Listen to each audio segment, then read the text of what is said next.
Hello everybody. Hope you're all having a great one.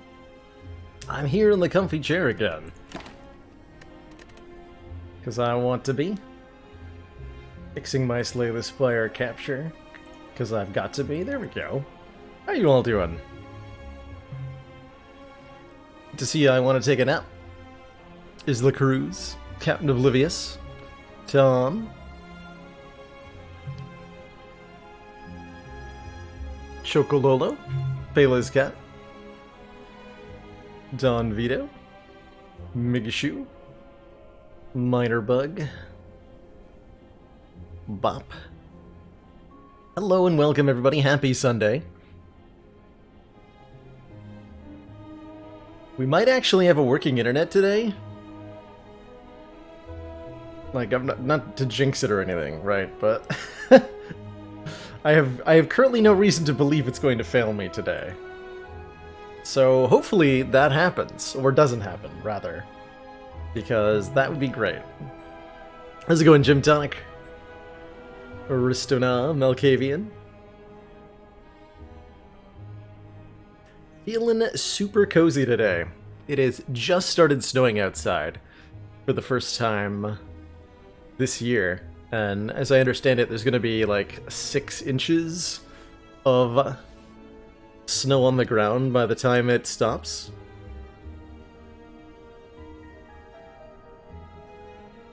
Glad you missed me, Chocolo, but I'm here now, and the hanging out and video gaming can commence.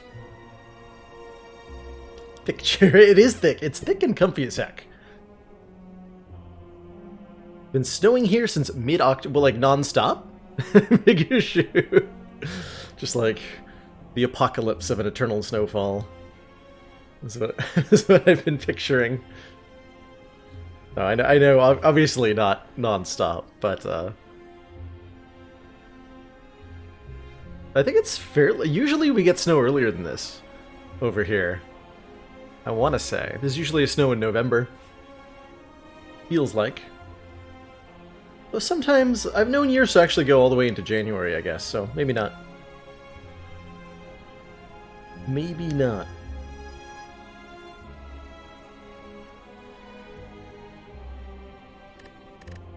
Well, it's Sunday. And that means it's time to do wacky things in the Spire. Whereas over here, I live in Connecticut, Malkavian. On the United States East Coast.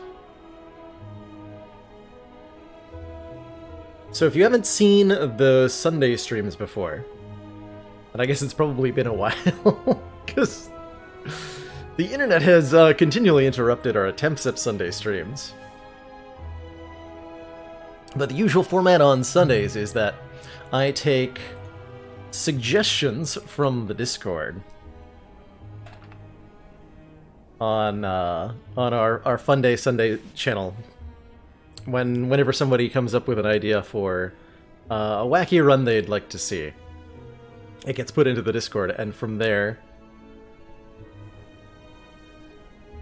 I kind of pick through the suggestions, take the ones I think would make for interesting runs, and we try it out. And this has led to some truly legendary runs over the years. Over the over the months of playing Spire. Commander, we've had runs where most valued supporters says continued support of the XCOM project. We've had runs where we had every single card in Slay the Spire in the same deck.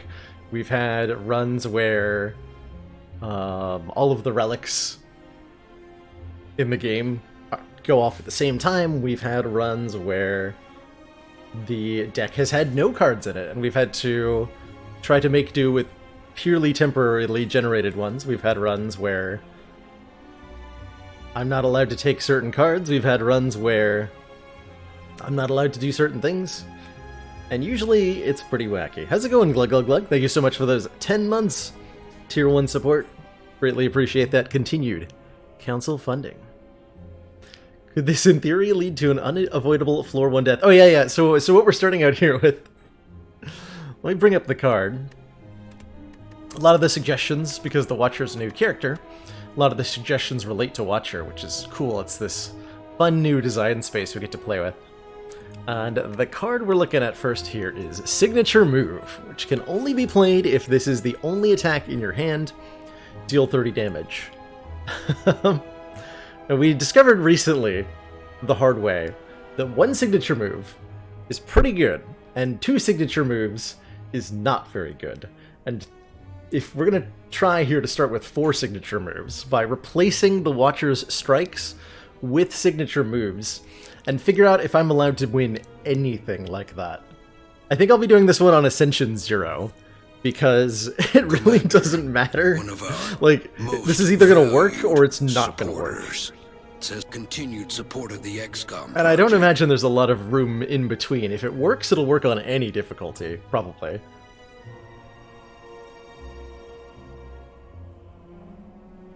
Oh, good question, 039520. I have watched I haven't played it myself, but I've watched an exhaustive playthrough of Doki, so I don't think it would be a good suggestion, because the whole point of that game, right, is for those who haven't seen it. Good ask. That's a good one. Speaking of, did you know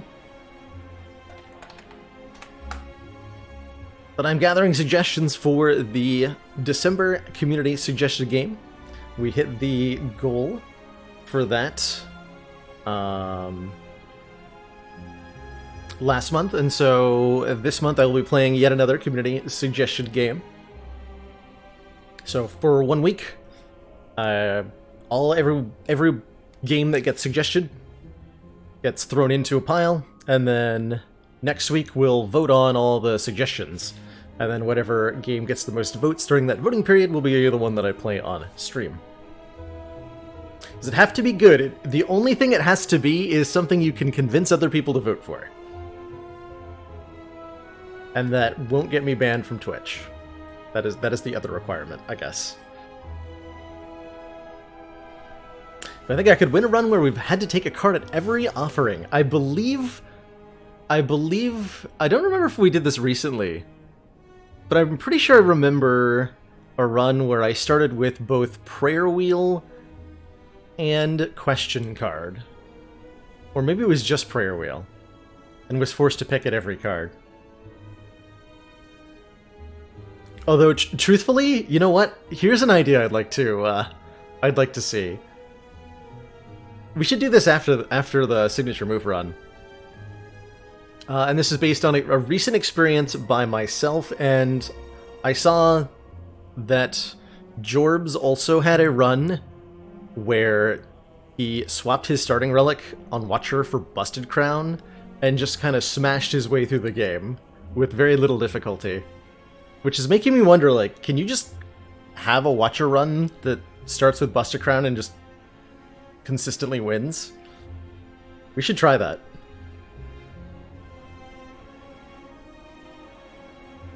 We should try that.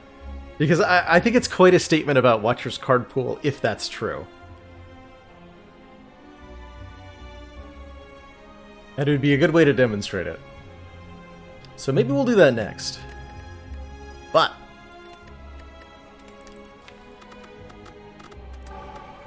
let's see, we do these in custom mode, right?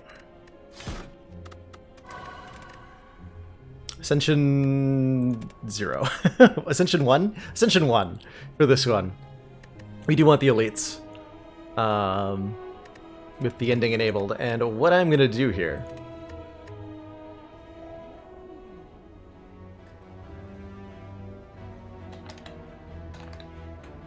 is use the good old console. I've booted up with Mod the Spire here, and I'm using the console to remove all of my strikes and replace them with signature moves. So here is our starting deck.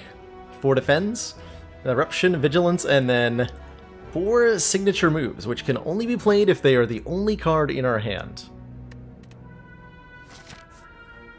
Best of luck to us. I'm also not allowed to remove any of these signature moves. Yeah, this seems really good or really bad. Yeah, that's why we're on Ascension 1. Because I don't know. I'm allowed to add cards other than signature move. But I'm not allowed to remove them.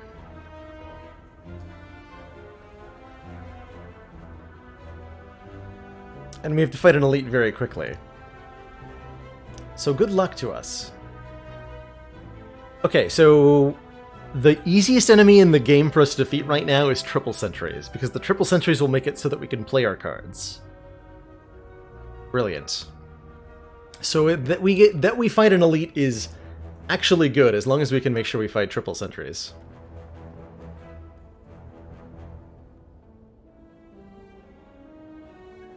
Yeah, so if it hasn't been stated explicitly, but the big trap here is that if we ever have two signature moves in our hand at the same time, we cannot play either of them. So any winning strategy is going to involve not drawing them together somehow. I think we probably need to go to a shop immediately. I'm not allowed to remove a signature move, but I can add cards there that will increase my odds of not drawing them together.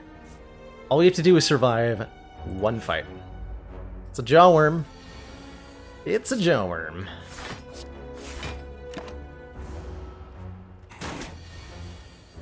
Ha! Not even that difficult.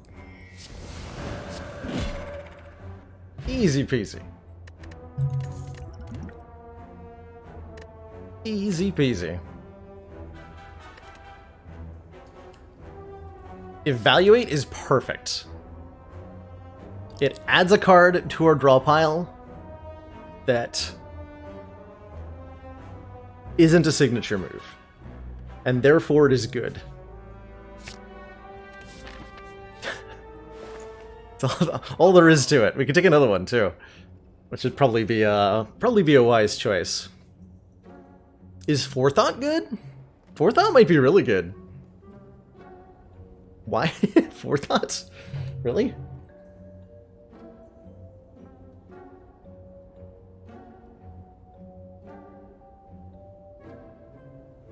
Forethought says put a card from your hand on the bottom of your draw pile, and it costs 0 until played. If we draw Forethought along with two signature moves, we can get one of them out of our hand.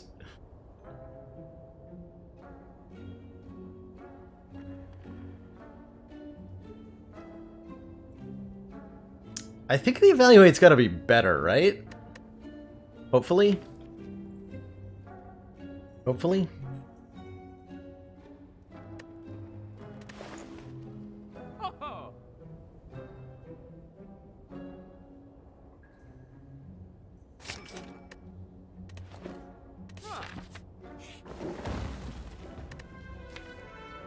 These upgrade to what? 40 damage, right? Minor remove. I couldn't afford it after buying the Insight, and I am not allowed to remove a signature move, so I'd have to be removing a Defend. One of the stipulations of the run is that I have to keep all 4 of the signature moves, and ideally I'd like to add more of them to really go with the theme of the run here. I could transform a Defend, and I think that is pretty good.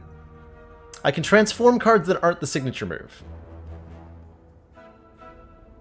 But I can't transform the signature move itself. For the same reason that you can't transform an Ascender's Bane, right?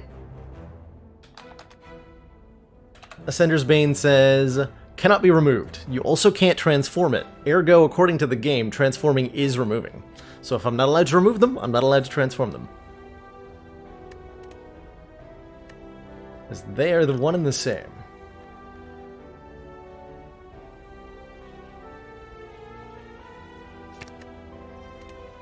Mental Fortress gave us this block whenever we change stances. Hey Undergrim, if you've got a suggestion, Discord is the best place for it because that is the only place you can put it where I can guarantee I'll be able to remember the suggestion.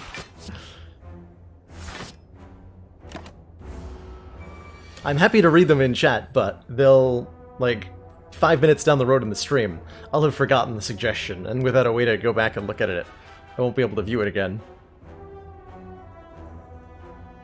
So I drew 2 signature moves together. It's not quite what I wanted to do. And I'm guaranteed to draw 2 together next turn as well. Unless I insight here. And now I'm guaranteed to draw only one. Although I am shuffling, so I might redraw some of the other ones. I could Eruption off of Miracle here. That could be disastrous next turn. Let's do it, though.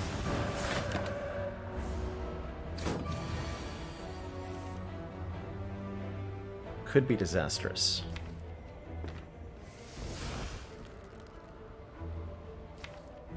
Okay, so currently we are drawing unplayable signature moves. So I need to change that by playing an Evaluate.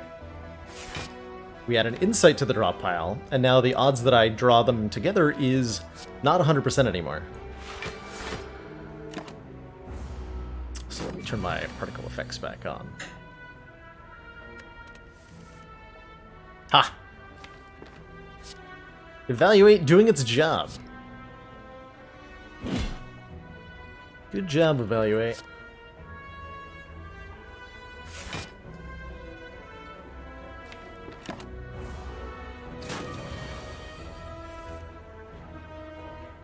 Okay, that's less than ideal. This is tricky.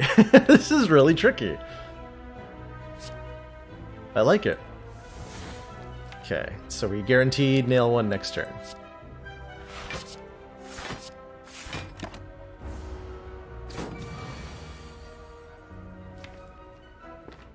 Or do I? Yes, because I can play the Evaluate, and then I draw these two.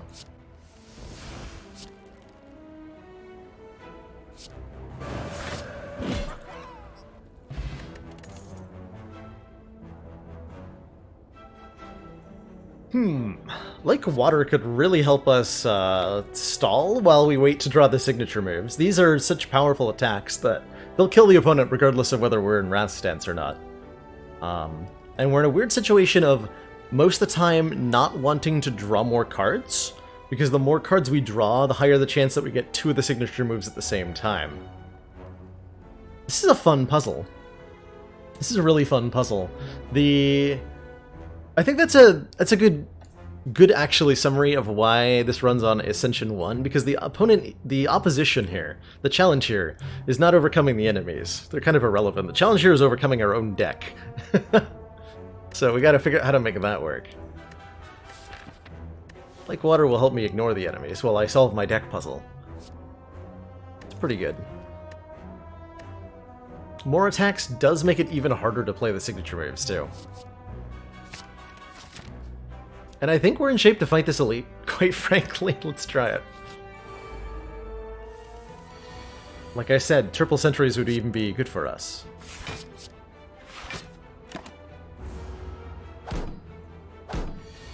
Removing signature moves at surrendering. It is explicitly forbidden by the rules for me to do that. So, I can't do it.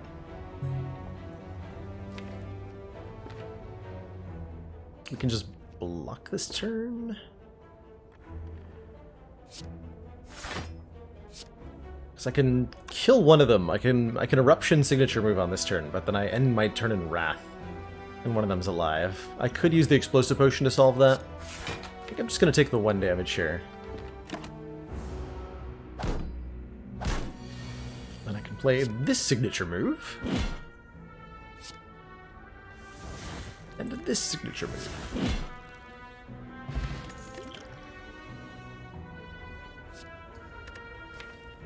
Mental Fortress Empty Body is pretty good. Not sure how I feel about Flurry of Blows. It doesn't interfere with our signature moves at all because it's 0 cost.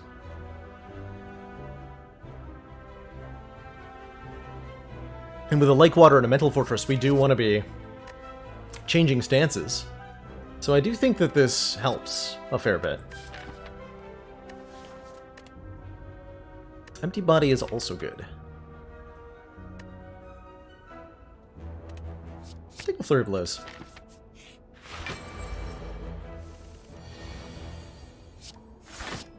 So, like a villain will stay asleep for a few turns. That lets us hopefully play a signature move at some point.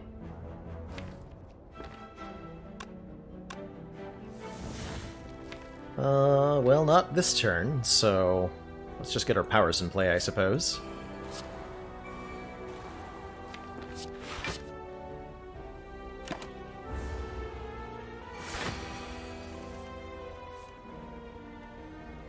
I think not taking the Forthite might have been a mistake. Sentences you'll only hear on Sunday. But I also agree with you. Thank you so much, Intergrim. Appreciate that.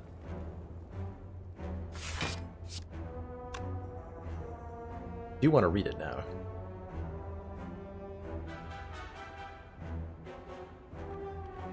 Ah, the suggestion for the extravagant. Well said.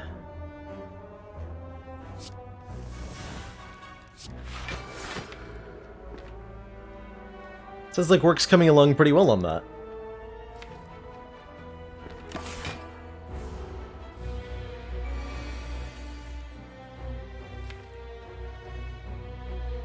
Signature moves? This is not the time. Actually, wait, I can give myself a chance to draw one of them by playing Evaluate. Brilliant. Behold the value. So I can Eruption signature move. And that does how much damage? All the damage. Gives me Flurry of Blows back, too. And then I'll have to block Potion, because we're in Wrath stance.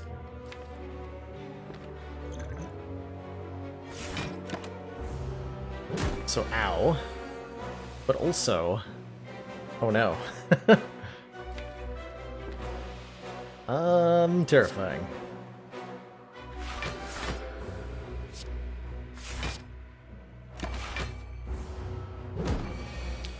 And while we try to figure out how to play this again... Oh, we did.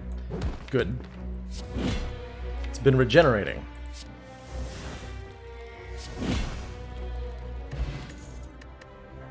Early Toxic Egg, whenever we add a skill to the deck, it is upgraded. It is very exciting. Means this is an upgraded Third Eye. Now that's what I want to see. A little bit of Scry is going to make this very reliable. And it's blocked to boot. I will 100% take that.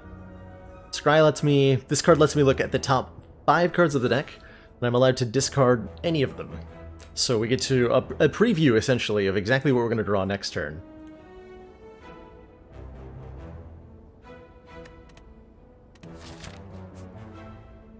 Do I want to go to the store?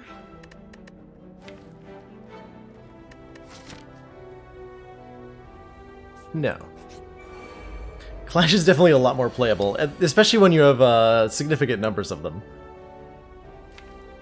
But Clash does way less damage than Signature Move does.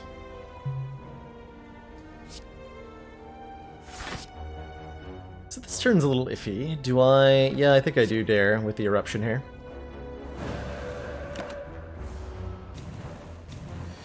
Might be a little daring. No, I think that was a good choice. Good-ish choice. Certainly I'm allowed to either... Well, that's 27 damage, jeez. Just throw our potion. Get me out of here. Get me out of here. Built on the beta branch. Oh, that's awesome, Endergrim. That would be the only mod character I can think of that is so far.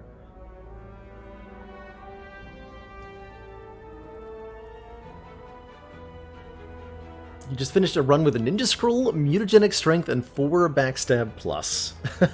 Did you ever get to turn 2? Sounds like a really fun run. Now, Prostrate is... It's okay.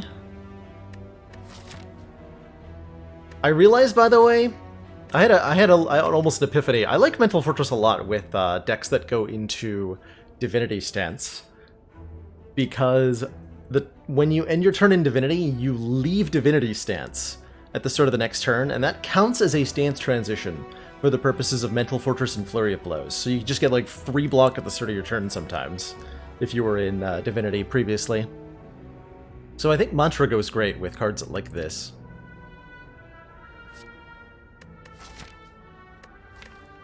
Sure, we'll take a Prostrate. It's a 0-cost card. Our deck's expensive. We're gonna upgrade the signature moves, obviously. I think we're almost required to, by law. By meme law. Speaking of Bag of Marbles, here it is. Applies 1 vulnerable to enemies at the start of combat. I will super take that, because the chance of turn 1 signature moves is too juicy to ignore. Do I want more events? I probably want 2 events, right? 2 events, 1 elite. 1 fire. Remove a card from your deck. Do I want to remove a defend? Removing Eruption is an interesting possibility, although I think not a good one. It's an interesting thought, though. This could be one of the few times I'm actively more interested in the money from this event. In fact, feels very much like that's the case. I'm not allowed to remove these. Don't think... It's my signature move. Taking 44 damage for no reason, I would say, is my signature move, at least if you ask the Munchdown. That's what she'll tell you.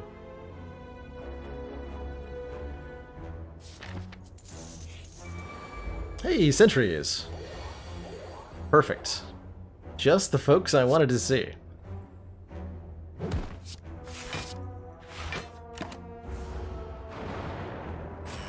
I'm gonna keep Eruption. Do I want to upgrade it? Almost assuredly. Almost assuredly, yes.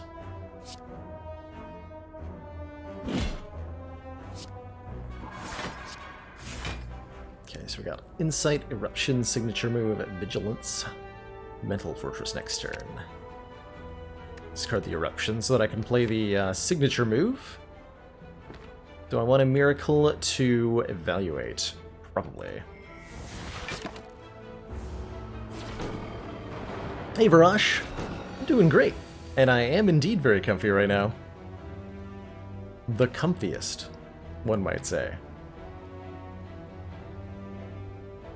This feels like a gross waste of damage, but I also feel like I have to do it.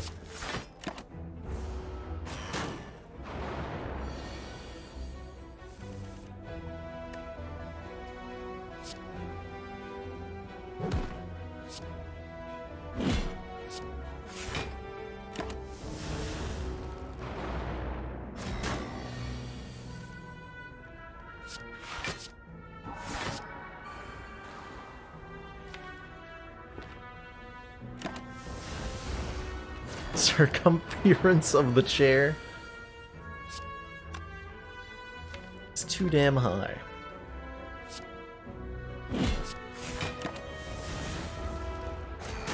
What does Mantra do? If we get 10 Mantra, then we enter Divinity Stance, it's called. Which gives us triple damage and 3 energy for 1 turn.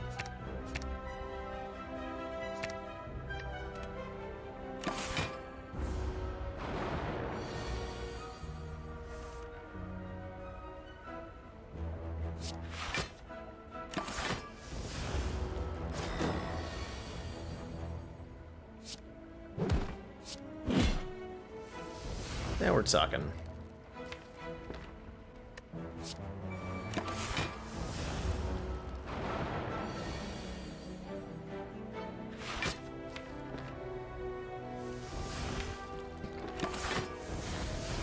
Pink. We're possibly not doing that. Might not be going anywhere here.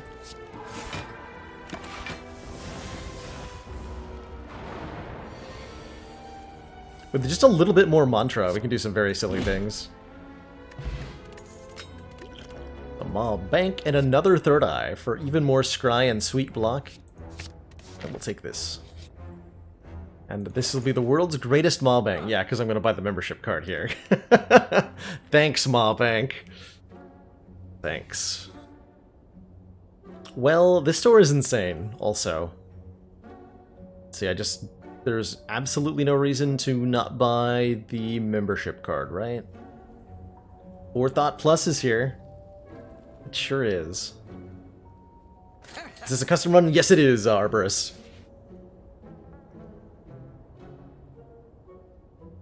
And it is very silly.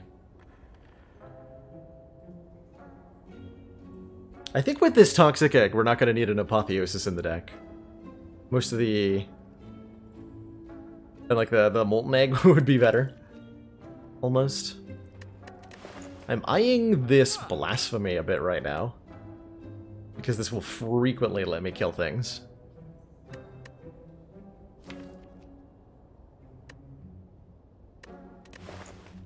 Card removal's a little tempting too. And then there is the Forethought Plus. Letting us put any number of cards from our hand to the bottom of the draw pile at 0 cost.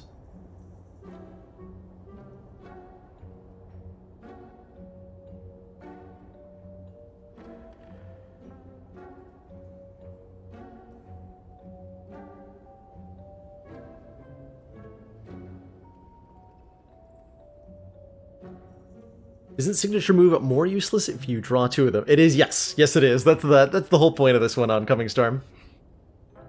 Those relics look pretty neat, Endergrim. Whenever you draw a card this turn, gain 1 strength for the turn. So like immediately reminds me of Duality, that one. Very, very similar idea. Take the Blasphemy. That's gotta be good. And I'm not gonna turn down the Forethought either, I think, because I'm not going to. I'm not gonna turn down an opportunity for Forethought to be maybe good. We have to try it. Yeah, thinking about Protect too. That is an option here. Protect plus, retain, gain 17 block. That's way too much block to turn down. Alright, now we're solid. We should beat Slime Boss very easily. We might have a little bit too much block sometimes, but we might need it, because if we draw the signature moves together, then there's nothing we can do.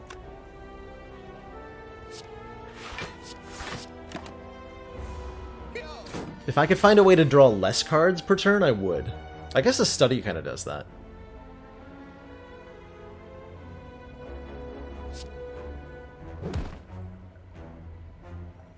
Plus 12. So if we Blasphemy here, we do 12 down to 30, 27. Okay, that is a kill. Flurry, Eruption, Flurry. Ooh, Mantra and drawing less cards. Prey might be the perfect card for this deck. What a weird... What a weird set of cards we've managed to make good here.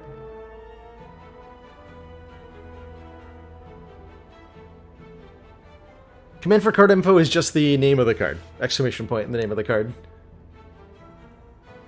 And Spire bot should respond. Foresight is also very good. I'm not going to turn down a chance for Prey to be good, either. How often do I get to take these cards and like it? Almost never. Fight. One more Prostrate, and then we have, like, actually tons of Mantra.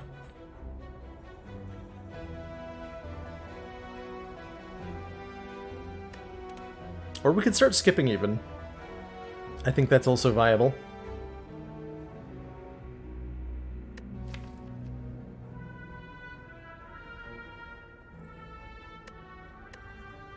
Yeah, it's exactly 10 cycle per mantra, right? If we add one more Prostrate. Those numbers worked well together. And they're only working well together because of Toxic Egg. All of those cards require the upgrade to make this work. It's not a great statement about the card, I think.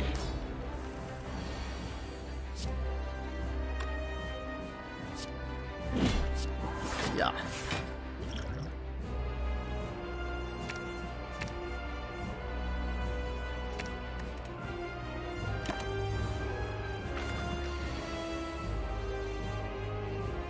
Okay, so Blasphemy will be in our hand next turn. We're currently drawing too many signature moves.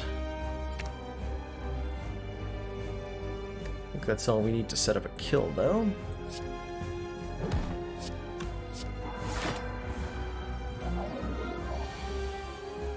Perfect. Blasphemy. Flurry of Blows, a signature move. It does so much damage. It does too much damage.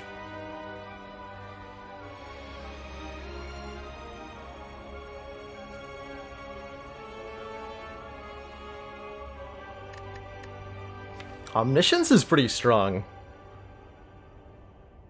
We can double Blasphemy with it. Actually, what are we doubling with it? Omniscience cannot play signature move while we have attacks in our hand, but if we draw Omniscience with no other attacks in our hand, we can play the signature move twice. It does let us double up on Mental Fortress and Like Water as well. And let's get block cards when we need them. Like, just that it's... anything out of the draw pile is pretty important. Master Reality would upgrade all of these insights that we're adding, which could be pretty cool. They draw 3 cards instead of 2 when they're upgraded. I don't think that's worth a power, though. We're not retaining enough with Establishment. I'll take this Omniscience. And that is possibly the worst Runic Pyramid I've ever seen, actually.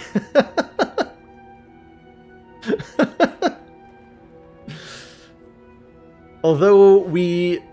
hold on, we could still take it, though. And win, actually. Because of Forethought.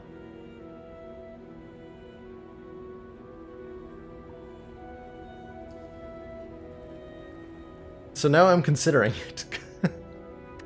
This Forethought lets us put cards out of our hand. Amazing. Actually amazing. Feels like a Coffee Dripper could be the best option.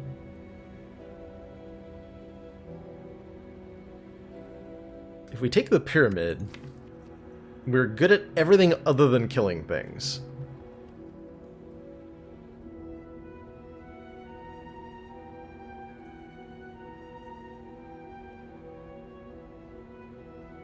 If all of the things that exist are killing other things and not dying. We're good at not dying. That's about it.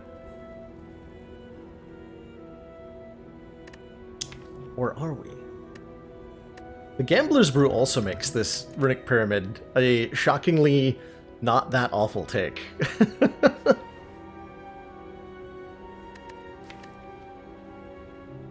You know what? That just sounds fun. I'm gonna do that.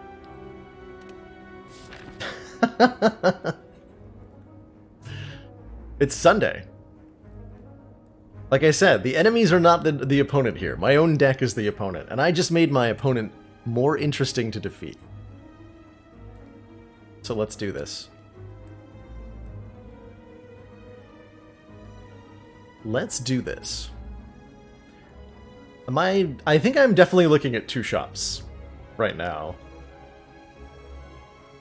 To try to find something that lets me beat an elite.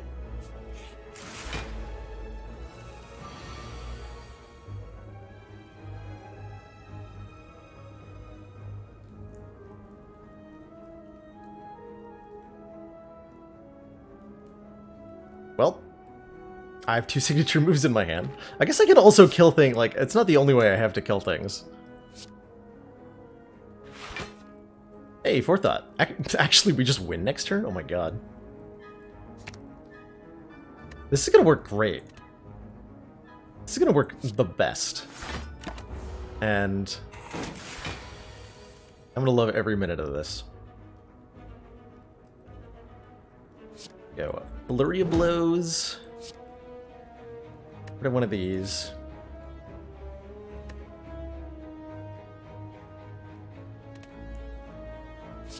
Eruption. Flurry of Blows. Blasphemy. Flurry of Blows. Signature move. Easy.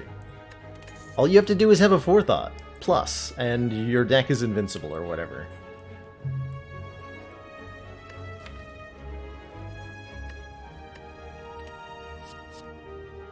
Cut Through Fate's not bad.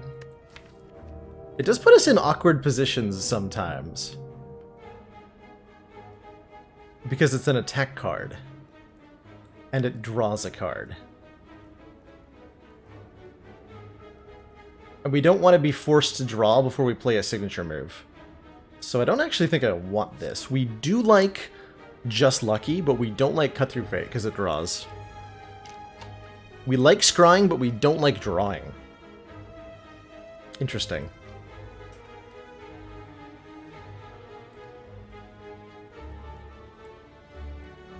I believe Divinity's always been triple, Robsware. As far as I'm aware.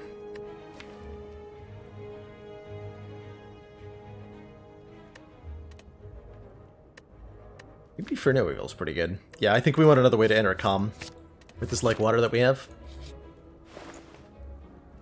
Not even another copy of Forethought. Tragic. Orange pellets. Could be good here. Letting us remove debuffs from ourselves. There's the anti-draw study. Yeah, study. It's cheap too, right? I don't have to pay very much if I want this clogger of a card to be added to the deck. Main thing study does is pollute the deck so that we don't draw other things. I think of the idea with a run with a few Mayhems, a draw card, and Frozen Eye. Trying to control the Mayhem. Difficult to do. The main problem with that interaction is that Mayhem triggers after you draw your cards for the turn. So it's very difficult to use Scry in any way to actually see what Mayhem's going to be playing.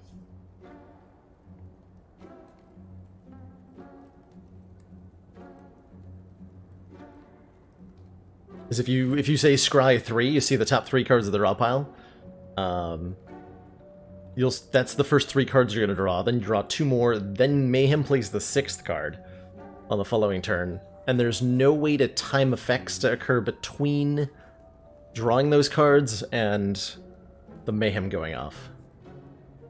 Oh, but yeah, Frozen Eye would be good, though. Yeah, you're right. No, I misunderstood, I think. You're right. With Frozen Eye, you do have enough vision far ahead.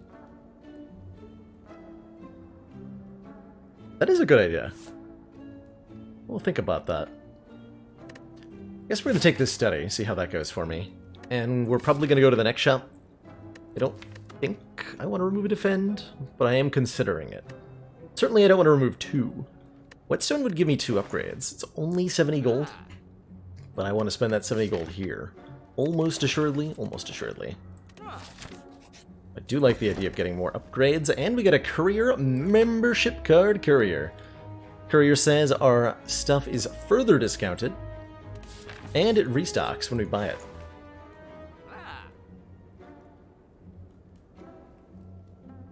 Put a card from your hand on top of your draw pile. Perfect. That's the effect I want. That is definitely the effect I want, more than anything. Allowing me to unto signature movify my hand, if necessary. Enlightenment makes stuff cheaper? Makes Omniscience cheaper. We're not needing to play the signature moves multiple times. Like it makes study cheaper. I'm not convinced that this is helpful in a significant enough way. I don't think we need the signature moves to be cheaper. Most of the time.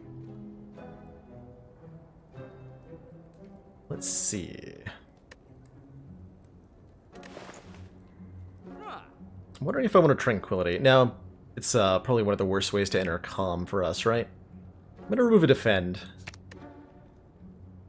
Got too many of those.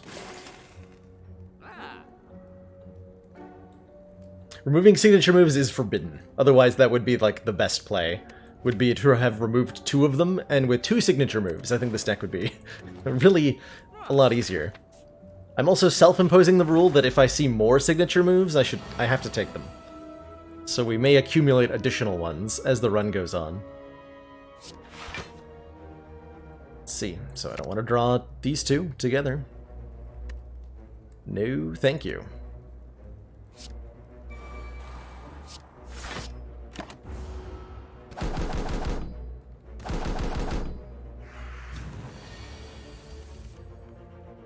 One signature move won't even kill one. I have to play Fear No Evil first. So I'm probably...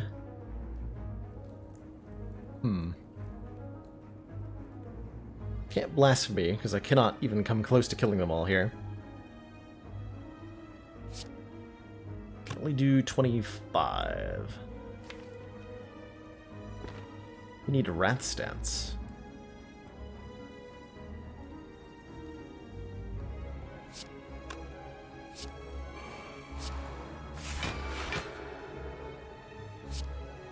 So we have another 5 blocks, so we'll actually full block if I Miracle Defend here. Cool.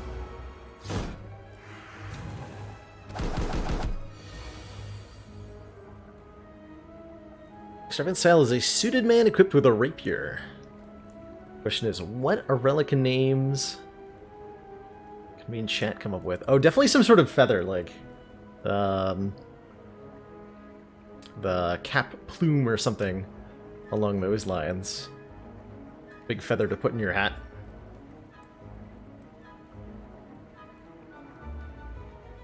Alright, here we go. Oh, I have to play the Fear No Evil before the signature move. Dang it, this is complicated. Why is this so complicated? I guess I could forethought the Fear No Evil out of my hand. Or I could target the Fear No Evil on one that's not attacking me this turn, so that I don't leave my Wrath stance for the double damage. But I think I'm okay just doing it like this. You.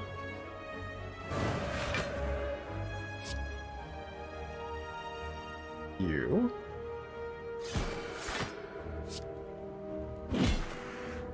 Take that one out, like so.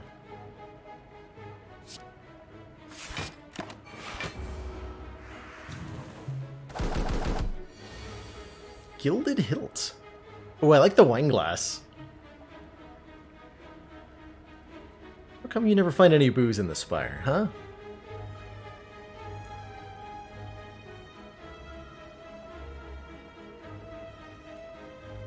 So if I Omniscience signature move, it'll hit twice, targeting randomly. It's not guaranteed that I don't take damage.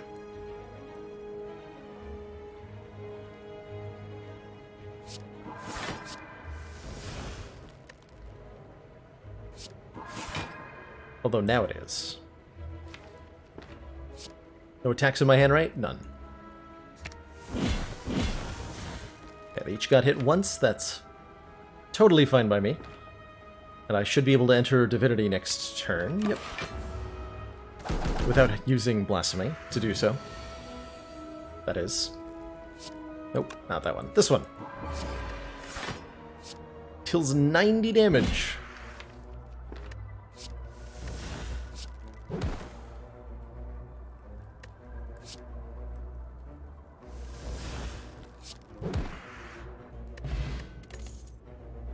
This no longer resembles a regular run of Slay the Spire in any way, shape, or form, it seems. Kind of crazy to play, though.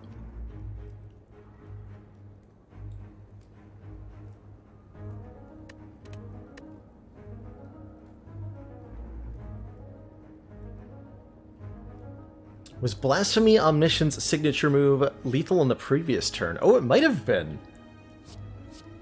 I hadn't considered that route through the fight. I don't think I'm taking any of these cards, by the way. Although Flying Sleeves could be good. No, we don't want attacks that forbid us from playing the signature moves. This is complicated.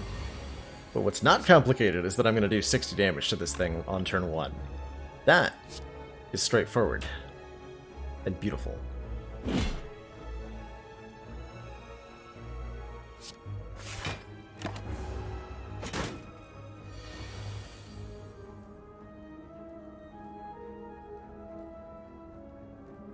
Okay, so there's our forethought. I don't think we want to use it quite yet. Feels like we want to scry. Hey Morion, what's this run about? This run is about signature move.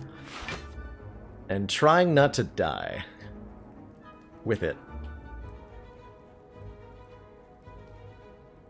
Do I leave that there? No, I don't, right? Even if I am playing... Let's see. Can double... signature move with Omniscience. Or I can maybe enter Divinity with it too. This is a brain breaker. This is a brain breaker. I think I discard that. But you know what? I have no idea if that's the right play or not.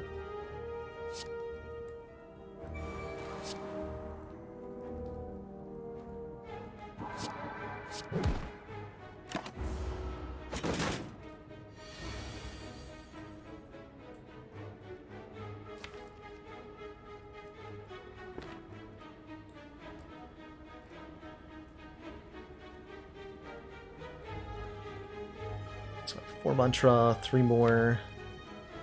Get the other prostrate. How much straw do I have in my hands? Just the thinking ahead. Okay. So prostrate, thinking ahead. Lets me put one of the signature moves back on top of the deck.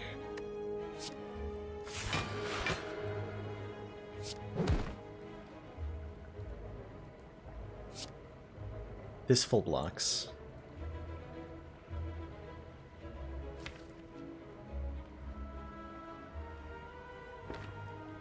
I have forethought now?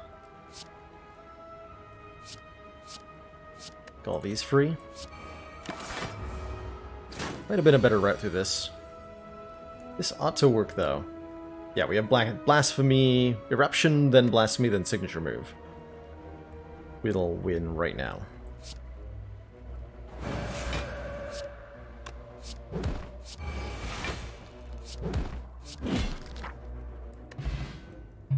What does Omniscience do with Signature Move if I have attacks in hand? Nothing. It does nothing if I have attacks in hand. I am not willing to add the complexity of Lesson Learned into this deck. We could take it and try to use it to upgrade stuff, but do I really want to try? I think we're burning enough brain steam at the moment as is. I want to pass out from thinking too hard.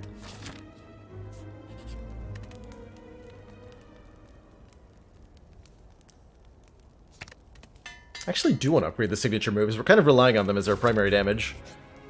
And they're not doing enough damage. Tit Branch. Oh, that's funny to think about. Secret Weapon! All the colorless cards seem like they're perfect for this deck. All of them. Every single one of them.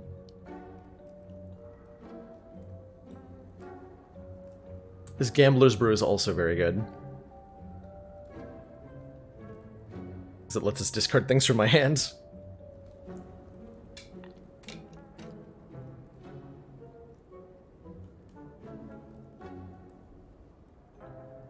Let's take the secret weapon. Let's do it. It's happening here today.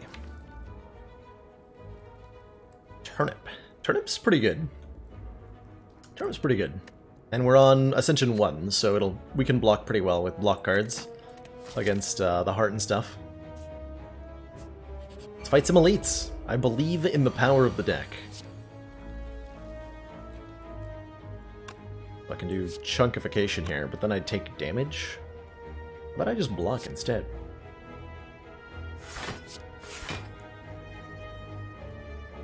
Guarantee that I don't draw this signature move next turn. Or any other attack.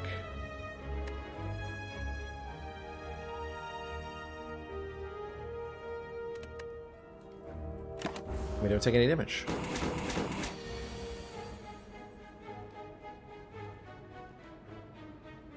Looks like I'm going to take damage this turn, though. Unless I use a potion, probably. This is not a block-heavy hand. But if we draw Blasphemy, we just win? Cool. What you got for me thinking ahead? Secret weapon. Is Eruption good enough? Eruption is good enough, right? We go Flurry of Blows, Secret Weapon for Eruption. Play the Eruption. Signature move does 80. This only works because we upgraded it, by the way. So I'm pretty happy with that upgrade.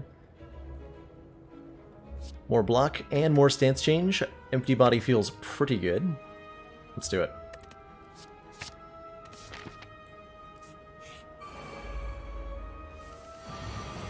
How's it going, Chrono? You've stumbled upon a run where we intentionally acquired Forethought because we thought it was a very good pickup. So hello and welcome.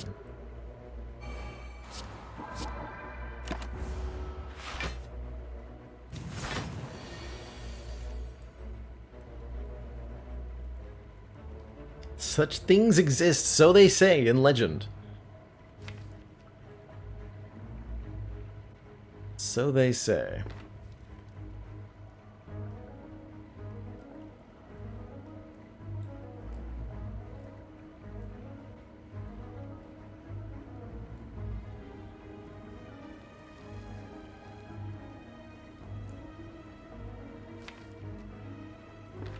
I think we have lethal.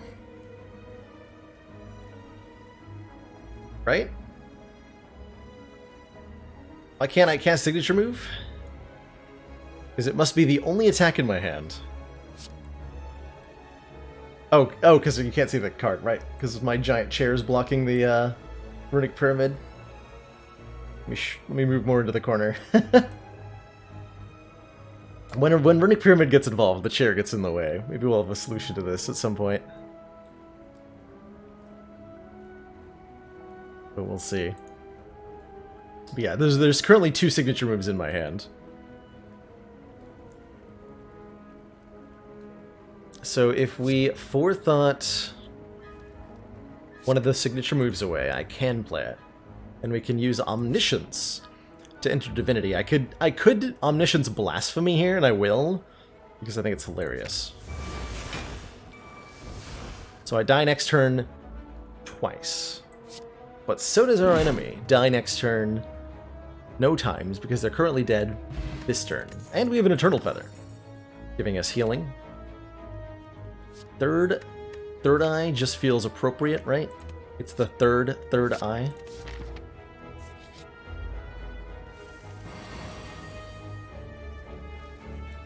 Good enough reasoning to me. And kill Mystic on this turn. Get wrecked, Mystic.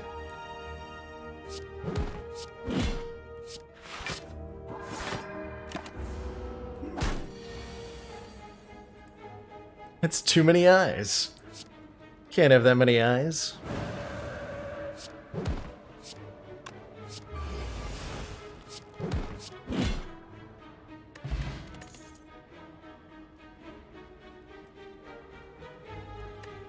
Like maybe? We're feeling pretty good about the state of the deck right now. It plays the thing. For big number. Quite reliably. Also bumps into merchants. Ah, damn it. Well, I did say I would take opportunities to add more of them. So let's crank the difficulty up here by adding, of course, another signature move plus.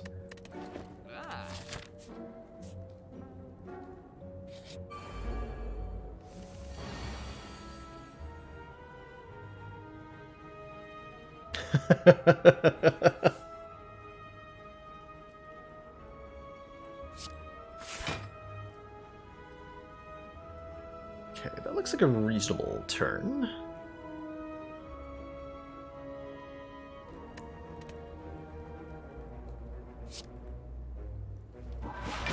Get our powers in play this turn. Vigilance Empty Body makes for a really good way to block for large numbers. Currently blocking for 17, so just need one more. Then we bide our time.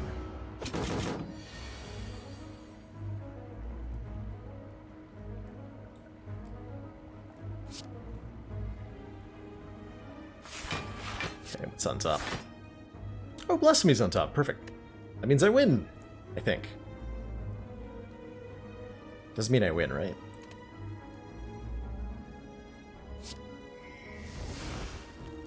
So what's the right order of this? Play the Eruption before the Blasphemy? Yes. So play the Eruption now.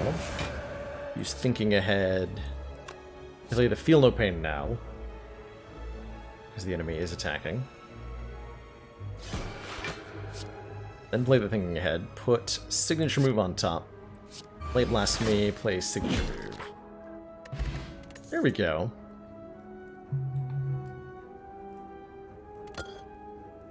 White Beast Statue, giving us a potion every combat. I think an attack potion is actually bad sometimes, but Worship feels nice. More ways to Mantra. Put it in the deck.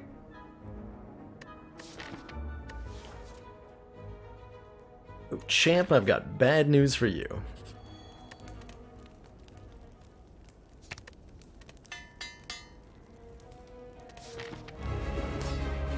This deck is going to do weird things in your direction.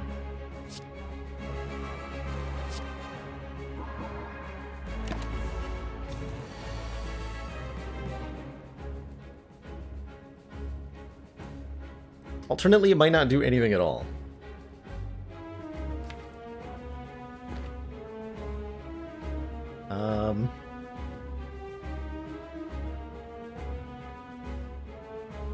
Guess I Eruption?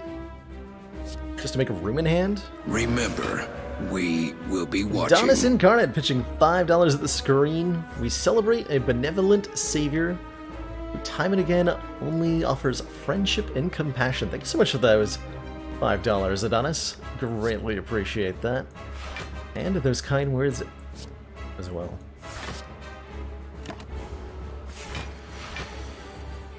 Sincerely, that means a lot to hear.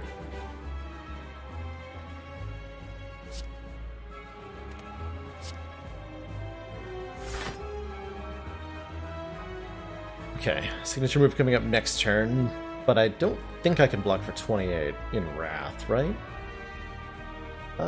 Actually, I can block for almost 28. This is fine. Why is it important that I be in Wrath stance? Better question. Good question. Next question.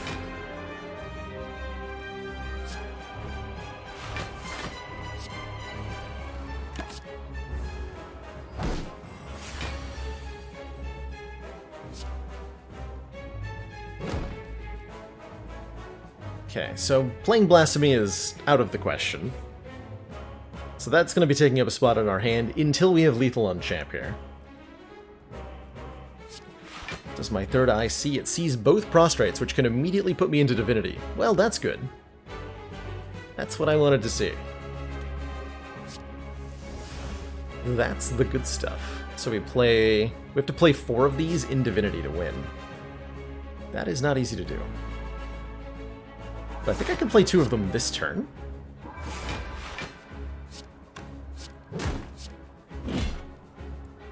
That would bring champ below half if we played another one. Let's see. Can I play 2 more? Yes. No, I can't afford to. Okay, hold on. So I probably don't want to then, right? Does Champ change something when below half? Yes, he does. Champ is I would actually argue Champ is the most important fight to remember the below half threshold on. I'm going to finish the Scry play here, and then I'm going to talk a little bit about Champ's AI, because that is a very excellent question. If you're still playing your first handful of Spire runs, let's keep all those there.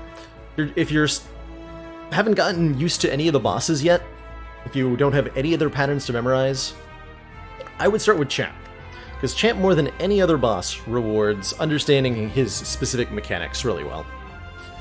When you bring Champ below half health, he changes behavior entirely. Above half health, Champ taunts you repeatedly, and is kind of just biding his time, waiting for you to do something. But once you bring him below half health, Champ will use his Enrage ability, remove all of his debuffs, gain an enormous amount of strength, and then start using the dreaded Execute attack, which he'll repeat every 3 turns. So Champ's damage output is multiplied by probably like 3 or 4 once he's below half health. It becomes a game of using the first half of Champ's health bar to set up as much as you can, and then bursting him down from half as aggressively as possible. Trying to do anything else results in disaster a lot of the time. So I can get him below half health right away, but I have to make sure I'm going to finish him quick if I'm going to do that. And I think I can. Truthfully. Well, I'm supposed to discard Forethought. That's why I wanted to discard Forethought. I think I can still do that. I can definitely do it if I'm willing to use my Gambler's Brew. Which I am.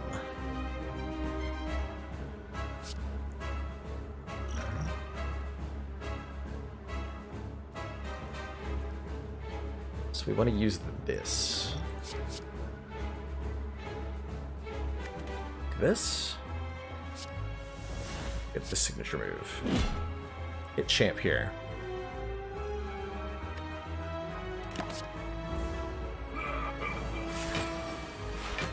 Oh, but he weakened me. Is that going to be enough then? These are 90 each? That's just shy?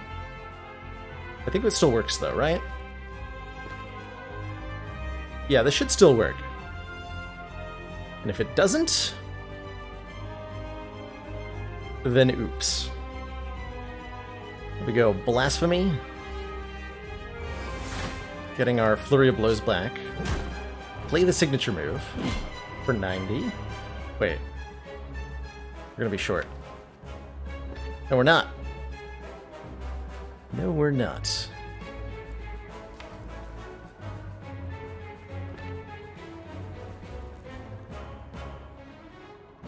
Oh yeah, Omniscience it. That's right. We Omniscience.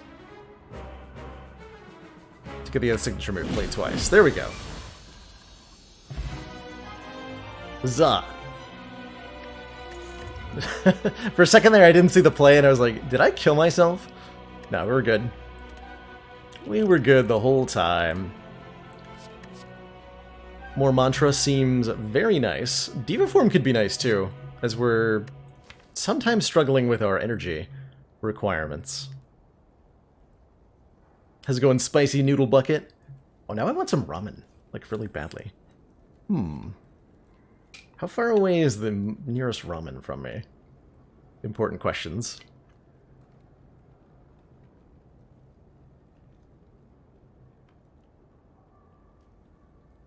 Asking the important questions. I will take, I think, Devotion over Diva Form.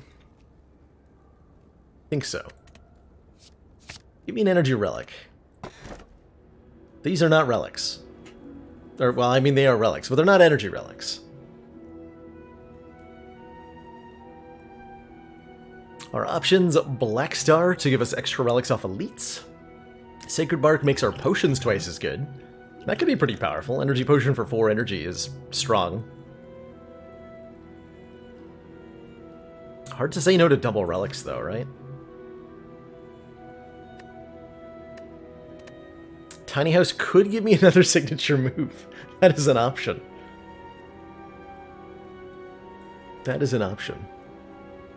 I'm gonna go with the Black Star, I think. Those extra elite relics, and then we're gonna take as many as we can.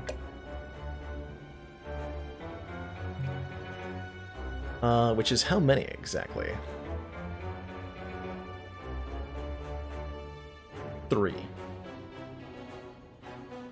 Also, before I go any further into this run, I'm going to take a short break here, stretch my legs, refill my water, and when I return, Act 3 of this crazy nonsense run. I'll be right back, everybody.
Alrighty, I have returned. Thank you so much for your patience, everybody.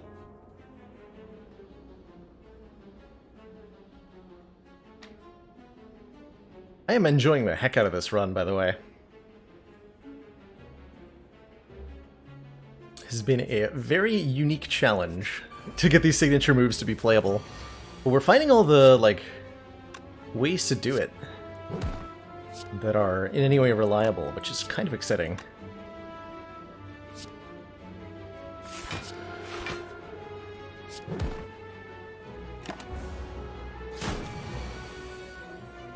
Okay, so we have 2 of them in our hand, and we have no way to fix that at the moment. Any precedent for in vanilla for a card to modify the text of another card? Can't think of any. There are ones that modify the damage. They don't modify the text, like even in Venom, which adds poison to your attacks, doesn't modify the text of the card. Like the attacks themselves won't say poison or anything like that.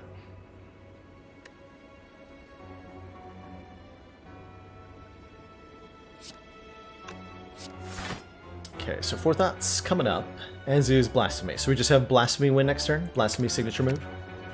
Presumably. So we just want to discard that. We're guaranteed to win.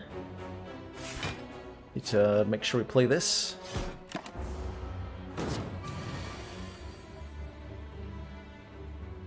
So yeah, that'll be enough, right? Discard this. Say Blasphemy, play this.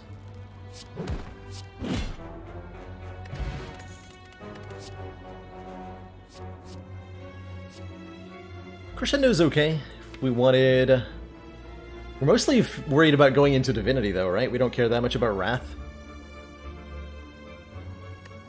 We seem to have lots of ways to go to Divinity. This is a lot easier than Divinity to make happen, though.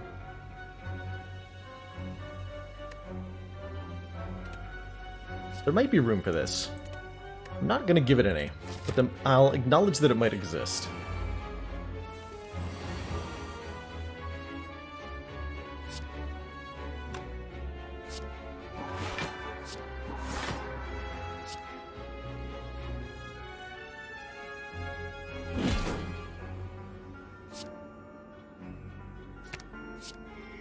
Totally willing to take some damage just to do that. Totally worth it.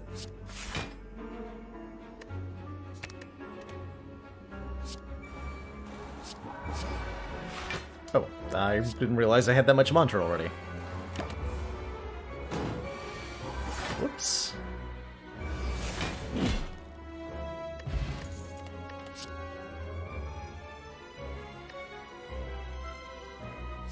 Scry 5 and a Wrath at the start of your next turn.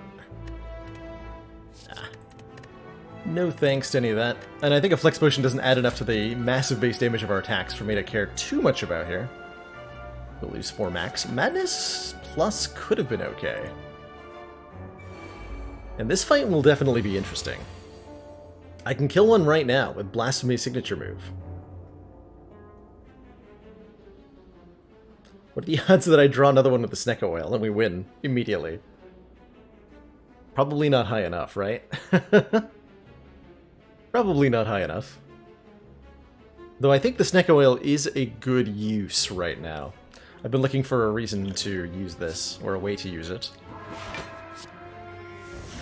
Draw 5 cards and then randomize the cost of everything in our hand. We did draw another signature move, but both our signature moves are now 1 cost. And we have Forethought, so we can even play them.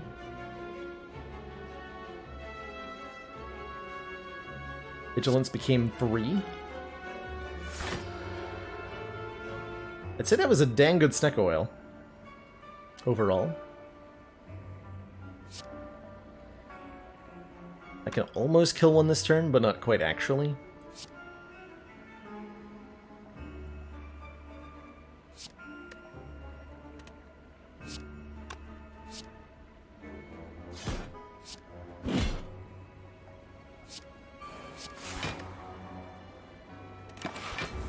Seems like a pretty good turn.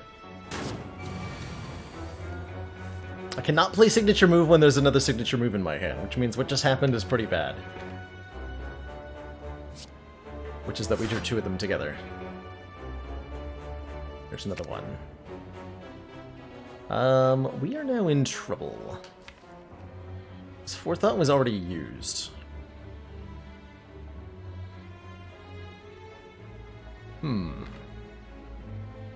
Well, this is going to get interesting.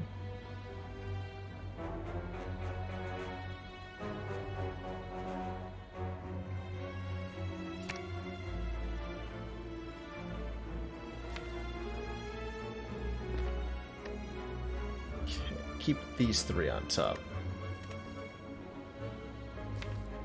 Flurry of Blows is not in the discard pile. Wanted to double check that.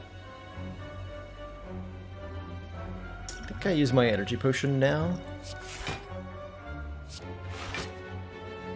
Don't think I actually needed to do that, did I? Nope. Totally didn't. Panicked a little bit there. Thinking ahead's here though, so we're fine. We go for... We can actually just play Blasphemy now? No, we can't.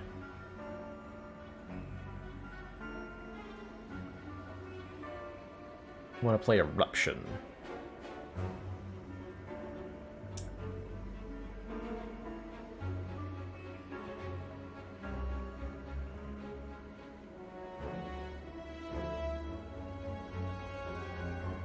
I'd have a hard time, Luenix, feeling comfortable playing a mod explicitly designed for a different community than mine. That would feel odd to me.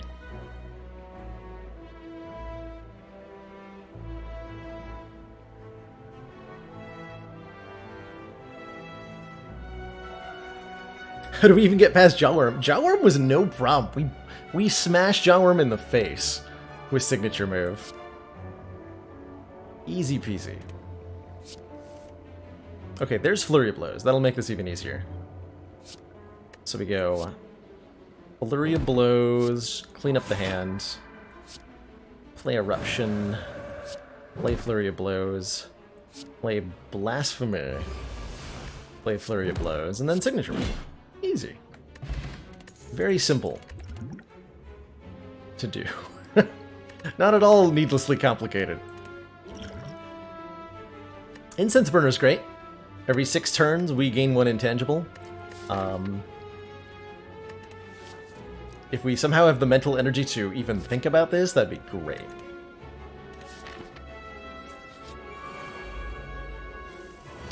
My brain is breaking.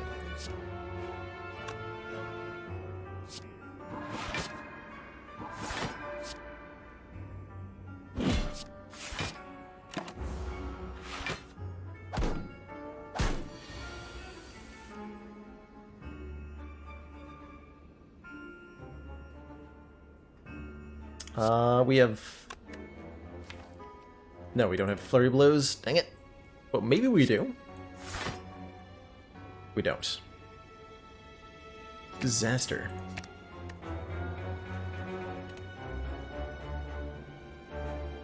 Like an Eruption for no evil, and that KOs. That works.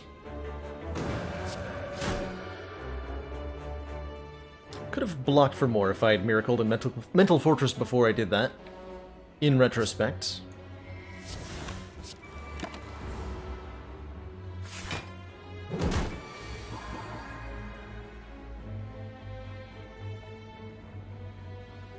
Worship immediately puts us into Divinity. And I can't play any of this. Unless... Let's see, if I play Worship, I go to 5 energy. Then I can... Omniscience Forethought. To discard a signature move. And then I can kill one of them.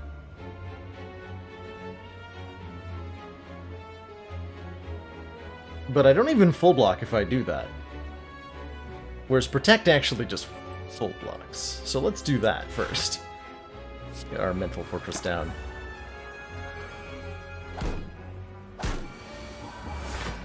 There, I just beat Divinity on my own and have Forethought in my hand already. Now I can actually do a much better play. Which is to put these on the bottom, play one of them, and I'm an Omniscience for another one. Easy peasy. Oddly tempted by a second Flurry here, but it just seems so irrelevant compared to the signature moves when they work. So I'd actually rather just do the signature move thing better. You got this.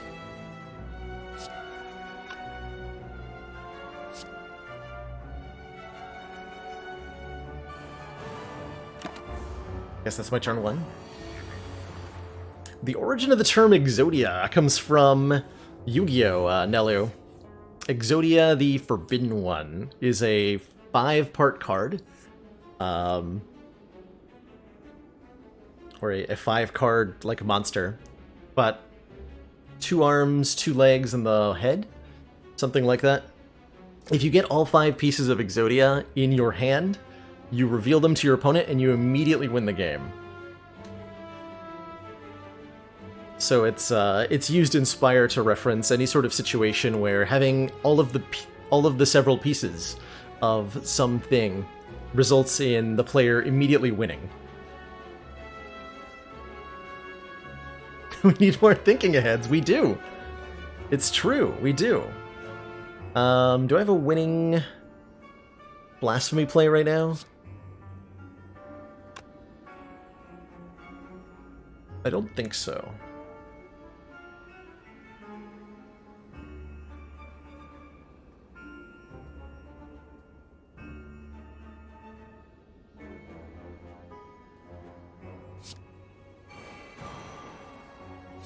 I don't think so, but I have no idea.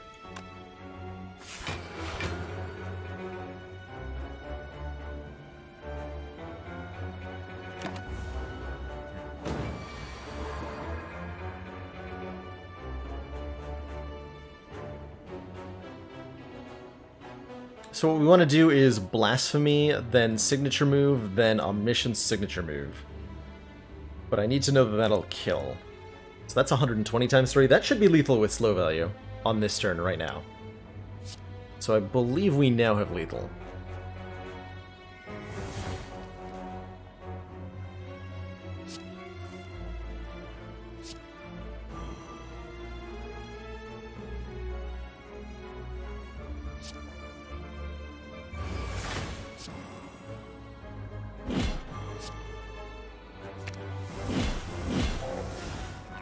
Yep.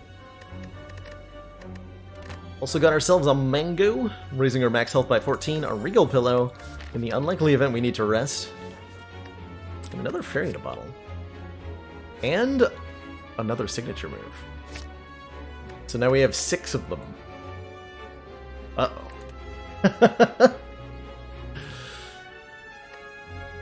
Uh-oh. Terrifying. Did not know Judgment was a card. It's kind of forgettable. It's good, though. You know what we should do? We should do a run where I replace all of my strikes with Judgments. Wait, can that actually not beat Jawworm? No, that can beat Jawworm. Yeah.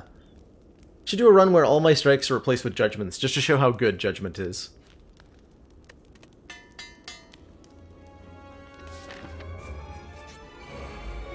Given how strong the run ended up being, I should have done this on A20, because I would have liked to show how this works on A20. It really doesn't matter what the enemies are doing, because we're hitting them with numbers that are so large that it's completely irrelevant. This is going to be 135 damage.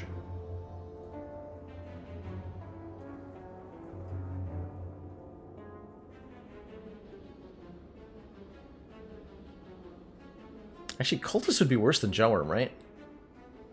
I still think you could do it. Replaced all the... because you have Eruption to deal damage to weaken the opponent. Would be tough against Jawworm and Cultist, though. Okay, there's Flurry of Blows, so that gets us there. If we discard it. Cool, so we actually just win.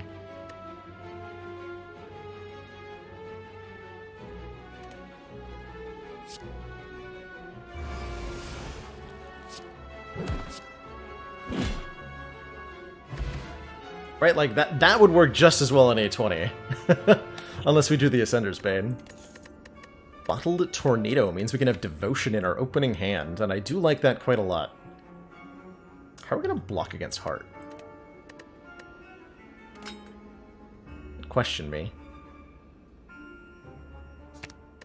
Sundial will probably never do anything. This is basically an energy potion, and I'm so glad there's not a signature move in this card reward. I can increase the Ascension level at any time. Really? That would be fascinating.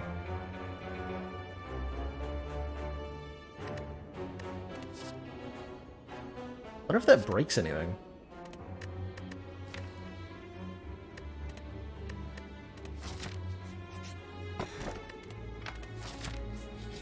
How's it going, guy?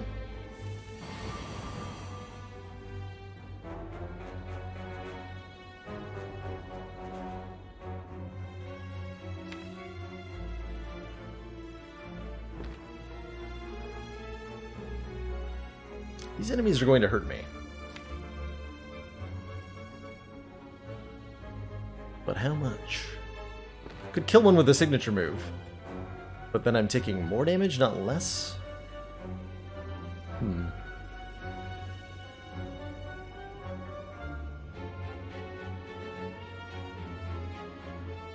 So maybe Vigilance Evaluate Like Water is the most block. That blocks for 19. And I take 11.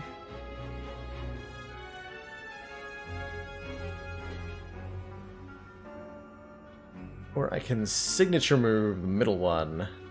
Miracle. Vigilance. I would take 10. And there's one less enemy on the field. Or I could take 2 more to get rid of an Exploder instead, because the Exploders are more threatening in the next couple turns. Also a decent opportunity to use our Distilled Chaos. In fact, I think it's a great opportunity to use our Distilled Chaos. We have no attacks in hand, so any signature moves should play properly. And they will kill things. Let's see what happens here. Wait, Blasphemy would cause me to die. But I do have a fairy in a bottle. So would it really be that bad? I get to rest? Okay, I'm willing to risk that. I'm gonna play this. This might go poorly. Can't I scry first? I have no scrying in my hand. And no attacks that let me scry.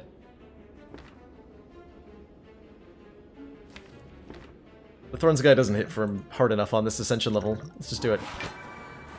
Oh hey! Well, that's actually quite fine.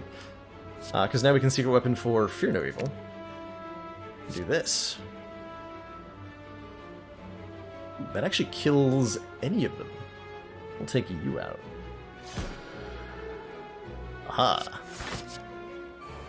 This way I only take 5 damage. Good potion. You did the thing that I needed you to do.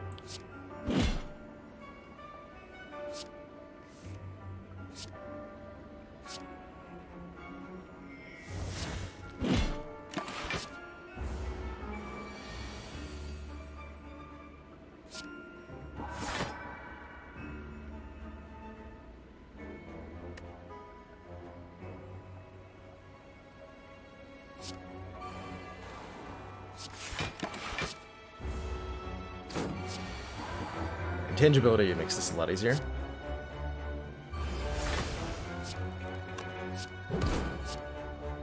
Oh yeah, we can use the Incense Burner to survive, survive Blasphemy, that's right. Okay, I'll have to keep that in mind too.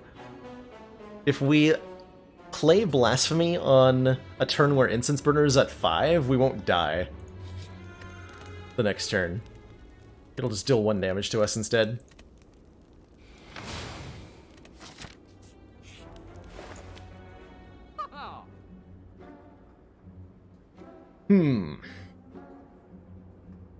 Well, the only reasonable choice I see here is to buy an Ori so that we can try to find another copy of Signature Move.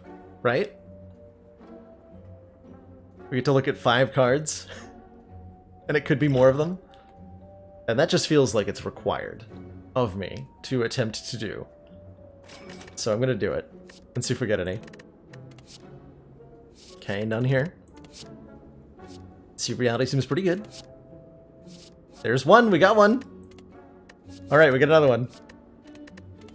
Yoink! We got another one.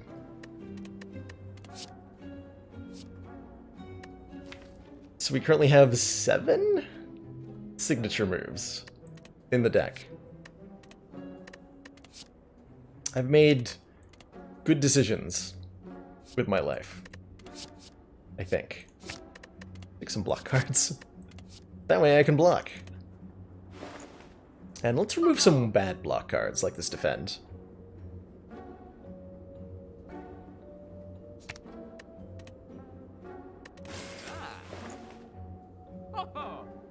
Second Secret Weapon feels pretty good. Truthfully.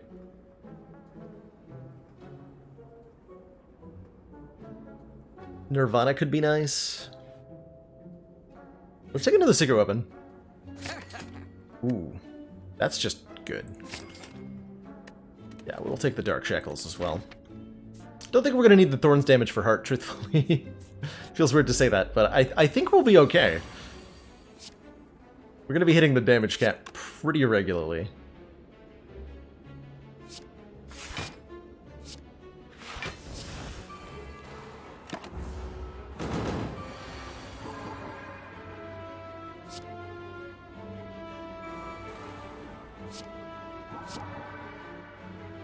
Okay, so we can enter Divinity next turn and kill, as long as we don't draw a signature move.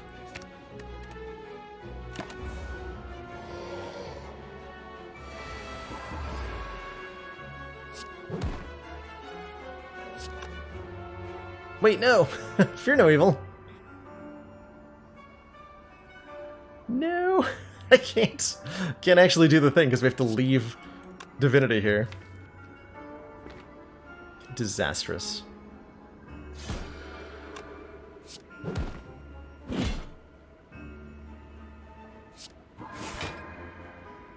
Sheer disastrous. See, I could have secret weapon for eruption. That would have gotten me lethal. We can get another signature move in play. It's fine by me.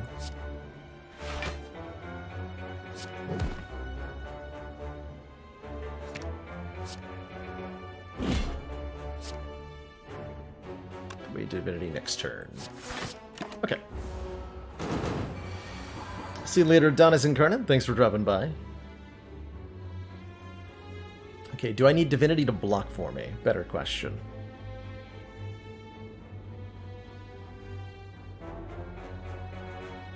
How many signature moves are we at? 7. 7 signature moves.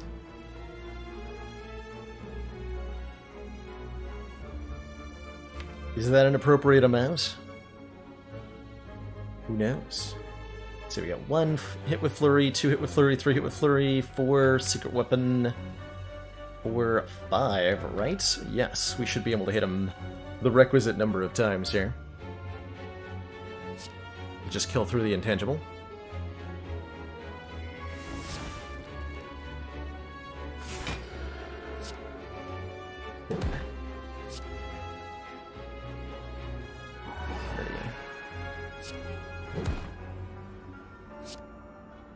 Eruption bit. Signature move. Strike dummy. Doesn't do anything for us, because we have no cards that say strike in them, but the ink bottle says whenever we play 10 cards, draw a card. And that's pretty exciting.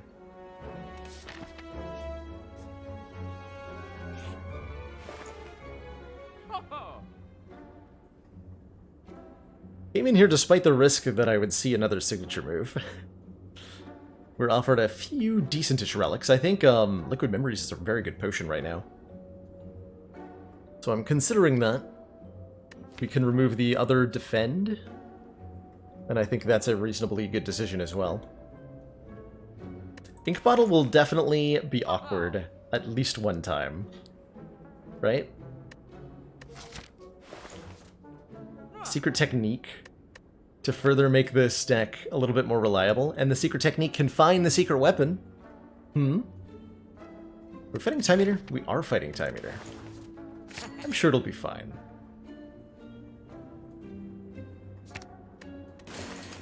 The fluffy thingy is the melange.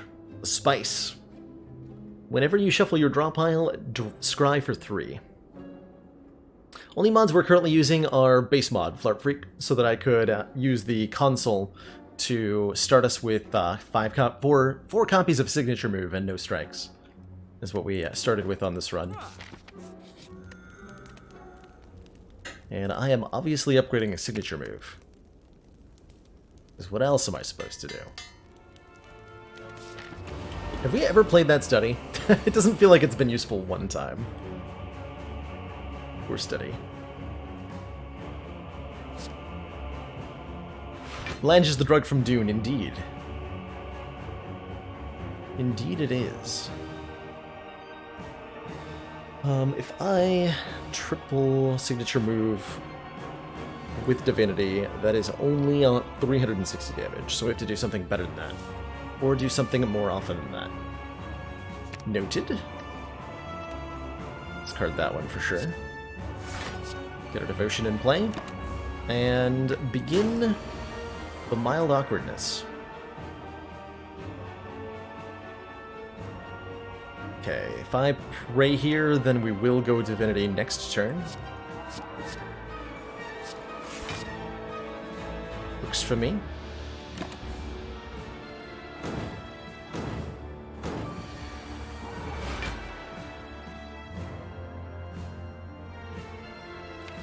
So I could do as much as Flurry of Blows, Signature Move, and then Omniscience to Signature Move twice.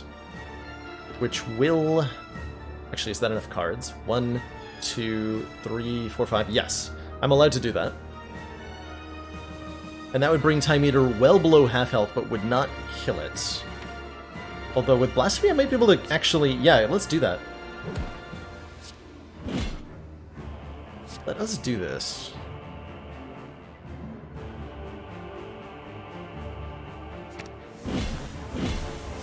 I might have failed. Had this been an attack card, the second trigger would have... the second signature move would have outright not played. Oh my god. That's crazy to think about.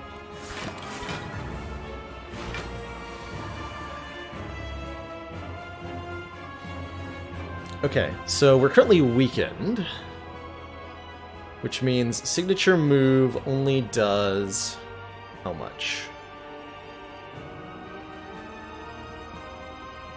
We have 5 energy at our disposal, accounting for Blasphemy, so we can spend 1 energy scrying. So if Third Eye shows us a signature move, I believe I can kill Time Eater this turn. What do we got, Third Eye? It does show us a signature move. Perfect.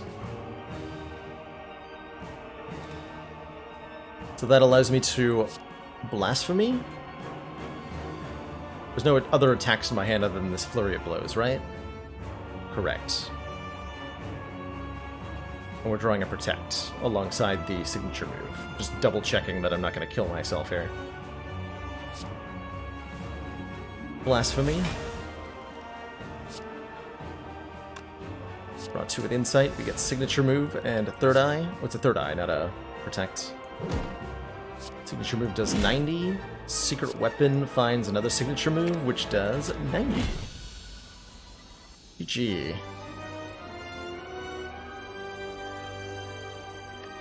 GG.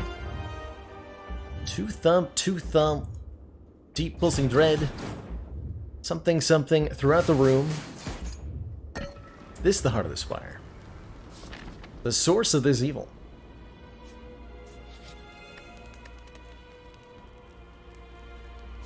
Is every signature move upgraded? Of course. Well, can't buy anything here, so see you later, store. Welcome back, Bob. You've come at a perfect time, as this run is reaching some kind of conclusion. Ooh, we're about to draw a card, damn it. I guess I should find out what that card is before I think about what my turn is going to entail. So let's play our Miracle here. Okay, it's not an attack card. So if I Eruption signature move, we outright kill Spire Shield right away.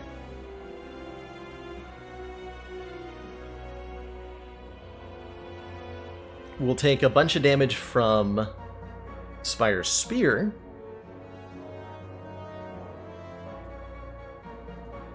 But we won't have a Spire Shield to deal with. This will be 10 times 2, and we can block for 9 of that. And then full block with a block potion. Okay.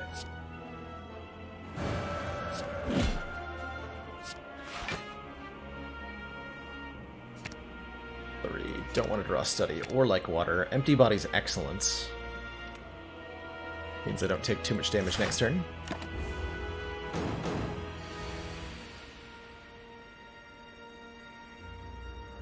It's a lot of damage. That is perhaps too much.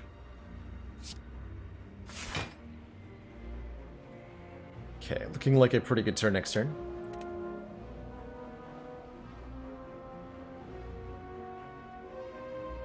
Right, Phyrix? I've, I don't want to jinx it by saying or declaring anything, but my spirits have been pretty solidly lifted by the internet over the past week or so, and I'm hopeful that we may be at the end of our troubles.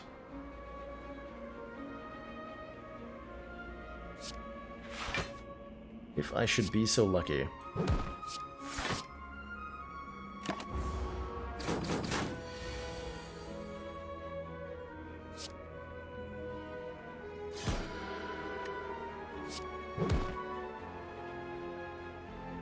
Just want to block this. We're not being attacked next turn. Good time to get Devotion in play. And then with Worship, I can actually just go Divinity. pretty soon, but we'd also like to set up Incense Burner for the heart, which should be easy to do with his Dark Shackles. Quite easy to do. We want it on 3 or 4.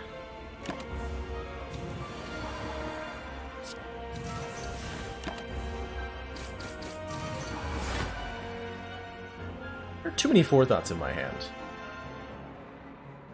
Please cease this at once. How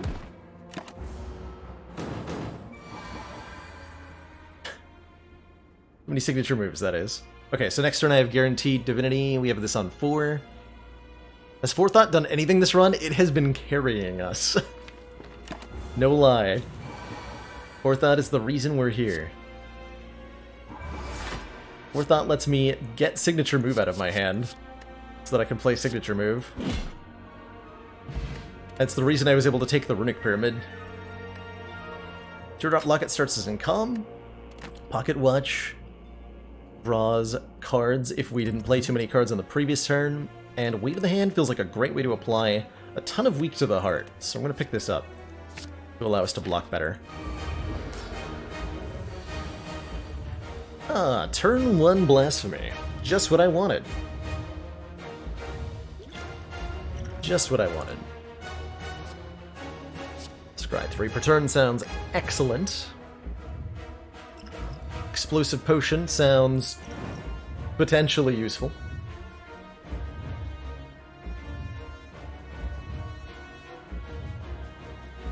Take damage every time we play a card. I think it's okay to Empty Body here. Oh, we're allowed to play that, actually, because of Incense Burner on 5. So if I want to go Divinity here, I can. Doesn't really help me, but I'm allowed to. Hilariously. So if we just want to make room in the hand, we could play that.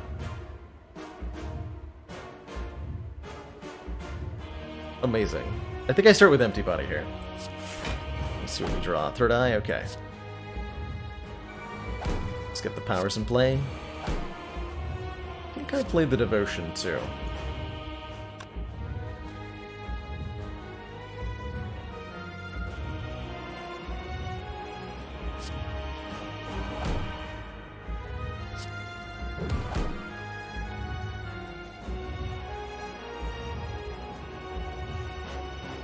Artifact block the dying thing. It does not. No.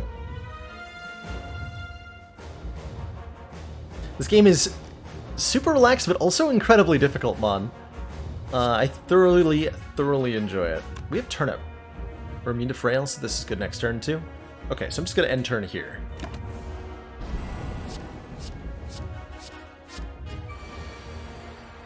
Unfortunately, get the multi-attack. I'll definitely keep Eruption and Forethought in my hand. Dark Shackles will not help us here, but will help us later.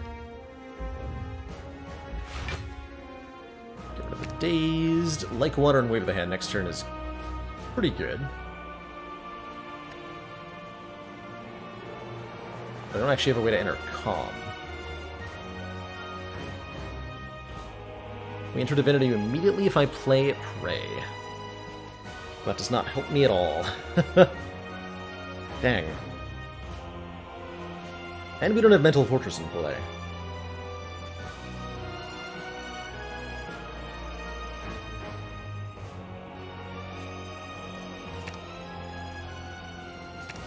Let's get rid of Like Water then.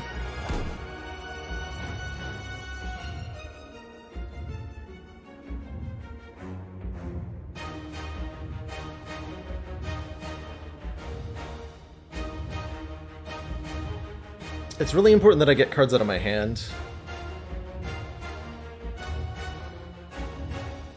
Oh, let's put Blasphemy on the bottom of our deck with... No, we want to keep the Forethought. So maybe we do Eruption and Prey? God, these are all atrocious options. Maybe I play Miracle? And then I still have more room. I think we've... Actually, here's what we do. No, right? We can't do that. We're gonna draw too many signature moves. I wanted to Forethought the hand and let Pocket Watch draw a bunch of stuff, but if we draw 2 signature moves, I no longer have a way to remove them, so I can't do that. So what am I supposed to do this turn?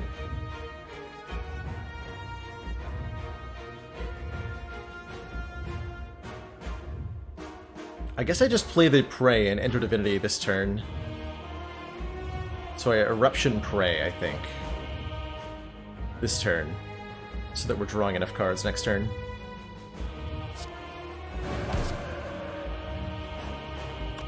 Is it Flurry?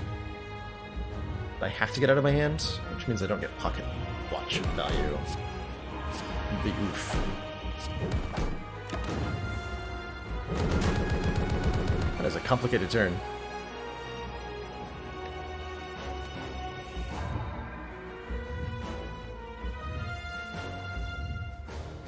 Okay. So here's Mental Fortress. And we can Secret Weapon for Fear No Evil if I want to enter Calm here. Which I'm not sure that I do. We're also about to draw a card.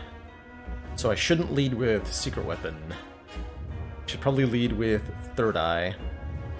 Then I can even control what the card is, to some extent. Although that means not playing Wave the Hand first. No, we played Wave the Hand first. Oh, I should have played Third Eye first. Uh-oh. That's terrifying. That's horrifying. Did I turn down any cards on principle? We didn't turn down cards on principle, but we intentionally acquired more copies of Signature Move on purpose. Sure wish I had Divinity this turn. Dang.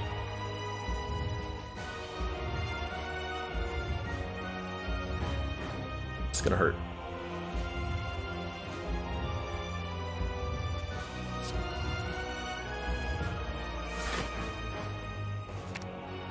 Okay, we do want to draw one of them.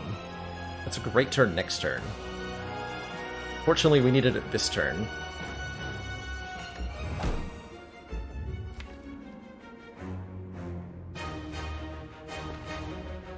Yeah, unfortunately we needed it this turn.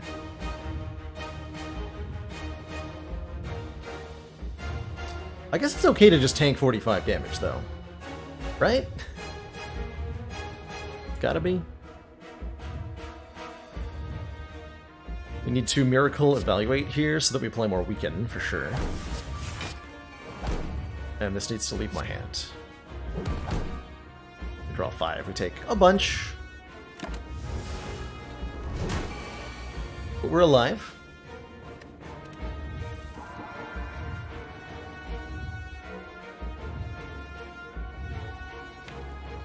Are we? Actually? This is when I can get Mental Fortress in play. This is when I can... I guess we overthought this signature move, probably. Keep drawing through the deck a little bit more. How do I play Dark Shackles and have it do anything for me? Need to get back to Wave of the Hand to do that. That might not happen. What will happen, though, is that we're entering Divinity next turn. Which means I don't want Fear No Evil to be in my hand. Okay. So we're forethoughting both Fear No Evil and Signature Move. Not sure what order they go in, but this is the order I want them in.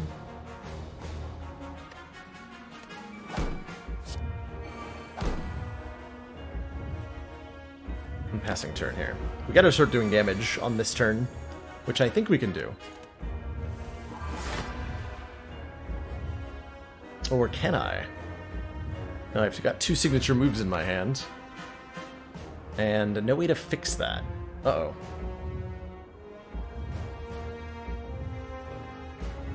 That's not good, is it? I think we're gonna die. Uh-oh. I need to be able to play these. I don't have a way to do that.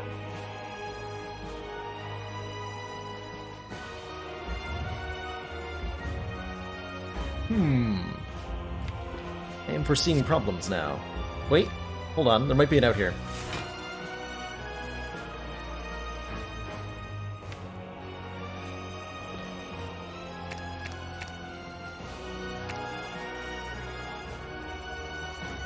This is the best idea I've ever had.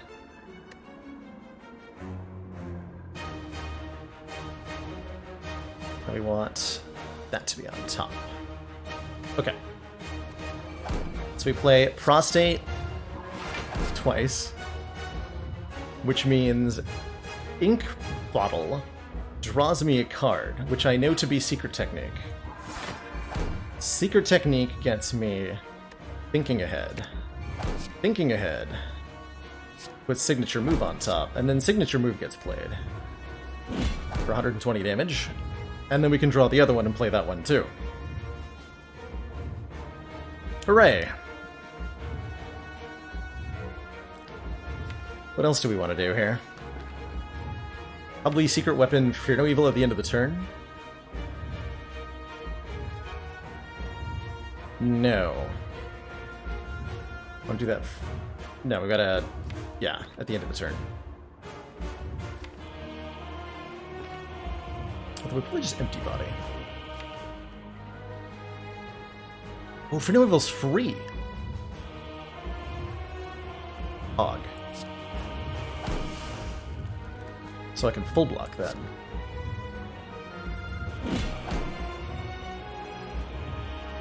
And yeah, we don't need any more damage this turn, so let's get Fear No Evil. Be in Calm Stance. Play Flurry of Blows. Leave Calm Stance, getting me a ton of block. Play that. And then just... It's gonna be bad. Although we can Omniscience to fix our problem again, good. Or I can Secret Weapon for one and play it now. That's even better. Okay, so we played 3 on that turn. Seems like a lot. This is 36. This is good-ish.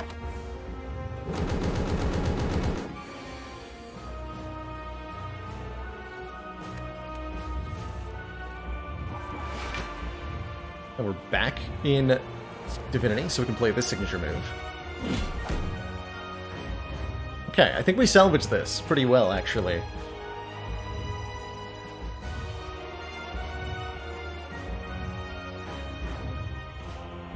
Do I get to Omniscience signature move right now and do another 180? I have a Fairy in a bottle, so I'm allowed to do that if I want. Seems like a good idea.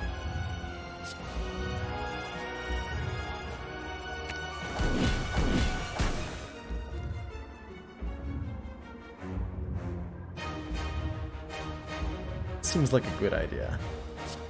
We'll go low on health here. I'm fine with that. Do we play Shackle? Yeah, I think we do, right? Because this isn't going long enough.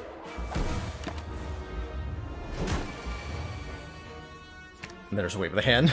Making Shackles relevant. No, that's okay.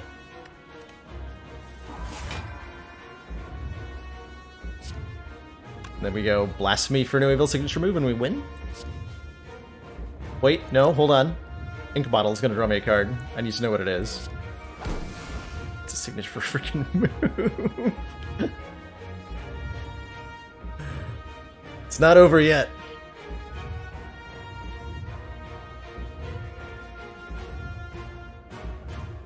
Okay, what's our out here? I do have Burner next turn. So I can play Blasphemy.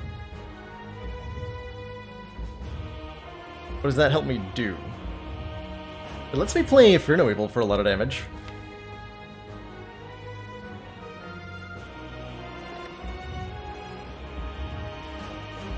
Maybe we do just play it. Yeah, let's do it. That's the worst that could happen.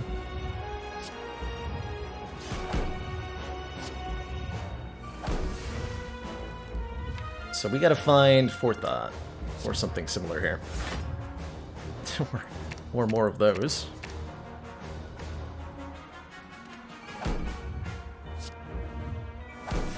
So we'll put me back into Divinity at the start of the next turn here. I play that. I think I'd rather play Vigilance now. Then I can control if I go Divine. Yeah, I would rather do that. We have an extra turn because we're intangible next turn. Okay, there's Flurry of Blows. Given how little damage we need to deal, I will accept that. Secret Weapon looks great, too. I died. Blasphemer expires. Good stuff. If you have Incense Burner on 5, the intangibility kicks in before Blasphemy kills you. So we only take 1 damage from the attempted murder of the deity. Or what have you. So we go Safety, Flurry, Pray, Flurry, through Empty Body. Guess I could have known what was coming up there, and probably should have done that. This is still fine, though. Okay, there's Thinking Ahead, and Forethought.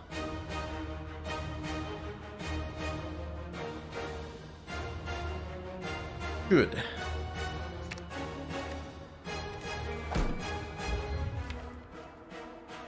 The only thing Secret...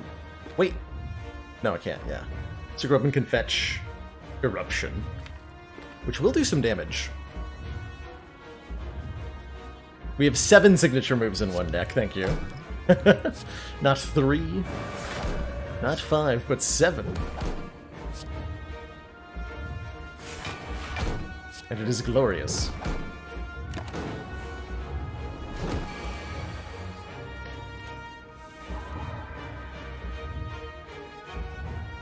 Okay, don't play the Protect, just play Forethought signature move. Ink Bottle will not kill me.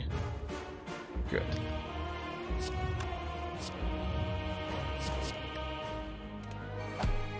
GG. GG. That was wild. It was a 2-hour run, and it was worth every penny.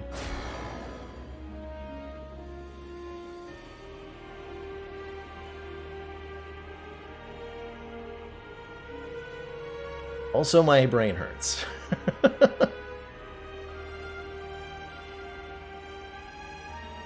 GG.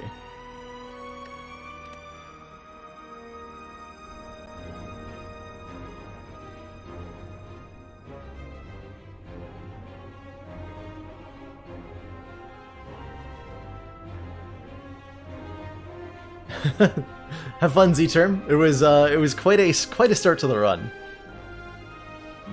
Quite a start. All right. Well, I know how to cool down from that run. I think. Gotta recombobulate myself a little bit here. I'm gonna take a short break, refill my water, stretch my legs. Add 1+1 a couple of times. Make sure that I get 2. And when I come back,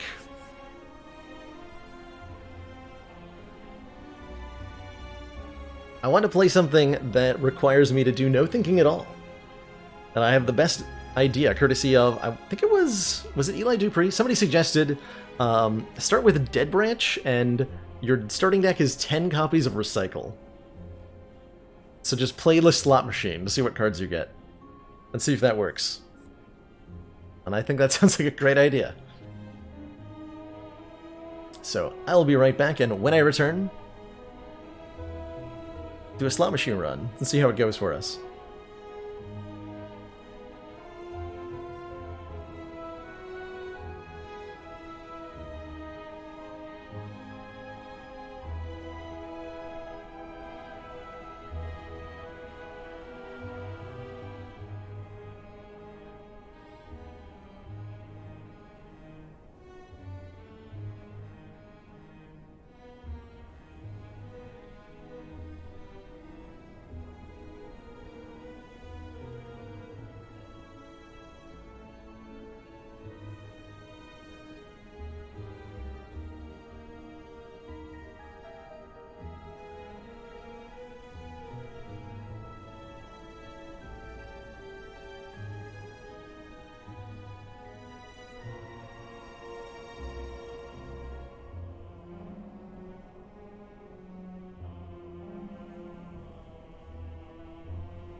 Alrighty, everybody, I have returned. Thank you so much for your patience. Feel a lot more functional now. Alrighty, so let's do this. Do this on defect. And then I imagine this will work on A20. Probably, we'll see. We start of a deck with 10 copies of Recycle, a Dead Branch, and to make it more interesting, let's go diverse and colorless cards, such that we're allowed to... The Dead Branch can generate colors of all cards, including colorless ones, which it won't do if we just enable diverse. For maximum chaos. Yeah, we just want a corruption. So our odds of finding one aren't that high, right? But we can hope. We can definitely hope. Let's see, what are the am I allowed to acquire cards other than the recycles? Becomes the question. Like, are there any limitations on what we add to the deck? I don't think there should be. I think this should just be really fun. Let us embark. I guess we will start with a lightning orb too. So we gotta remove everything. We'll keep the Ascender's Bane too, right?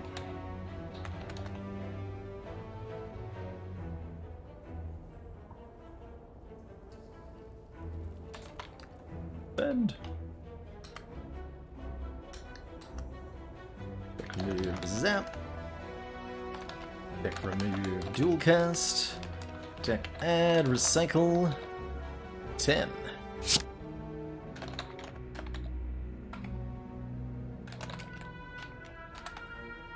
So here's our starting conditions. We've got 1 Dead Branch, 10 Recycles, and that's it. That is literally it. And Master Reality? Oh man. That would be fun as heck too, huh? Do you have Mod the Spire on the Beta Branch? You can... Mod the Spire will boot just fine on the Beta Branch. It's just, you can't really install anything else. But the base mod and the console work totally fine.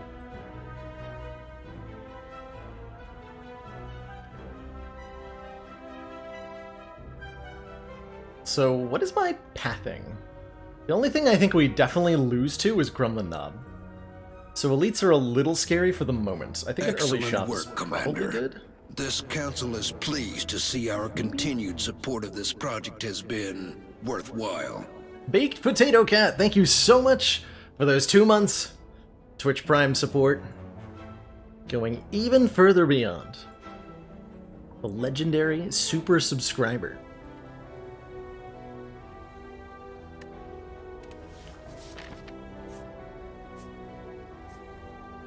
Two events. Is Chimera on? Diverse is on, yes. Kind of like garbled up here. We don't really know what's happening. But we do have diverse enabled, and so we should see Dead Branch cards from every color. The slight issue with the... Oh, nice. With the recycles, we do lose a card in hand.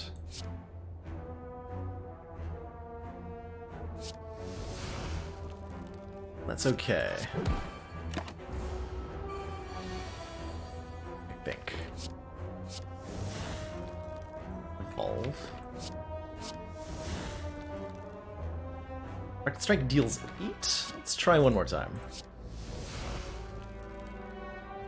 Venom.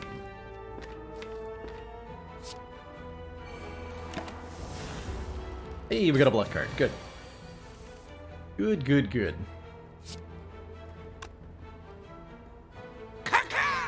Kaka! Cheers! Don't take card rewards, instead add more recycled. Oh no. Oh no. That sounds about right. Hey, actual attacks. Good. Irons.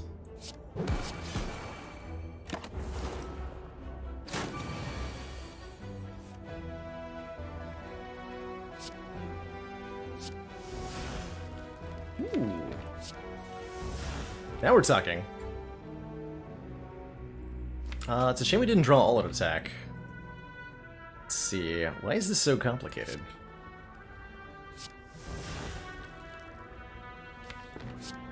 Did draw offering, or all attack. So I think we have lethal here. Thank goodness. Only took literally all of our health.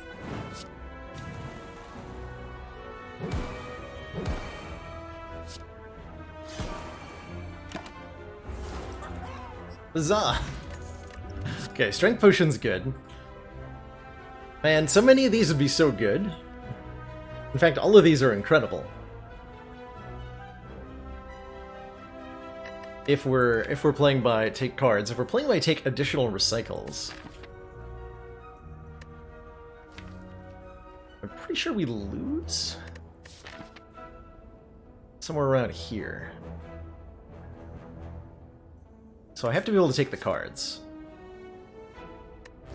In that case, what card do I want to take? Disarm is very good.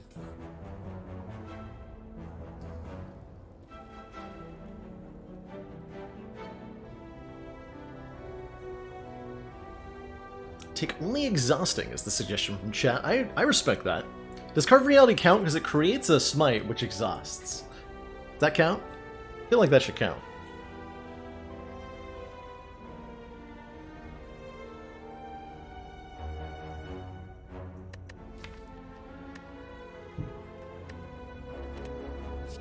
Take genetic. So if it doesn't count, I can't take Blade Dance. But I can take Nightmare, and I will. Thanks, Random Shop, for the Nightmare. Certainly feels like we're in a situation where 23 current health is pretty valuable. Because I might want to fight this elite. That's exactly full health.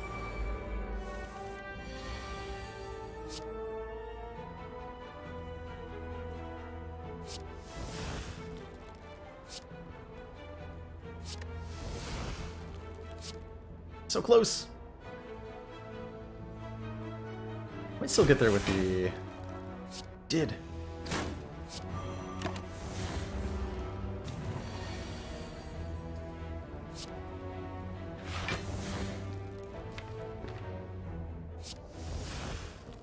Adrenaline for more recycles, my god. The sheer value.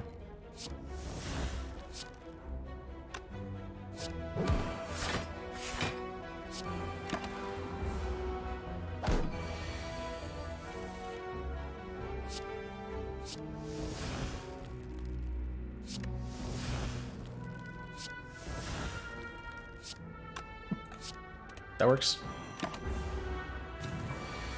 Caw-caw!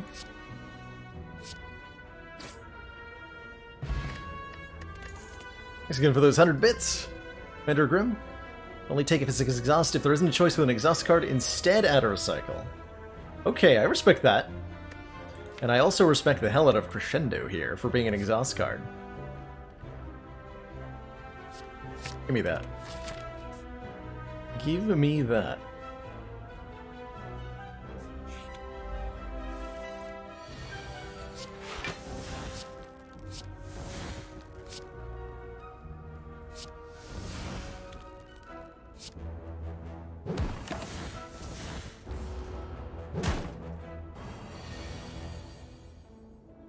So I can whirlwind for 5, which is a full block. Amazing.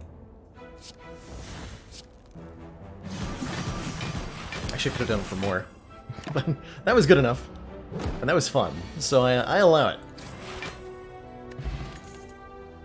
Okay, none of these say exhaust. So I accept the alteration of add a recycle if we don't get offered an exhaust card. That sounds good. So our card pick here is then a recycle. And I'm gonna fight this elite. For better or for worse. It's going to happen. Hopefully I don't die.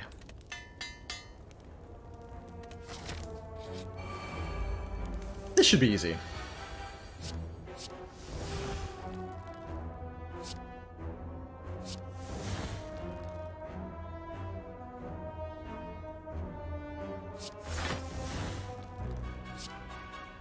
No problem.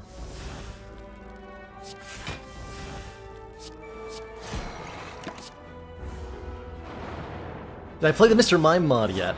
I took a closer look at it virtually. I remember looking at it a while ago, and there were reasons I decided not to play it, and I think those reasons are still in effect. So I've at a closer look. I try to avoid playing mods on stream that I think I'm going to have a negative experience with or a negative opinion of, and that's unfortunately where that one ends up falling on. Because the last thing I want to do is take somebody's work that they've put a lot of effort into, right, and put that on screen where it will be perceived poorly, or in a way that it'll be perceived poorly.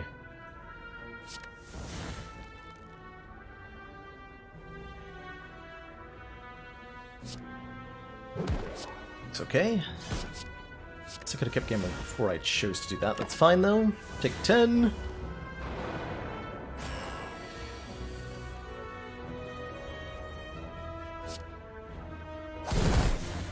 Got him.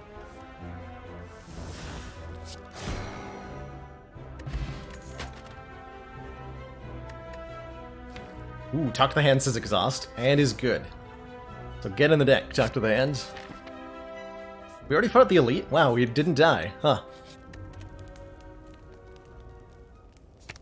Upgrade that, or we can start upgrading recycles, which would be pretty good. Let's upgrade the Talk to the Hand first. And I think we never upgrade, Nightmare? Do I?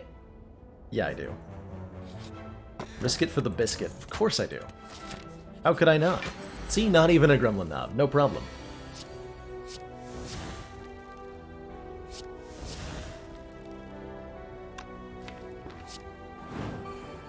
No problem.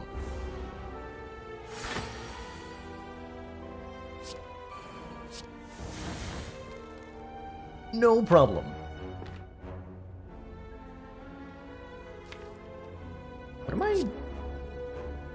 What is my win condition here? Oh, you have to choose one? I can go there.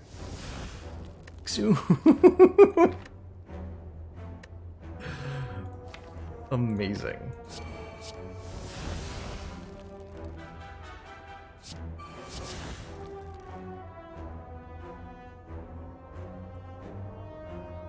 Uh-oh.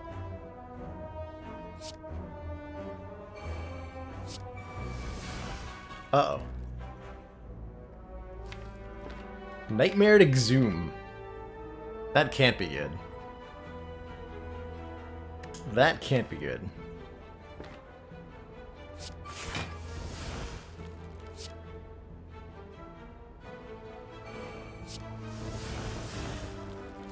Why, yes, I will play Master Reality. Why, yes, I will. I could play Blasphemy now so that I can Exhume it next turn. Is that a good idea?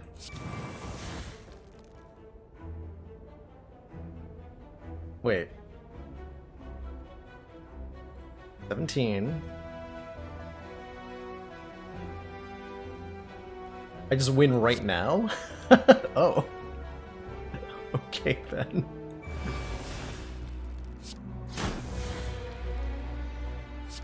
Apparently I just win right now.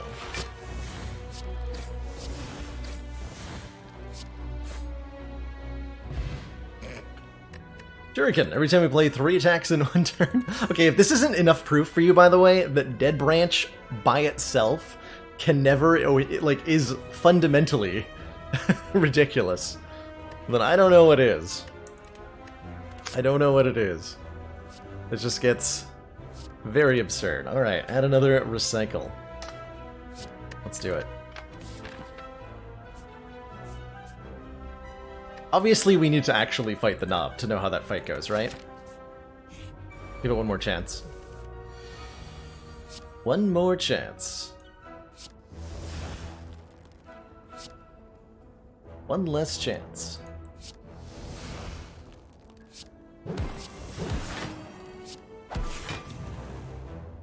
That worked out. Oh, I didn't even play algorithm in that last fight. Disastrous.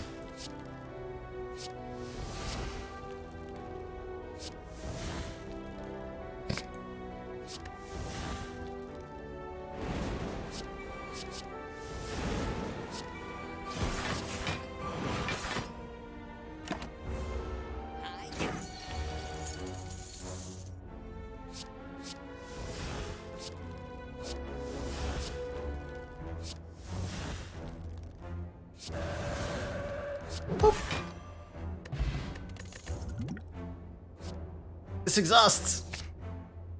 Welcome to the deck, Alpha.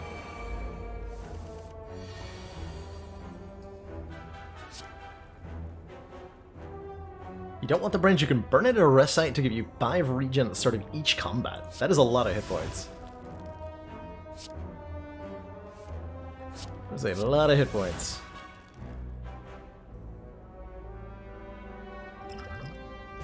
Also not Knob again, by the way.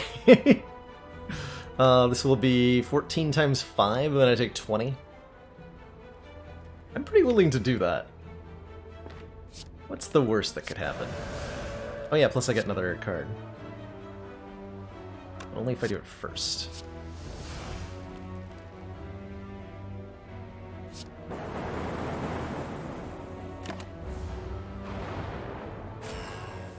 Worth it. Absolutely worth it.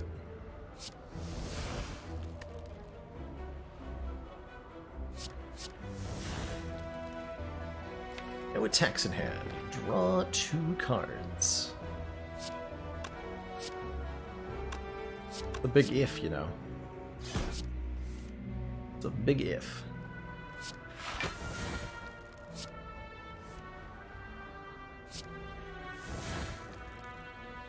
Ten Havoc and Dead Branch, oh no.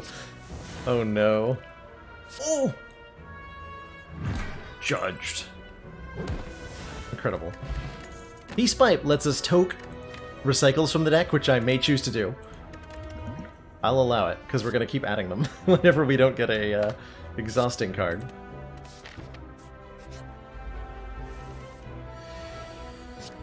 I'll allow it.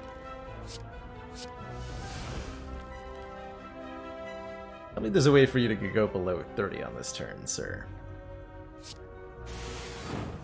Please and thank you. Almost?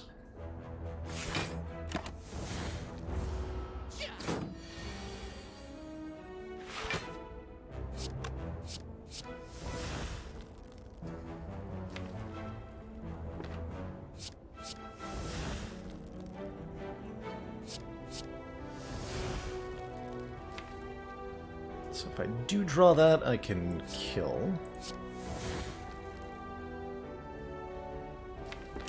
If I don't, can't. Duplication potion, good stuff. Take that over Liquid Memories. Second Wind says exhaust on it. Is that allowed? It's got exhaust right on the card.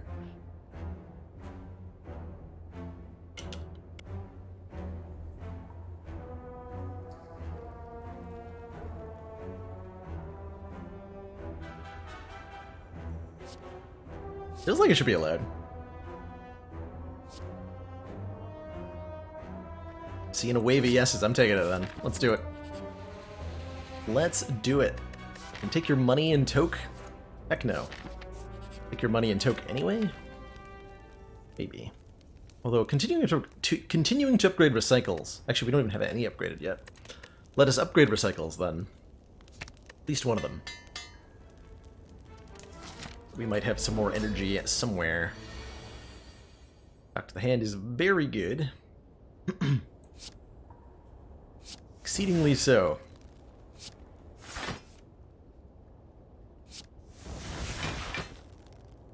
in this fight. I don't know if it was worth duplication potioning. I don't think we're that scared of Hexaghost. Although this is an A20 Hexaghost, though I do get to play this alpha.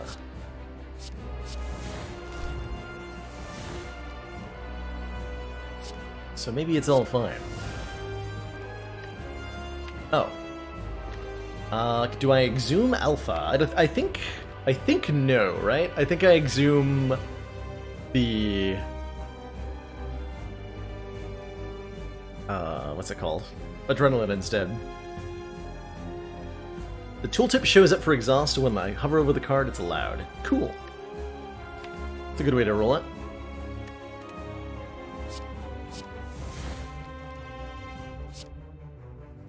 Or we can get Talk to the Hand back. Now, we're winning with this Omega. Where are we?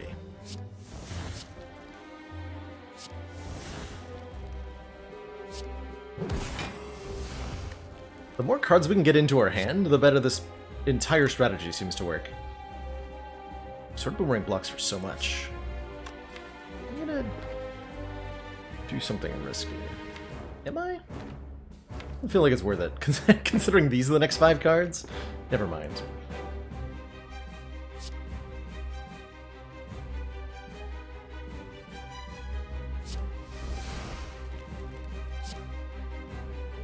Does Exhumed Algorithm get buffed a second time? It does. And if I can Nightmare and Exhume, we can actually get an algorithm of infinite power. With Nightmare, Exhume, and Genetic Algorithm, you can stack it indefinitely in a single combat. If you will really want to. Which seems hilarious. We should try that.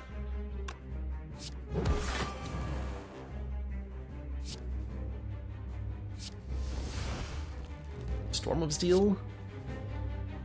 Turns into Shiz. Also turns into Block.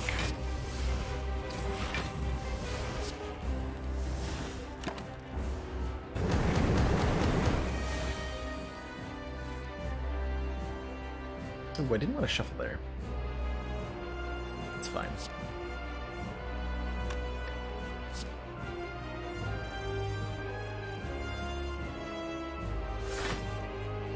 Crescendo's back.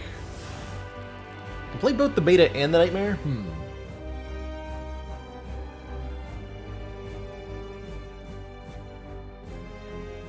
Do I want to? Let's see what the beta generates. That could be cool. And yet... no.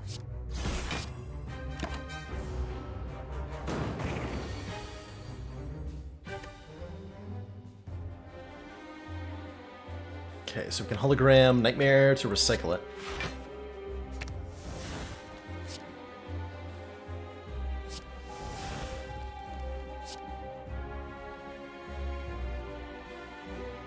Hyper Beam too, I think. Well, the Hyper Beam is good. We just need to get this Omega in play and we win.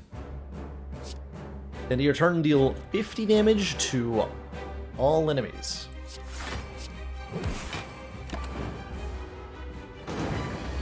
Every last one of them.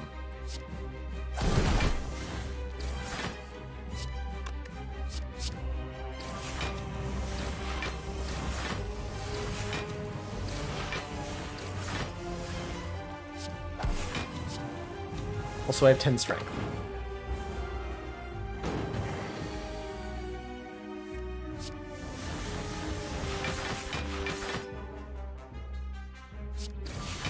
GG. GG. That says exhaust on it, and that's really good. Fiend Fire.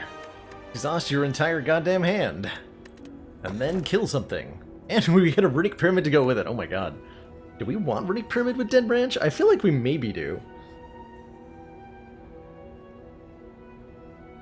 Pandora's Box does nothing, as we don't have any strikes or defense to transform, so that's completely dead. Sacred Bark doubles our potion, letting us duplicate something twice. Or duplicate 2 things, rather.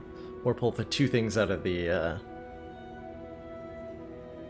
discard pile. And I think, actually, exactly like last run, the Runic Pyramid is arguably detrimental, and therefore I will definitely take it.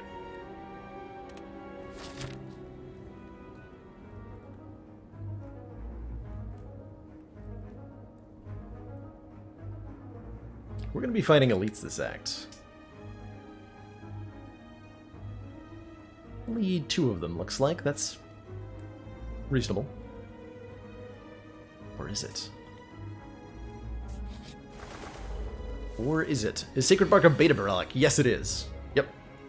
Beta relic only. Man, this nightmare gets a lot better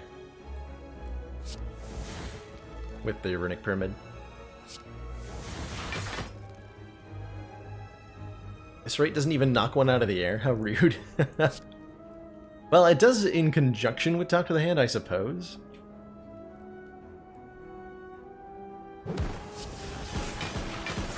Plus the sheer boot value.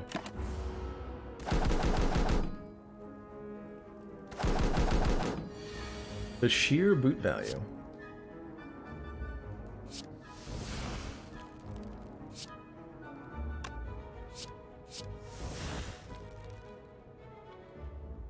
Uh-oh.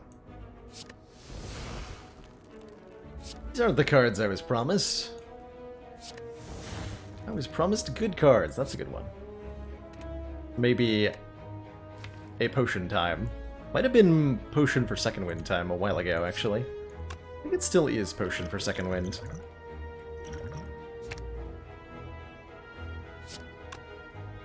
It's 15 block. Got 3 cards. Reboot's incredible. Give me that.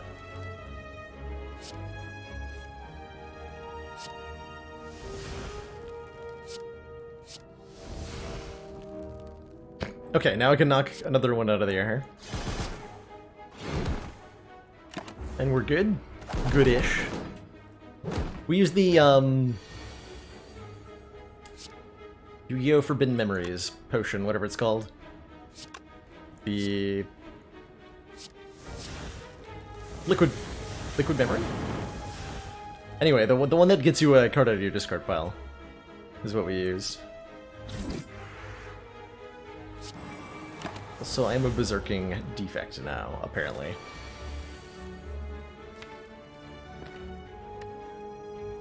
Assume we already played Algorithm. Didn't we? We did not. We did not.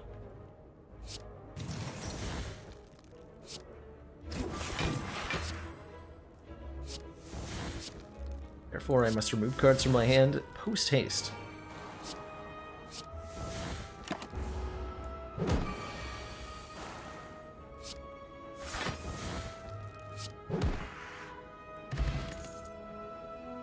These say exhaust, so we add a recycle.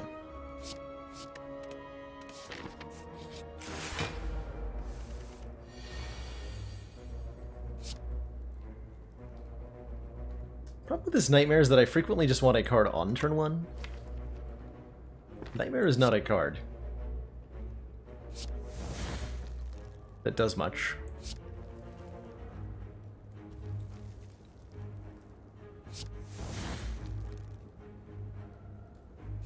Ouch. I think is where we end up here. Ouch. We need a boot sequence pretty badly, huh? Turn 2 looks fine, though. Pretty consistently.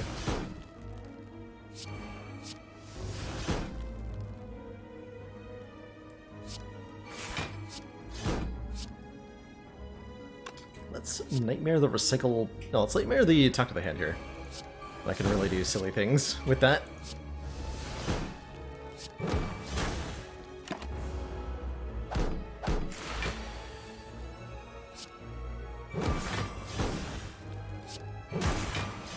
So we're gaining 12 block every time we play an attack against the Shelled Parasite here.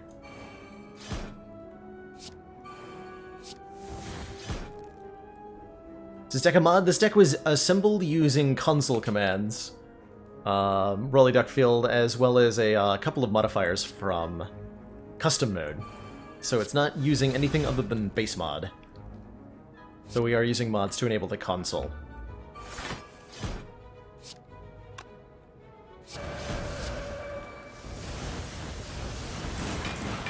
So much block.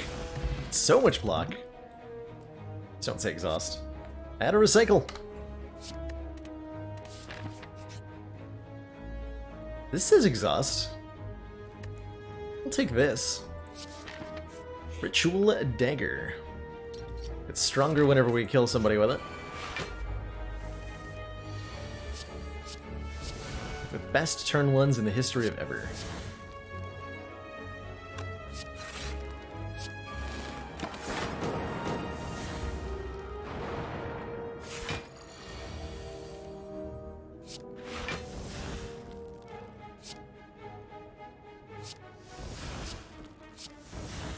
Bullet time. For free. Do appreciate that quite a lot.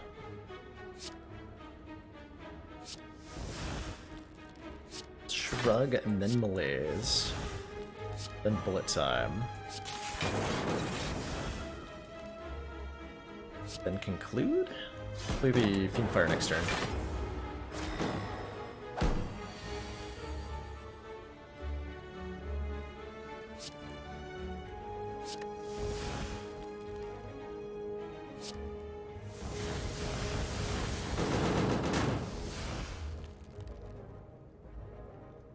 Okay, Sever Soul will KO you. That was every card in my hand was a non-attack card. Incredible. And then we'd like to boost Ritual Dagger, ideally.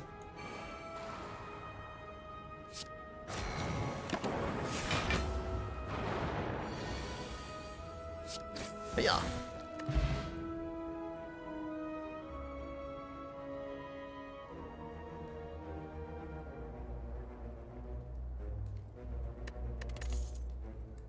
Piercing Whale says exhaust, though, and it's very good at blocking, so I'm super interested in it. Welcome to the deck, Piercing Whale. And I think we start toking recycles to get this a little bit more manageable. Too many of these. Only add cards to the deck that say exhaust. That's right, Just Prom. And as an added condition by Endergrim, if we don't see any such cards, we must instead add a copy of Recycle.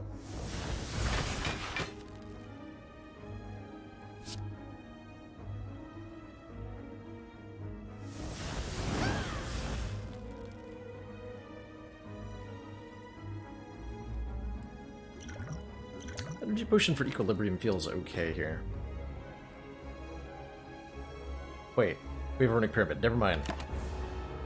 It's like, I really want to retain these. Well, guess what? I can. Guess what? I can.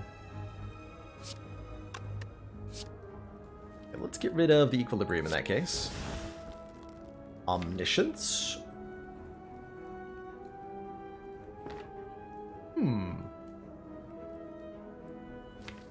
Omniscience Nightmare can do some awfully interesting things.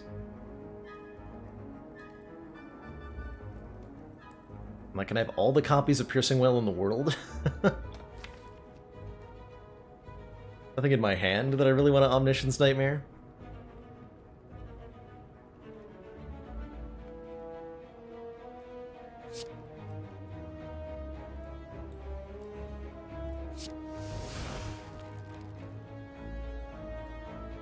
Omniscience Nightmare Juggernaut?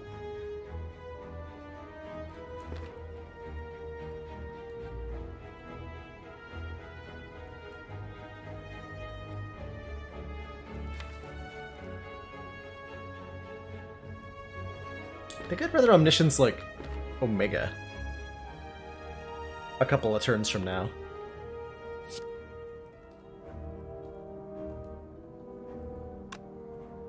But we do want to kill with a Ritual Dagger somehow. Good luck to us with that.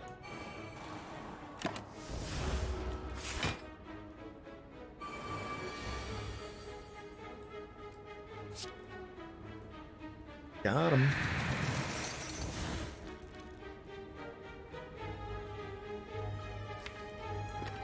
Okay, All for One doesn't fetch me anything. Let us purge some stuff here.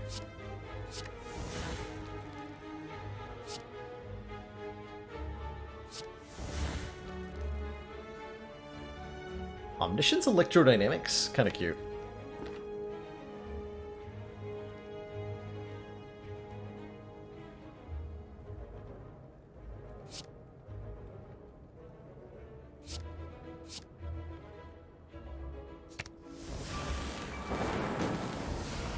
And then we even have a Crippling Cloud for next turn, so we'll kill all the minions next turn.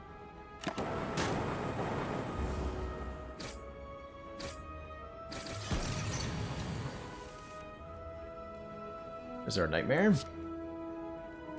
Actually, the minions are already dying. In that case, this only does 4 damage.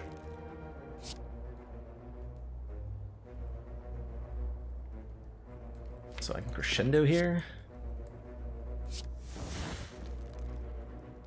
Yes, I can. We can Nightmare our Ritual Dagger. I think that keeps the original one, so we can still boost the original one.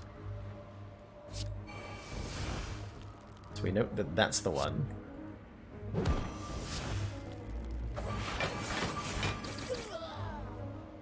Oh, Juggernaut! I was like, what? What just killed those guys? Juggernaut just killed those guys. Frickin' got him. Incredible. Set that up so I can play it for free. Although I would just... doesn't make any sense, actually. Anyway, we know this is the original one.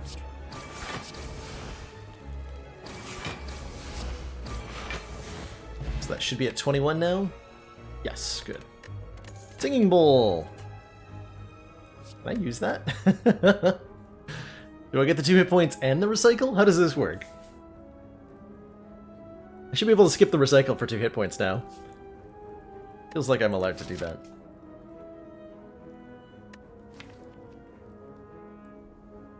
Certainly I'm allowed to click on this button.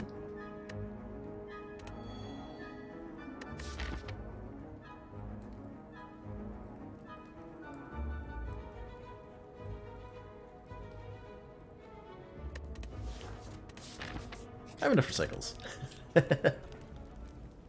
Let's forget this Ritual Dagger.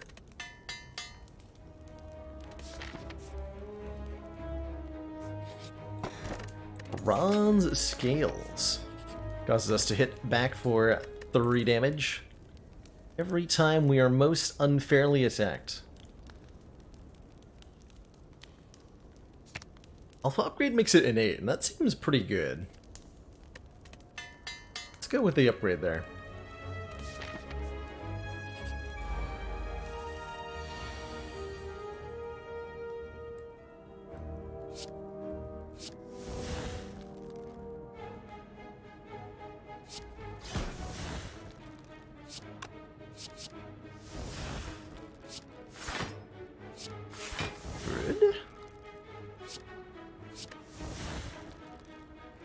Better.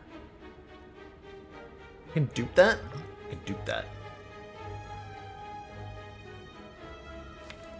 Well, that seems like plenty of time.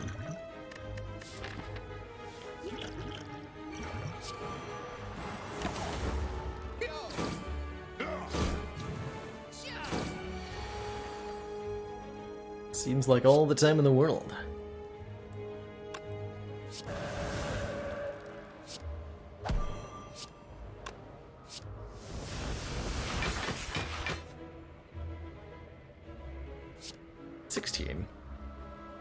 Oh, but Thorns look at him. Okay. I don't care if I'm vulnerable because I'm intangible for 2 more turns.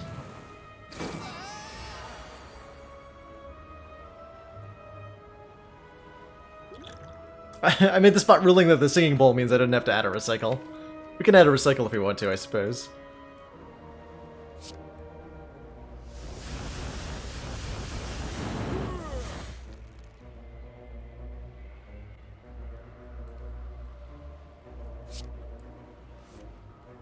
Oh yeah, I have this.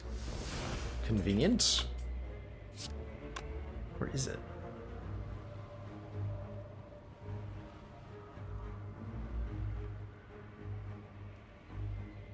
The energy potion if I want to kill right now. I just take the 1 damage though.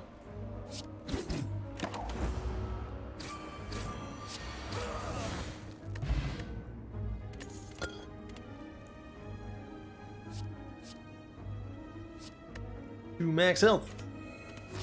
Give it to me. Yeah, the reasoning for that is we're at a point where my best move is to toke recycles. So if I stop adding them as a rule, then it means I just get to upgrade stuff, which I think will be more fun. Because if I continue to add more recycles, instead of upgrading cards, I will just toke it every fire.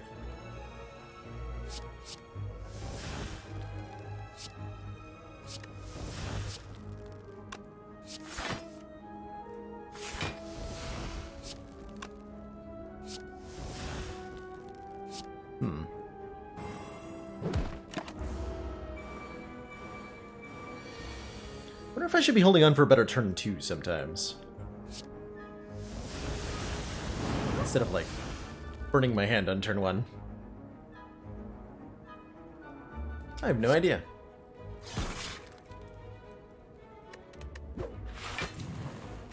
Oh, the boot makes, just lucky way better. Didn't even realize that. Well, I was confronted with the reality of it. Heck yeah. Heck yeah.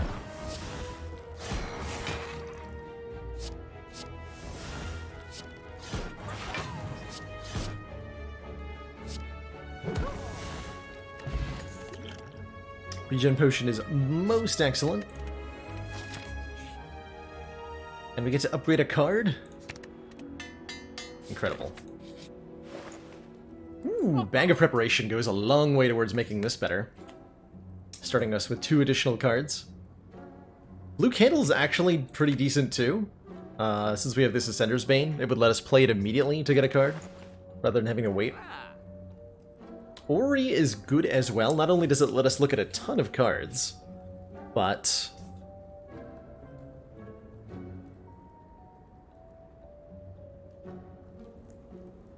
we can also gain max health off of it with the Singing Bowl.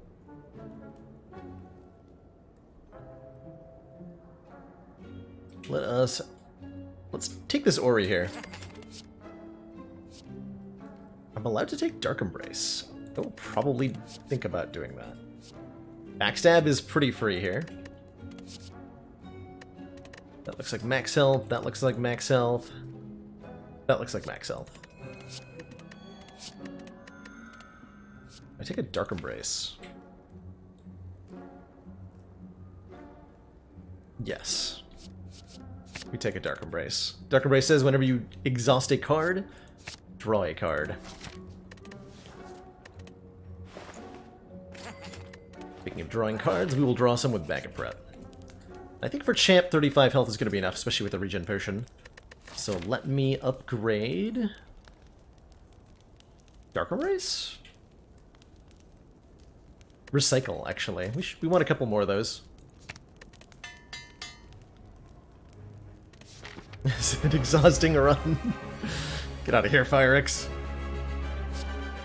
Your kind are not welcome here. That's not true. You're most welcome here.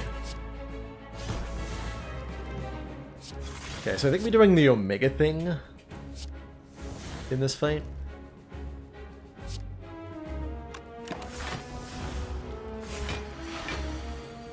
The Omega thing seems pretty good.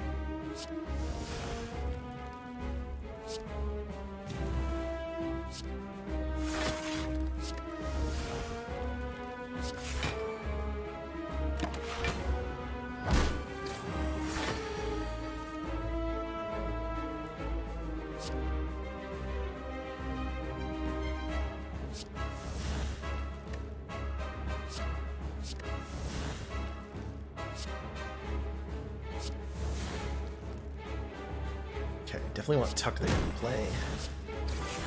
Get stuff out of the hand.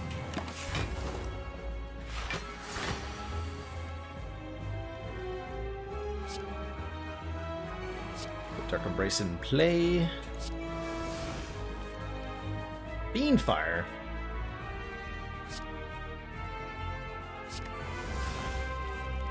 Spirit Shield's so good. I'm gonna get rid of this Fiendfire. Although that could have done a ton of damage in and of itself. This is cool. This recycles, with the Dark Embrace, the recycles are no longer making us lose cards in hand, so they've suddenly become good. I think that Dark Embrace was all we needed for this deck to be completely absurd. Am I understanding that correctly?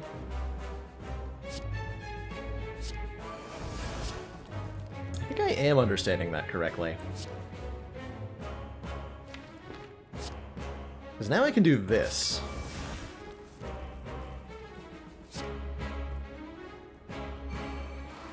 I mean, I can play Nightmare on Omega, but I can't actually, like, play all the additional Omegas.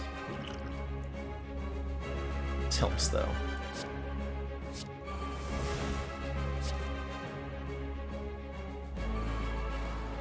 So only 2 additional Omegas will actually come into my hand here.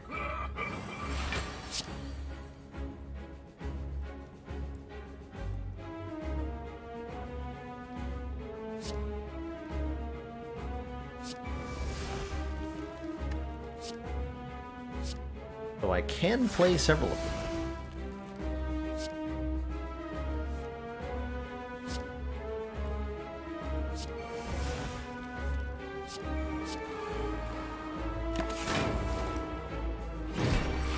Guess this means we don't get to boost Ritual Dagger, doesn't it? If we're doing 150 damage at the end of the turn here. I think Champ might be dead very shortly. To guess.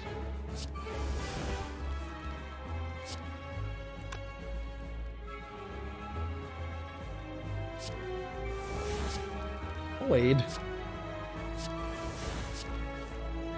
Wait. Oh yeah, I put those in my own deck. It's like, where did that even come from?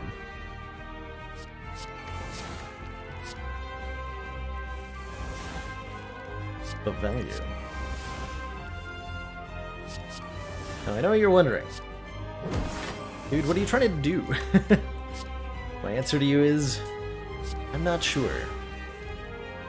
But I think it'll work.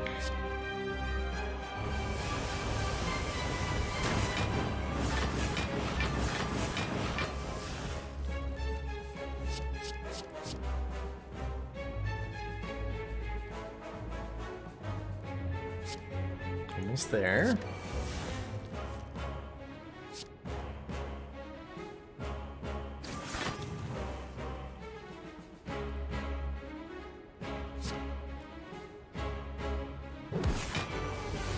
Okay, that should be good enough.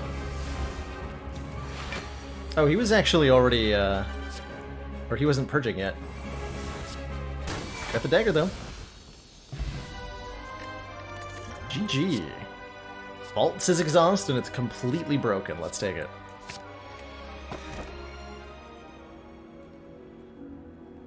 Feels like a fairly easy Coffee Dripper. We want more energy, and Coffee Dripper does that very well. Orb slots are kind of a joke. Not really doing anything.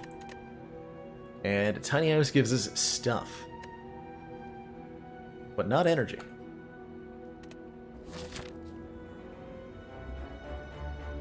But not energy.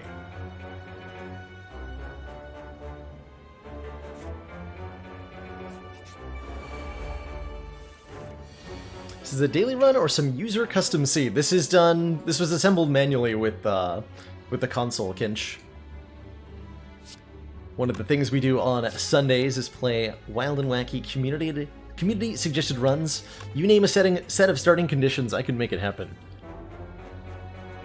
And we explore the crazy nonsense that entails. But yeah, we're also playing with the diverse modifier. Indeed we are. Please give me cards that are good. We wanted to seek for Dark Embrace, huh? So.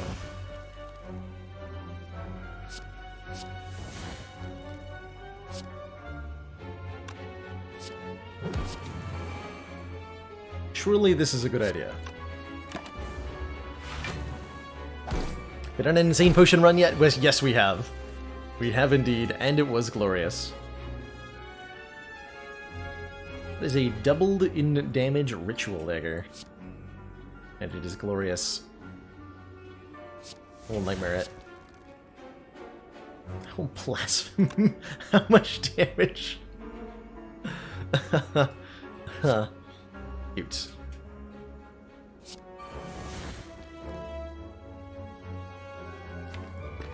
If I can get one more attack...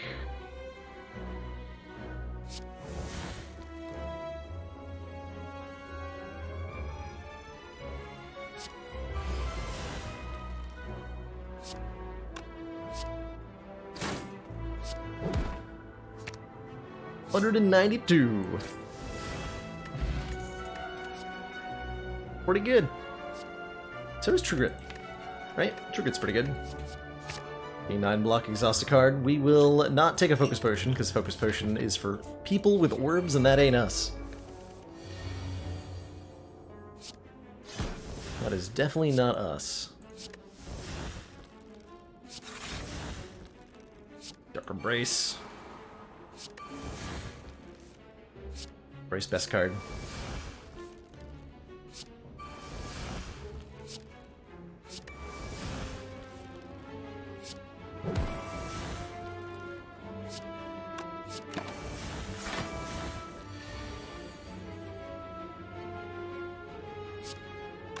Dark Embrace, greatest card.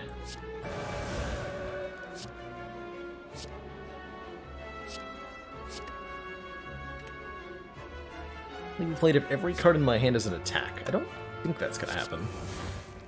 You never know.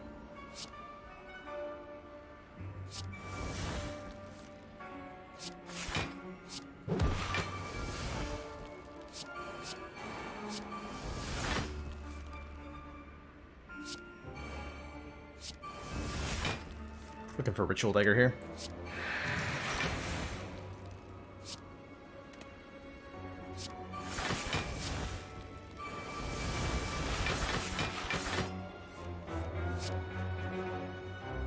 Low Ritual Dagger. Here you are. Beautiful. Go for the Eyes could be okay. Shuriken? Wait, I'm not allowed to take that. Hold on. I'm not allowed to take that. I'll miss out on my 2 max health because of that. Only allowed to take things that say exhaust on them. That's the rules. This says exhaust on it. Though a proper copy of Exhume would be even better here.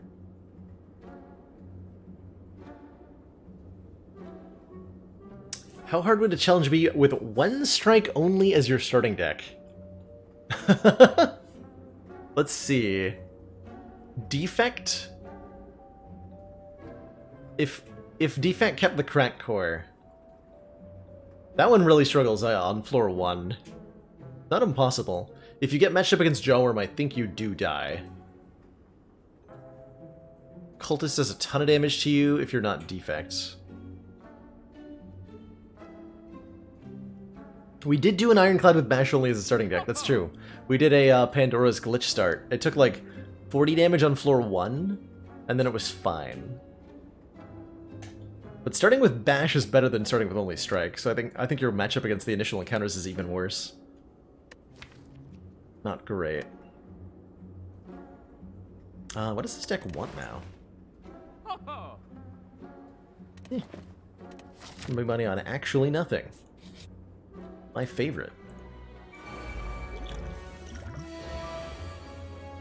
That's a pretty good start. Or is it?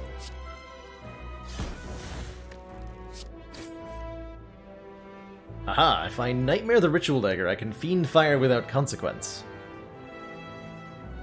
So we're gonna get the... Wait, no, but it's not the original dagger. Never mind, I can't do that. Nor what I just said.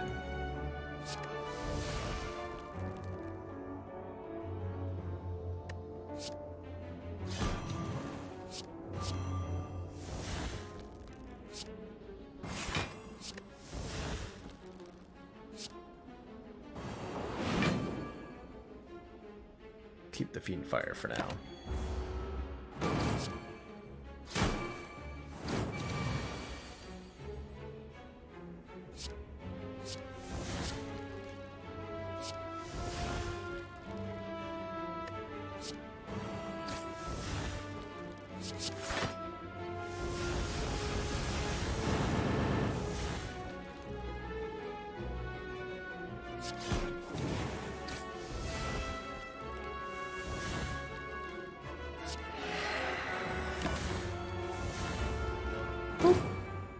Actually only lasted 2 turns. Fossilized Helix prevents us from taking any damage ever, pretty much. First time each combat we would take damage, we don't. And that's going to cause me to play Crescendo on turn 1 in this fight, which is almost assuredly a very good idea, and not a terrible one.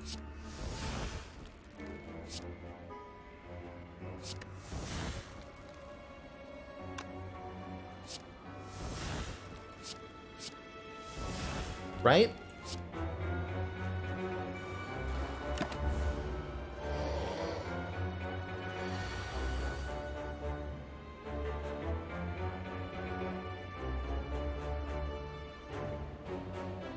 Sure would be nice if I was able to hurt my opponent right now. At all.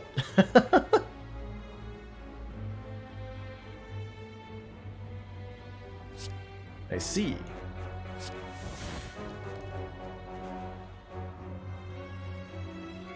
Very well then. I'm forced to exhaust my hand. What if we just take a moderate amount of damage here? 28? You're asking a lot.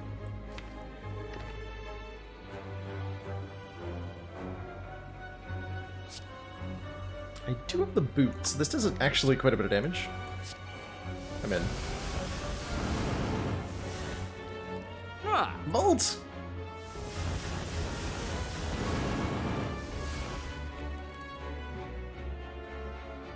Thanks for those Vits Endergrim. If I play the Extravagant, I won't be able to do it today, as a heads up. But I will definitely put it on the list of considerations for next time.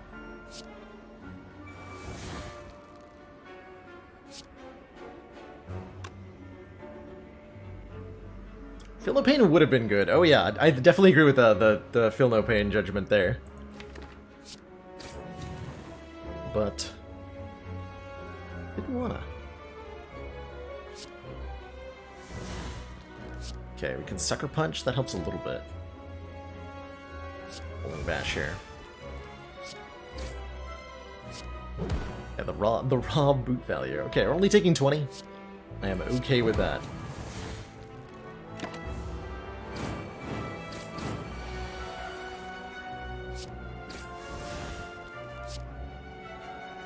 Okay, Dark Embrace lets me do very ridiculous things.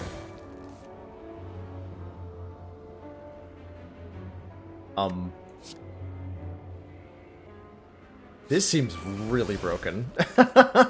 Nightmare Vault? That can't possibly not be broken, right? That just can't be?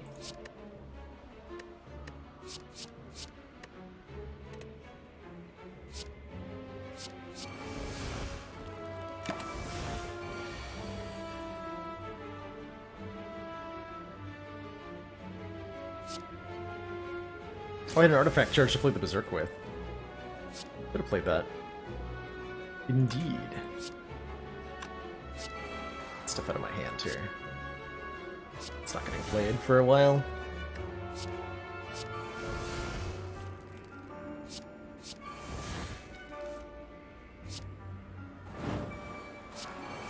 Okay. Well, this got silly.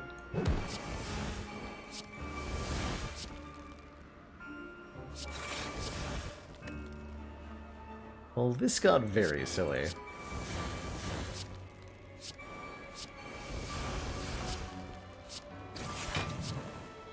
Wait, why are these 0 cost? Oh yeah, because I put them on the bottom of my deck with Forethought. Incredible. Incredible. This is Exhaust. I'll take it. I'll take it.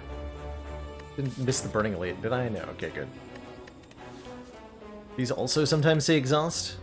Apotheosis definitely says Exhaust. Panic Button says Exhaust. And Dramatic Entrance is fine? Sure. Sure, why not? It's like a backstab, but better. And worse at the same time.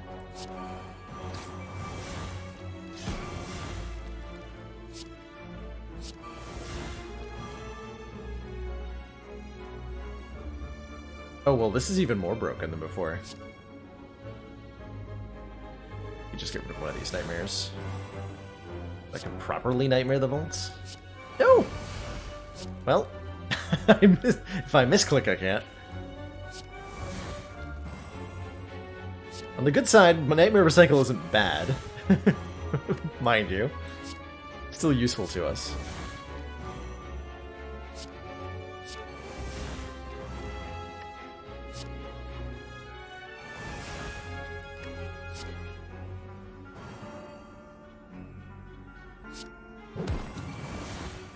This is how much? 108 currently.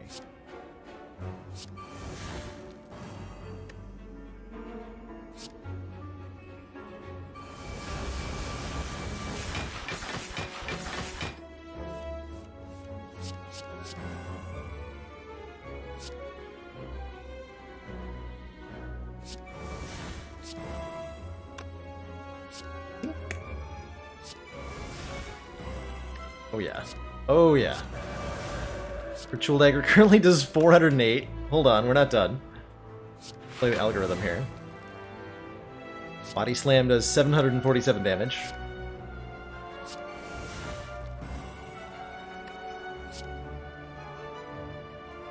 It seems fair and balanced. Man, this Apotheosis really escalated how silly this is, huh?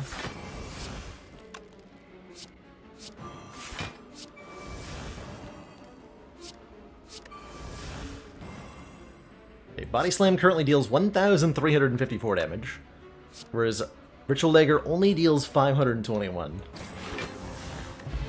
Unfortunate. Pocket Watch will almost assuredly never do anything. Rather have the hit points than the chill. Sad face. See you later, Incense Burner. You did well. No! I could have taken it. The insult. The insult. Being trolled by the Spire.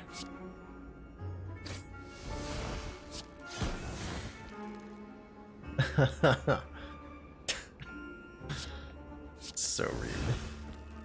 It's amazing, though.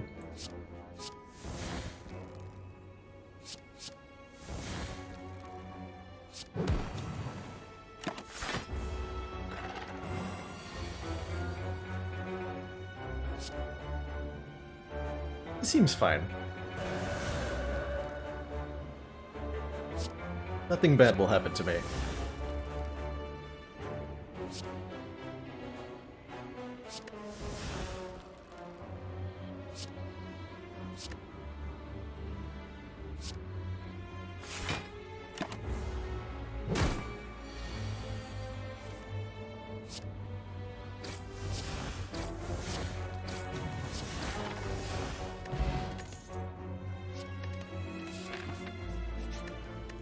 Seems totally fine.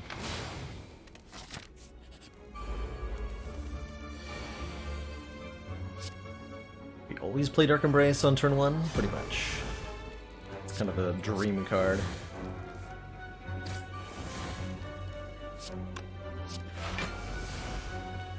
Just a little bit. Omniscience. For what? Honestly, just Omniscience for Apotheosis. Play it twice.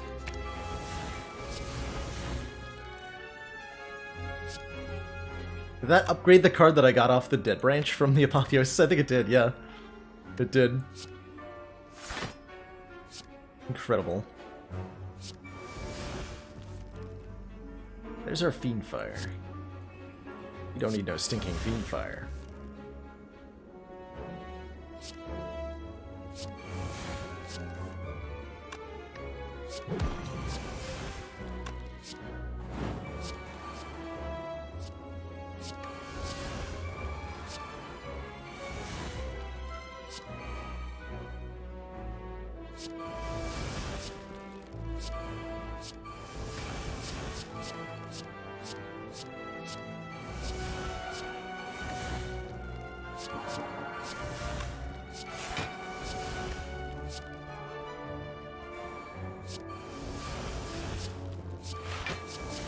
how much energy now? Here's our Feel No Pain. Oh my god. Too strong. Too many recycles. Too many.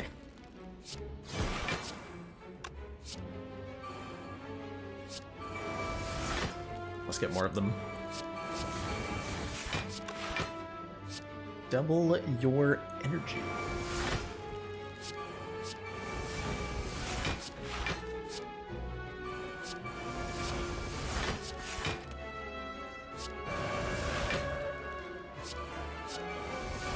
Your signature move, I'm not dealing with you again. No thanks.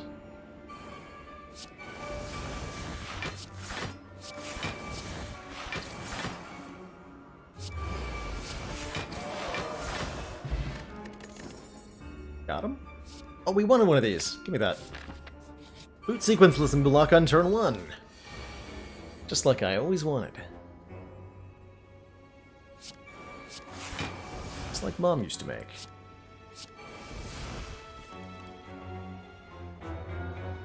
Nightmare Vault again? How do I keep getting that? It really doesn't seem kosher.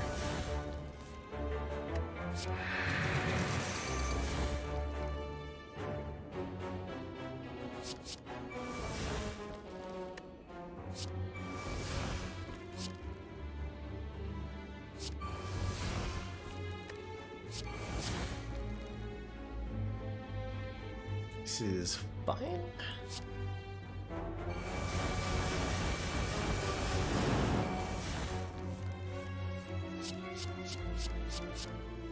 I can burst algorithm and that works. We'll get it boosted twice here. Incredible. Definitely gonna play Mayhem, because obviously. Why would you not, right? And the Dark Embrace really turned this deck into something completely different, huh?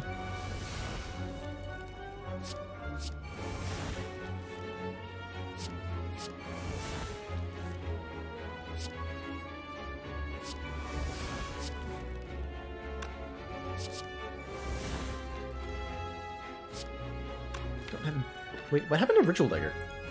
Hello? It's in the discard pile. How did I get there? Well, whatever.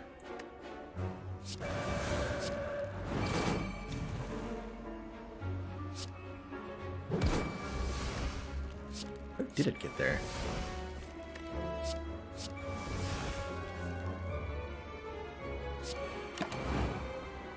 Like Omega on. I think that was turn 1, right? Feels like it was turn 1. We don't want to toke anything. Just want to upgrade Apotheosis.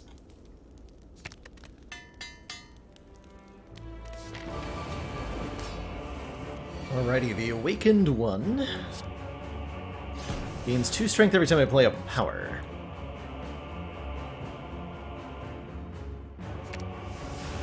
Dark Embrace and play it right away here. It's OP. Got drawn by Dark Embrace, but I had no slots. Wait, what? That's not how card draw works. What? What do you mean I got drawn by Dark Embrace, but then got discarded? Overdrawn doesn't go to your discard pile, normally. And you just don't draw it. My hand is full. If you have a card that is generated and that tries to go to your hand, then that'll get put in the discard pile. But it should never do so from the draw pile. That's crazy.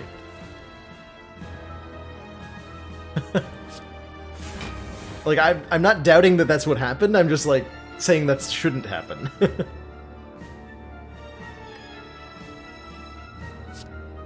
For the record. So if that did happen, it's a weird glitch and I like it. Looks like a pretty good turn 1, huh? This draws so many cards. I want to play this first.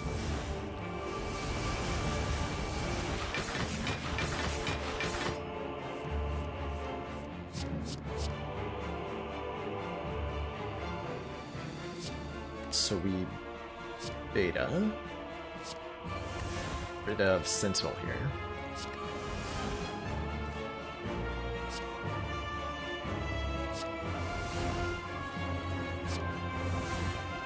Cycle multicast so we have more energy. Try to find the Omega here.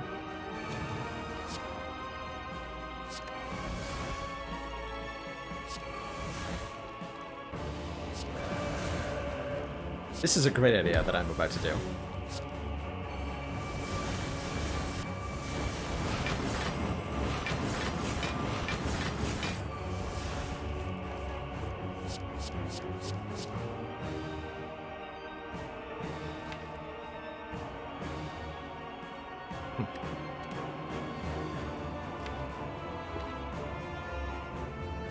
The best idea.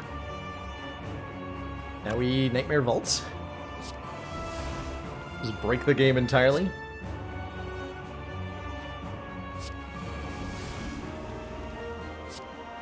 Supposed to do that in a slightly different order.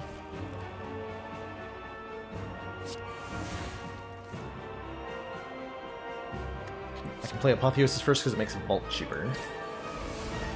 Play Omega for 60 damage per turn. Play Sadistic Nature because I can. Play every power I can because I want to. And then it's still my turn. Did you know that? Did you know that?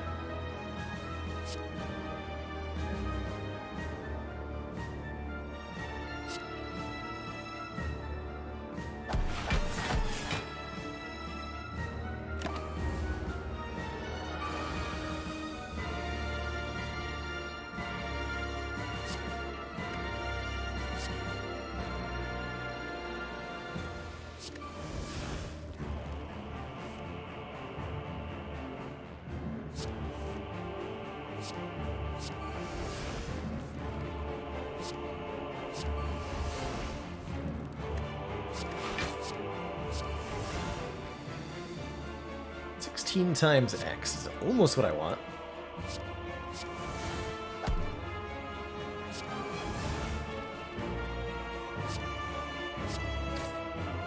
Get out of here. I can't play it, because then I can't play Vaults. Seems we're being attacked for 104. This is a large number.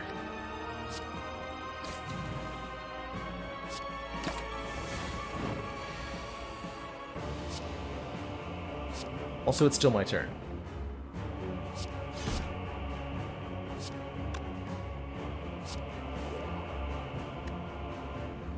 Burst? Burst Vault? Obviously, recycle first.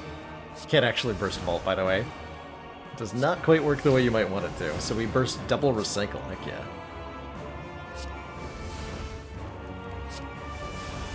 Now we're talking.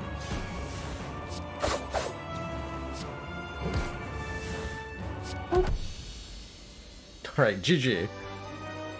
GG. Seems like a great turn one. I do say so myself. Discovery actually increases the number of cards in our hand.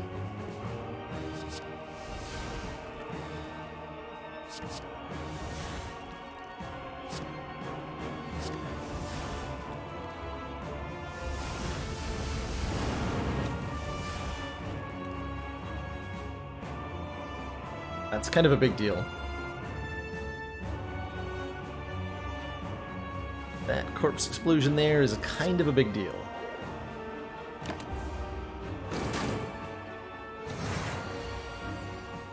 Okay, Apotheosis pretty much breaks everything.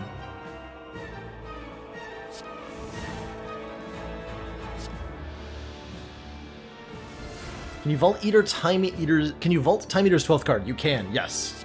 And that does work pretty well. Okay, we have Crippling Cloud, so we just need more energy.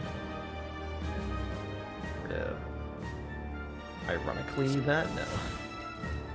Go, Impervious, Crippling Cloud. Corpse Explosion. Oh, Offering? Incredible. There's our Ritual Dagger. Perfect. It's currently doing 67. I rebound with this.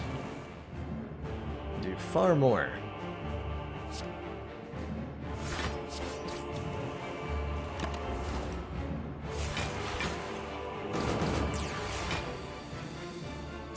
One. 74 doubled is 140 something, not quite enough to kill.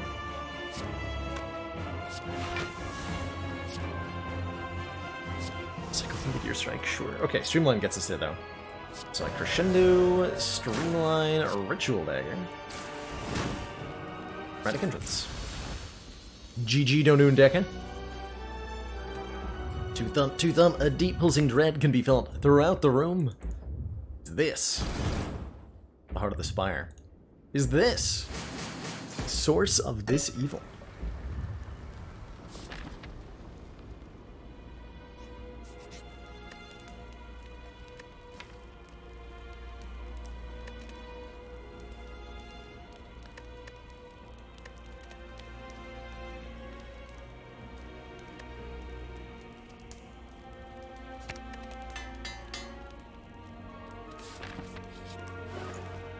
Second Dark Embrace.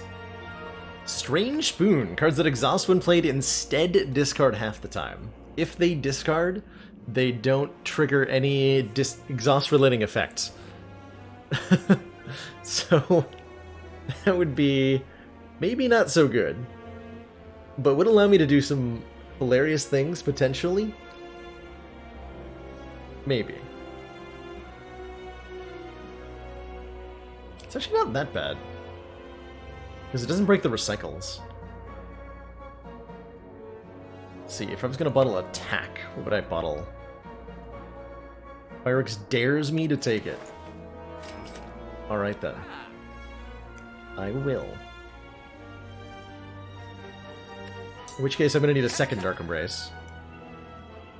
And I think we need a Ritual Potion.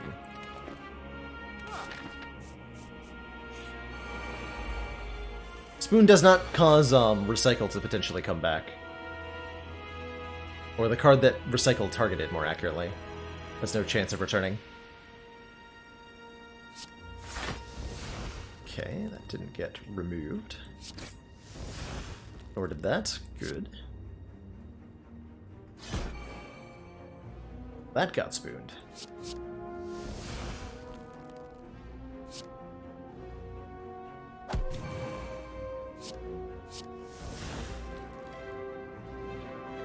Okay, that's a fine turn one. It's a fine turn one.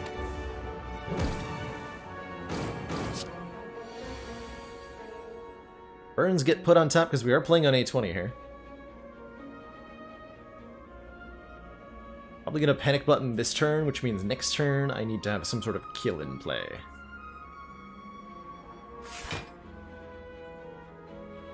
So good luck to me with that.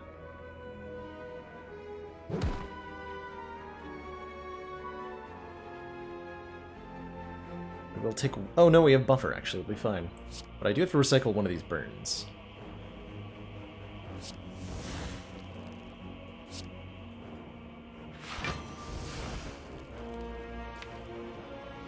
Back a card.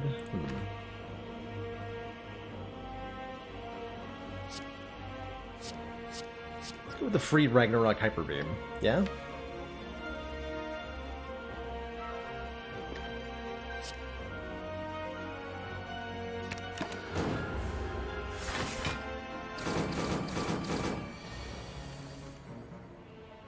Okay, this is the fellow I need to defeat this turn. Got Dark Embrace and Second Wind. The Dark Embrace will work just fine. If we Second Wind. None of these cards can block.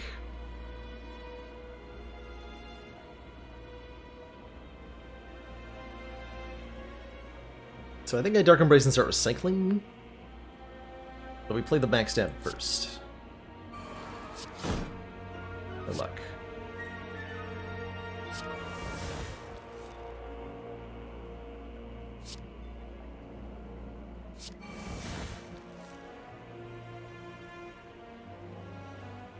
If I Nightmare the Ritual Dagger, we kind of just win next turn, right? We'll take 12. But it's only 12. Then I get to go into the heart fight with 68 health. I don't know of any way I can... Like, what is my out anyway? Piercing Wail? Piercing Wail after I strip 2 artifact charges? That's not gonna... I could vault and just win. I guess that's an option. Yeah, we can just vault and win. Okay, that's a pretty good option. I like that option.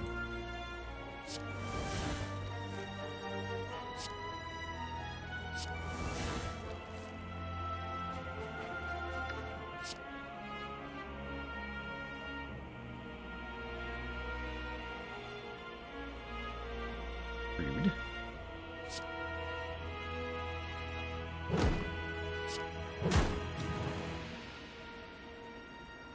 My second win, I lose the Nightmare, so I have to Nightmare first.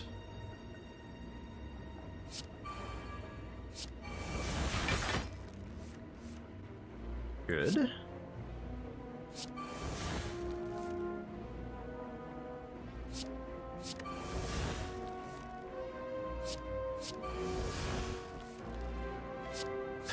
These recycles. They're incredible. So we play Ritual Dagger now. We don't need the buffs off these anymore. Then I can do this.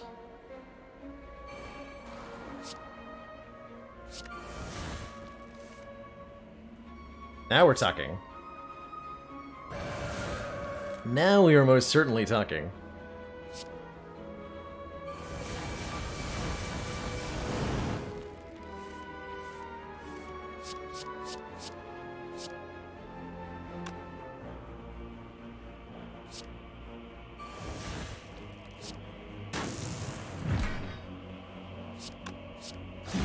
Pew. Mummified Hand. When we play a power card, a random card in our hand costs 0 for the turn.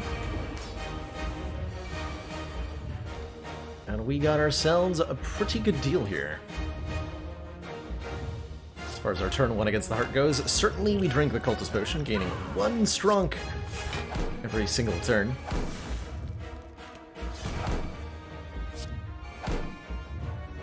Not a whole lot of reason to play anything else.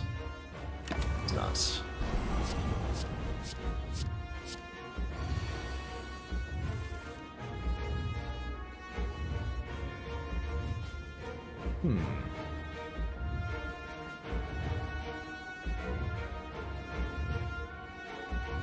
Feels like I need to pass on this one. Unless I... Liquid Memories for the boot sequence. That's also acceptable. Just playing any cards other than Genetic Algorithm will cause me to lose my buffer here. And I want to use the buffer to absorb this hit. So either I'm using my potion in a questionable way,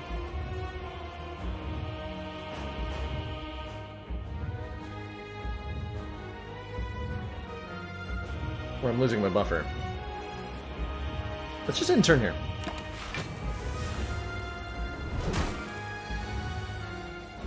And then this turn I can play the algorithm properly. Dark Embrace is great. We're going to be taking quite a bit of Beat of Death damage. I'm also going to draw 3 cards when I take proper damage. Interesting. We play this first then. Hologram. Very good. Very, very good. Although I didn't get the algorithm back, unfortunately. This is also very good. But it's doubly good that I went to the discard pile. I'm gonna get that back and do that again. Spoon value instead of detrimental. Right there. Unfortunately, I'm losing 2 health every time I play a recycle, essentially.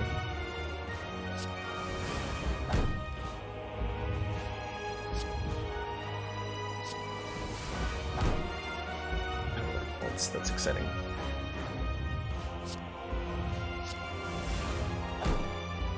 Okay, that's good. That even went into the discard pile where it belongs. Tools will help us avoid Clog. That feels pretty good.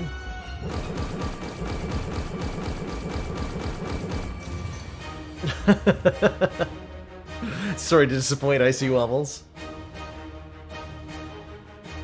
Fear not, there'll be plenty of nonsense. Or will there?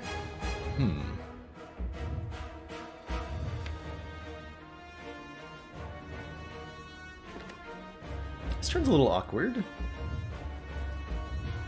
Second Wind, Fiend Fire, and 2 Vaults is kind of a tough decision on what to play, you know?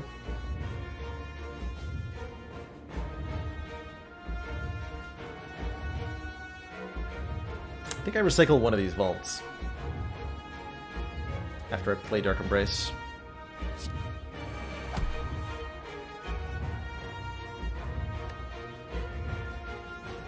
That's a lot, too.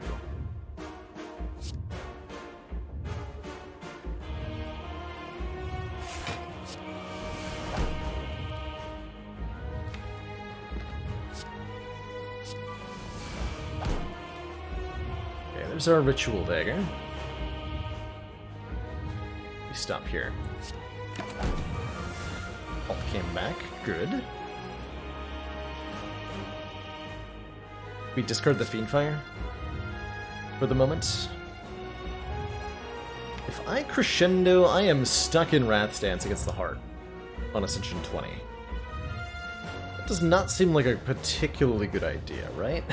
I have literally no way to leave Wrath. No, I have Empty Fist, and I have a Liquid Memories, which means that there's no way this could possibly go wrong.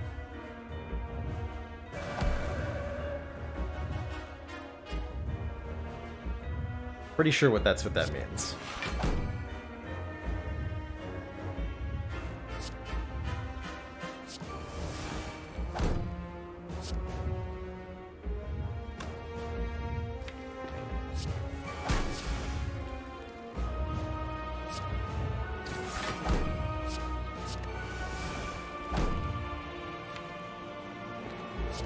This is definitely a good idea.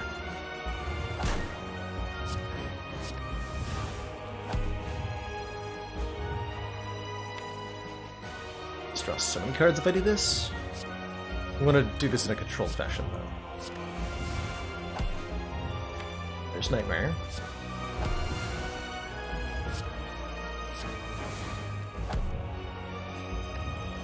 Read everything.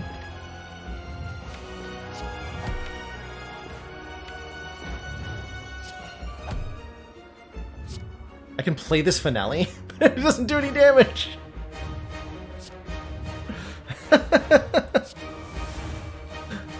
Oh, I overdrew anyway. Oh, because we have 2 Dark Embraces in play. Well, fair enough. Fair enough. I think I could have played that if I played the beta first. Or something. I'm sure this is fine. We Nightmare the Ritual Dagger. It's so terrifying things. Omega upgrades to deal 60 damage.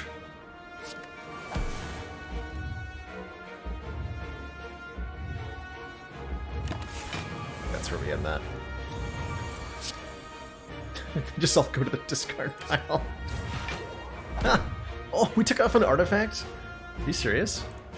That was Go for the Eyes? Oh my god, I can do the thing! If I need to. Amazing. Certainly am playing this, right?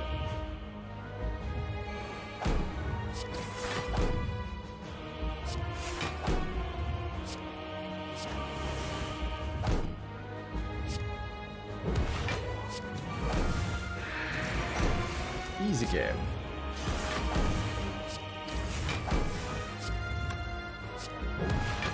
We're already at the damage cap, too. Fair enough, I suppose.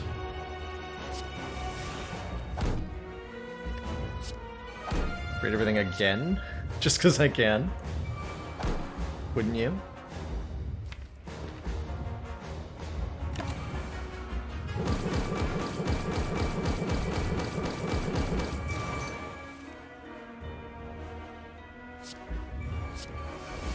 Whoops. Ow.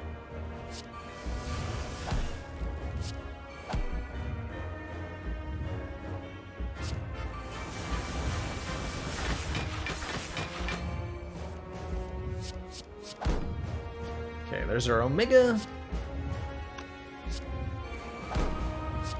It's good. At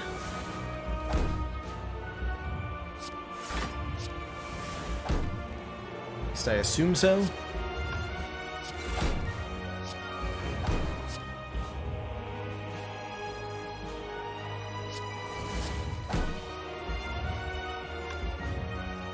It'll cause us to overdraw.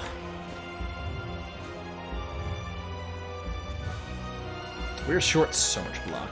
Good lord. Actually, no, we're not. I have a reinforced body. I do not want to play this vault. I do want to play this alpha. Hang on.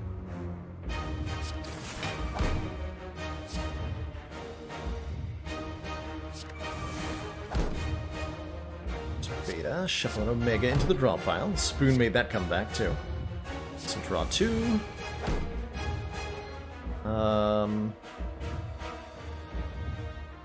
Dang, really? Can't quite get there.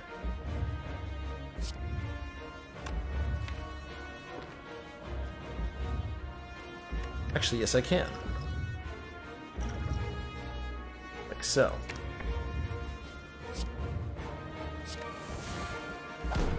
Grand finale. And another copy of Omega. And I'm pretty sure this blocks for 94.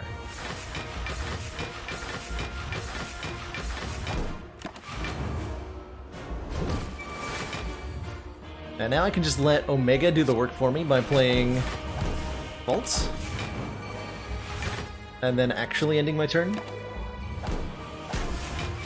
GG. GG. This was very fun. That was a great way to unwind after the brain stress that was the 7 copies of signature move. I'll take it. I will definitely take it. GG.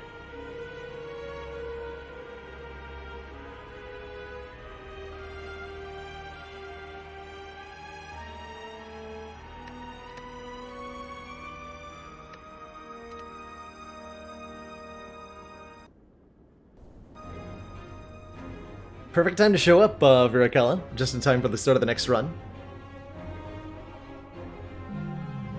It's been a pretty good Sunday so far. The Spire sleeps, and so shall I. Totally beautiful defect deck. Recycle Dead Branch, thanks to, oh hell. I'm bad with names. Thanks for suggesting that. Greatly appreciated.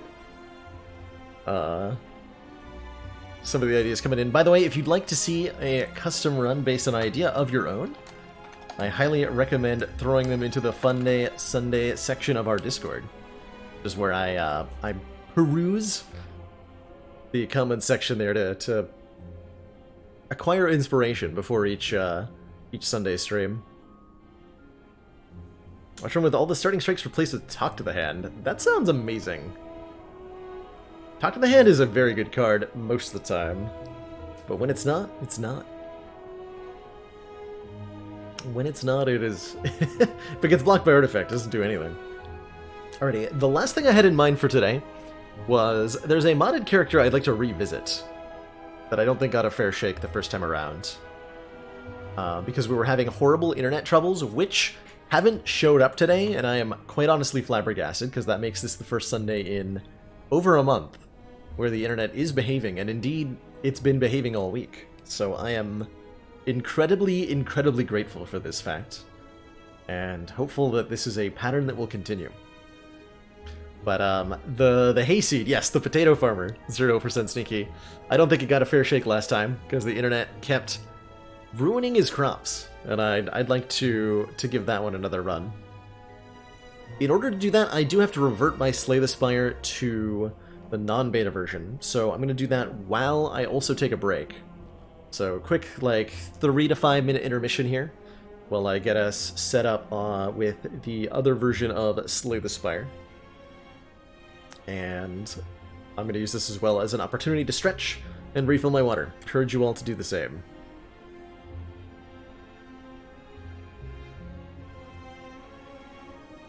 So I will be right back.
Alrighty. I have returned. Thank you for your patience, everybody. The character in question that I'd like to revisit here is the Hayseed. A simple wanderer who wants to grow bountiful crops in the Spire.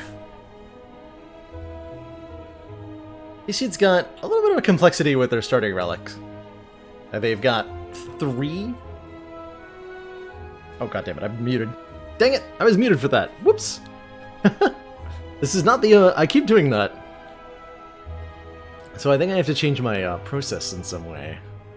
As other moving pieces have invalidated something that was working. So we're checking out the Hayseed here. Who, Oh, it was not. I got coaxed into a snafu. Okay. I don't have to do that again then. Anyway, yeah, I agree with Enhas. This feels like one of the much better done modded classes. Rather than talk about their starting relics at the first, we're gonna dive right on into things with the Hayseed here. On Ascension 15. Wait, was he animated like this before? I feel like further animation has happened since the last time.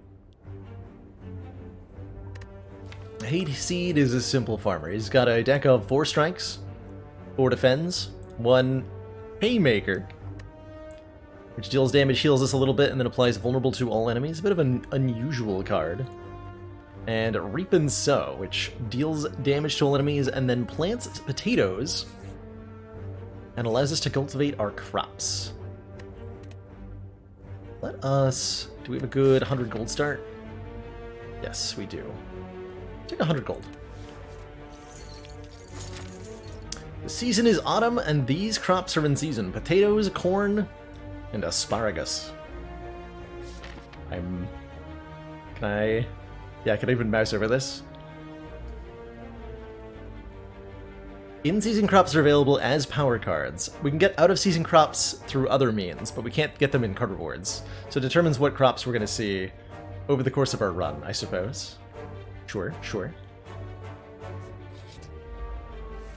Hayseed starts with 3 crop slots, and our Spud of the Innocent says that that's our starting relic, means we start with 2 potatoes at the start of each turn. But crops are kind of like orbs. They occupy the same orb slot mechanic, but they don't work in the same way as orbs. They don't do anything on their own, but will manifest as bonuses if we can get them to be mature.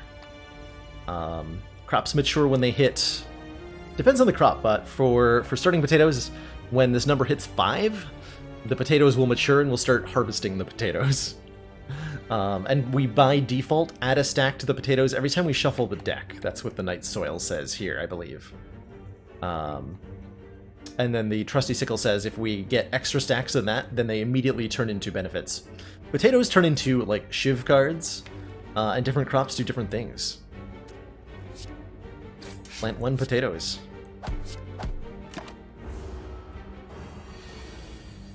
So you hear that little tink sound whenever we increase our potato quantity.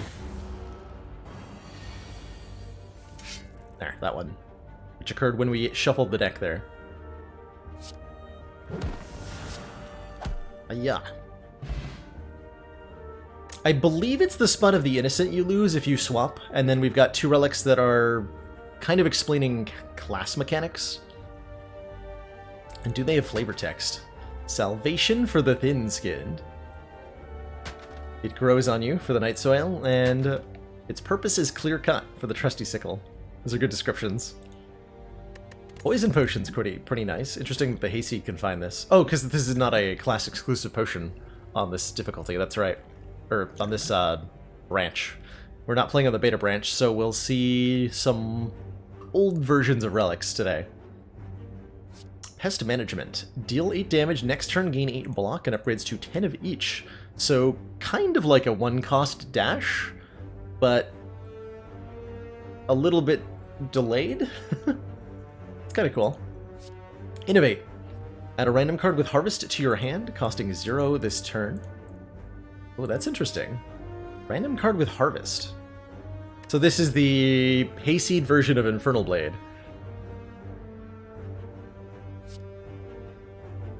Or Sunseed. When drawn, copy this card if your discard pile is empty.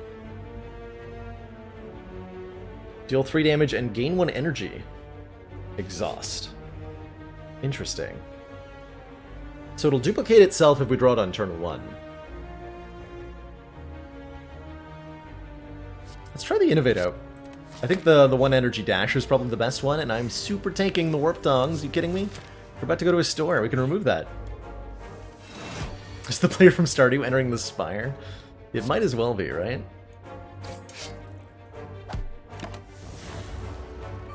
Our last deck with this character involved a lot of potatoes. Bumper crop. Gain 7 block, harvest one of your newest crops. So if we harvest potatoes, we get a Spud, which is ethereal, deal 5 damage exhaust card. So that actually lets us use the potatoes that we have. I'm pretty happy for.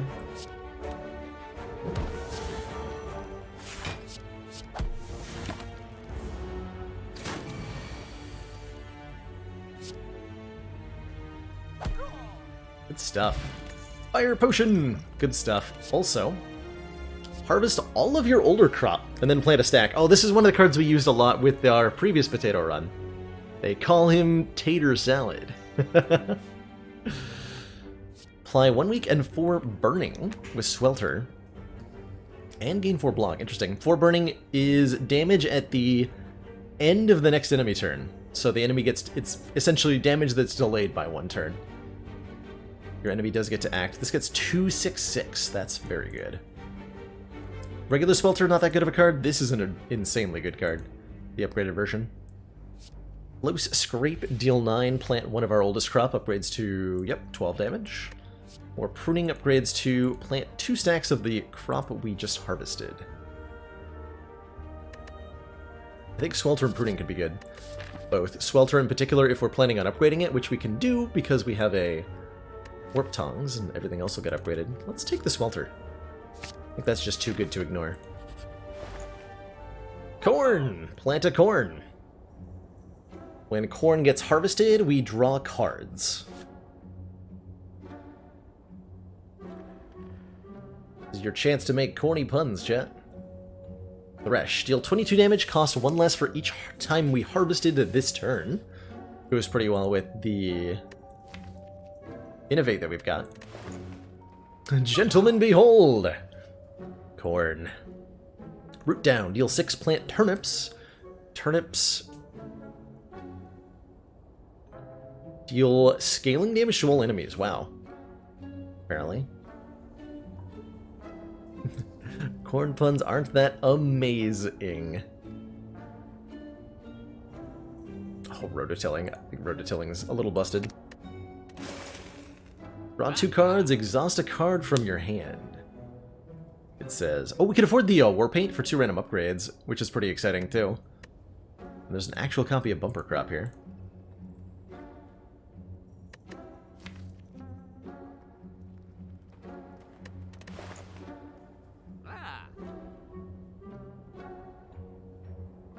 Really good options. Tempted just for upgrade density with Warpaint, like the 2 upgrades, because we have Warp Tongs, any upgrades on skills are good.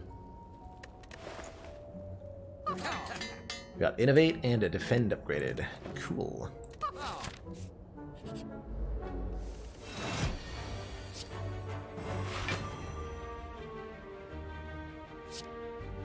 Haymaker Defend. Oh, the upgrade on Haymaker heals us for more. Definitely appreciated. Feeling like a really powerful start to our run here. Innovate, upgrade to 0 costs for the combat rather than the turn. That's right. That's absolutely correct.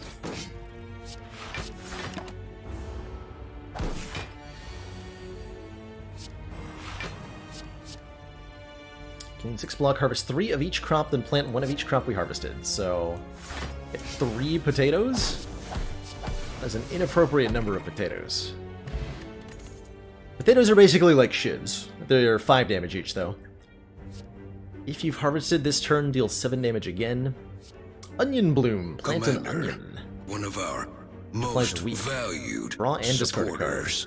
Innate. Says continued support of the a lot of XCOM words on one project. card.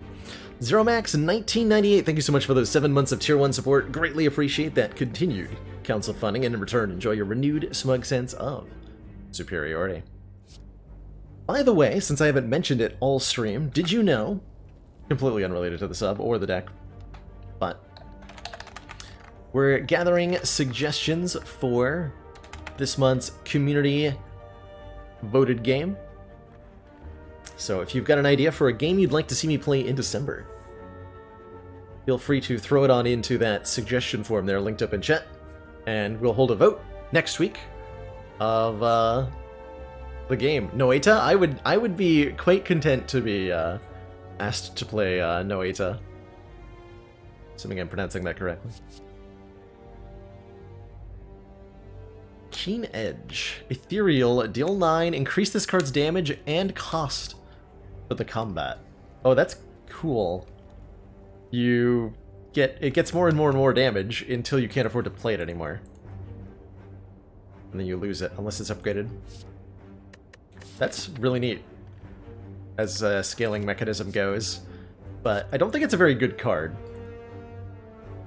Because compared to Rampage is just this, but without the cost increase. And with that comparison made, it doesn't seem very good, right? Try onions. I would like some onions, please. I think we'll go the more conservative path, get 3 upgrades, and then fight 2 elites in the latter half of this act. Sure. Doesn't exhaust.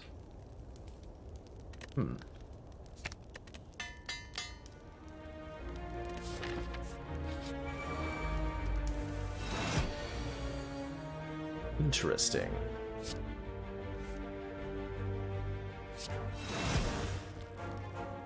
Apply 1 week to a random enemy for each stack of onion harvested.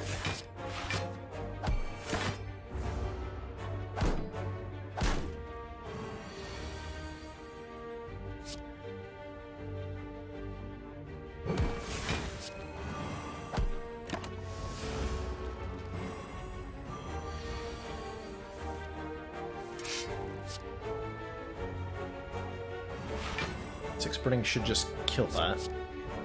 Harvest all of our random crop in a random in-season crop power. All the spuds. And an asparagus. Oh, we got a block still, right? Fine. Burning doesn't kill the enemy until after it moves. So I didn't want to just leave it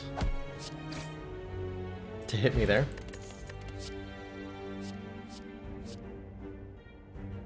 Here's that card we got, Crop Rotation. It's 2 cost normally. Another copy of Swelter, or Rototilling, draw 2 and exhaust a card from your hand. Asparagus gives you, I believe, energy when it fills up. Yeah, this art is so good.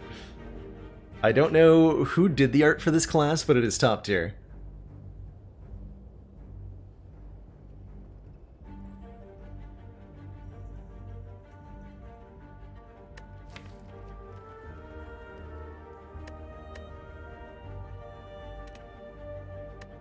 Let's take a Rototilling. It's essentially a Burning Pact. Almost exactly a Burning Pact, just as the effects in different order. You draw and then exhaust, rather than exhausting and then drawing. For the most part, those will be the same thing. Actually, no, for the most part, the Rototilling will be better, because you can exhaust one of the cards that you drew. Do we just beat everything to death? Oh dear. 13 damage. That's a good amount of damage. So upgrades to plant 2 taters. Upgrade the Rototilling. And I will certainly take a Vajra. +1 strength makes our potatoes hit all the harder. Quite happy to have that. This will upgrade the Onion Bloom, so it no longer exhausts. Burning, I believe, will wake that thing up. Harvest all crops, gain 1 intangible? Excuse me, what? That costs normally. Oh, it's right, it's 0 for the combat, so that's just free now. Well then. That's how it's gonna be.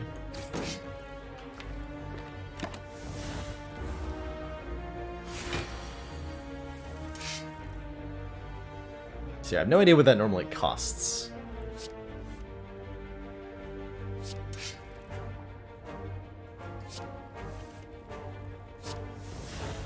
Okay, it's time to wake up.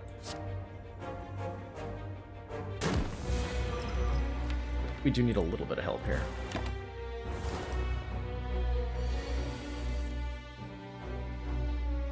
Okay, that doesn't exhaust either.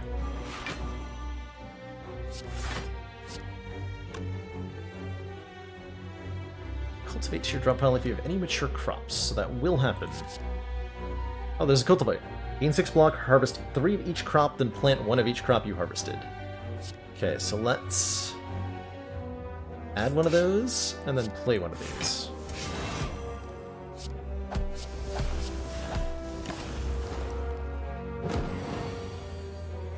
We've got a ton of weaken on our opponent now. Heck yeah. Spuds! Asparagus... No, Asparagus grants you dexterity, not energy. Excuse me. Looks like I was wrong about that.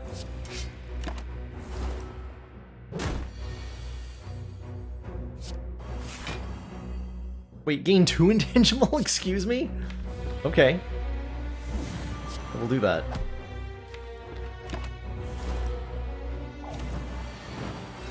That card seems pretty good.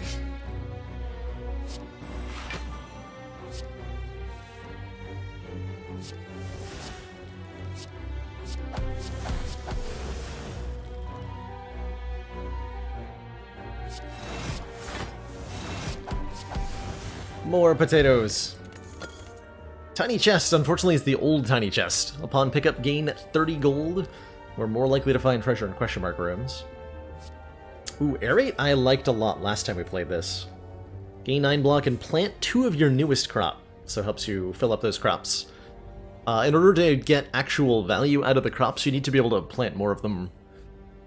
Otherwise, they don't do a lot for you. They have to be invested in a way that orbs don't.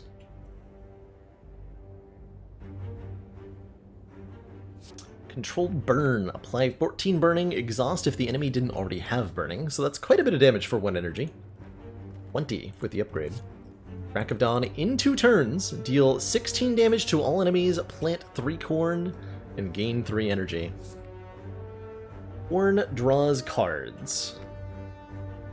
So this does a heck of a lot, and I'm going to take this card just because I want to show it off. Because that card's hilarious. Based on the last time we tried it.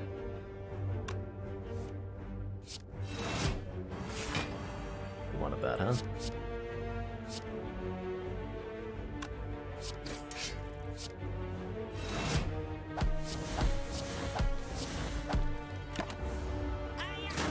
Oh yeah.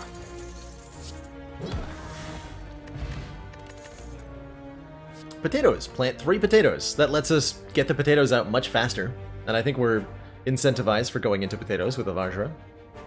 Slash and burn does quite a lot of damage. Doesn't seem that OP now, although it seems mostly just better than the spicy pepper card we just saw. Thresh. Based on how cheap, or how much we harvested. We don't have that much harvesting. Let's just take some simple, straightforward potatoes. Alright, Nob, are you ready to be farmed on? In 2 turns. Does that actually just mean at the end of the next turn? Okay, so yeah, it's... Okay, 2 turns from now. Fair enough. Innovate's a lot to ask, right?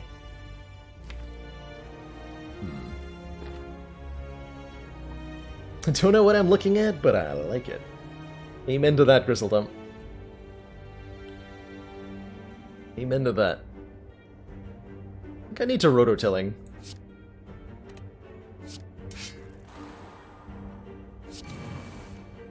Yeah, we get drew Haymaker and Swelter. And we got rid of a defend.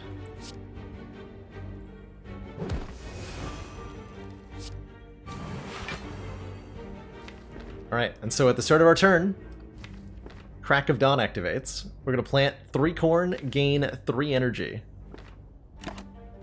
And do damage to all targets. And it looks like that. I love it. Good car. Good car.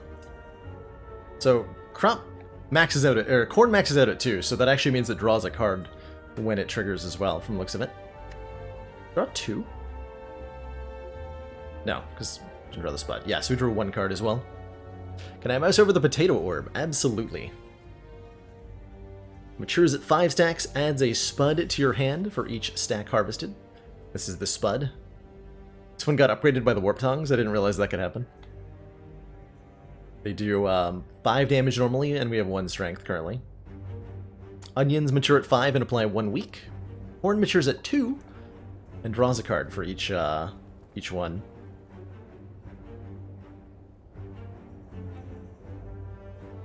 Good times. We have a lot of energy, huh? I would like to harvest 5 potatoes. So pruning harvests all of our oldest crop. We have 5 stacks of potatoes, so we get 5 spuds. It's a lot of spuds. And now the boot. That's a working man's boot right there. Stock the Cellar. Uriel gains 6 block. Each time this card is shuffled into your draw pile, increase its block by 2 for the combat? This is a really complicated way of doing Perseverance, it feels like. Yeah, scaling 1 energy block card. I don't like Perseverance, so I don't think I'd like this card much. Like another Rototilling or another Crack of Dawn, which is a power, interestingly. What is this character called? He is called the Hayseed. You can find him on the Steam Workshop if you'd like to play him yourself, though he only works on the non-beta version of the game currently. Second Crack. The second Crack of Dawn. I mean, I'm down. They draw cards. I'm in. Seems like a good card. Take a strike out of the deck. Works for me. What does the upgrade to Crackodon do? 1 energy. Heck yeah. I'm in.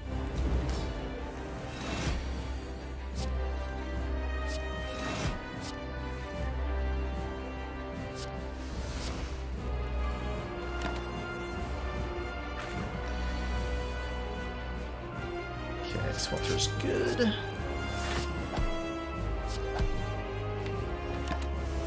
Have strikes when you can have taters.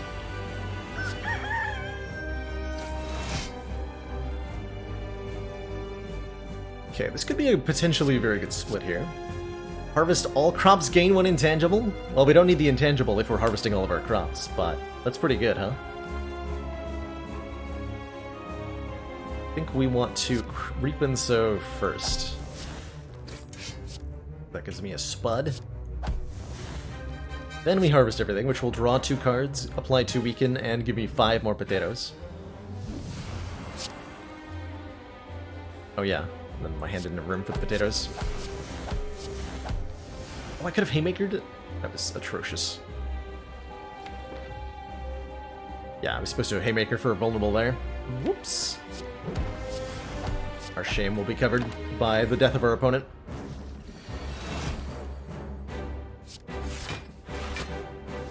So this character, the core mechanic behind this character is that we plant crops with cards, which occupy orb slots. We have to... The planted crops don't do anything until their counter is full.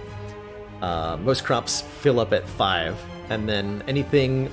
If you plant additional crops, you immediately get the value. So the goal is to get the numbers on the crops high enough that you start getting benefits from them. Or you can just harvest them prematurely with a card dedicated to doing that. Like pruning, harvest all of your oldest crop, then plant 1 stack of what you just harvested. But I guess bonk this opponent. Could have definitely killed. Super playing this in the wrong order, but we're winning pretty decisively, so it doesn't matter too much. This will give me 3 spuds. buds for days.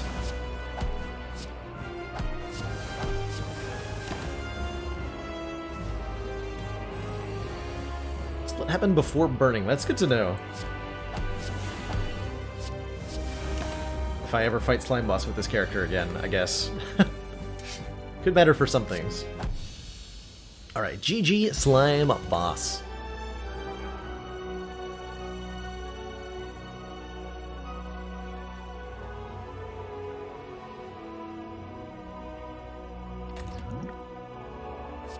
Buzz Bomb. Deal 12 damage to a random enemy twice. Plant 2 sunflowers for every enemy you killed this way. Sunflower's the one that gives you energy. Okay. I knew there had to be one. Bio-refinement. First time, it's a power. First time each card we play a card that has harvest on it. Reduce the cost of a random card in your hand by 1 this combat. That is too many words for one card, sir. It doesn't seem that good either. It's at most 1 energy a turn. And Research Grant. Will Grant mind? Hopefully he'll be amenable to it.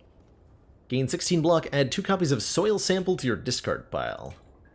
We don't get to preview what that is, unfortunately. I don't remember what Soil Sample does, but 16 block for 1 energy seems pretty good, so I will take this.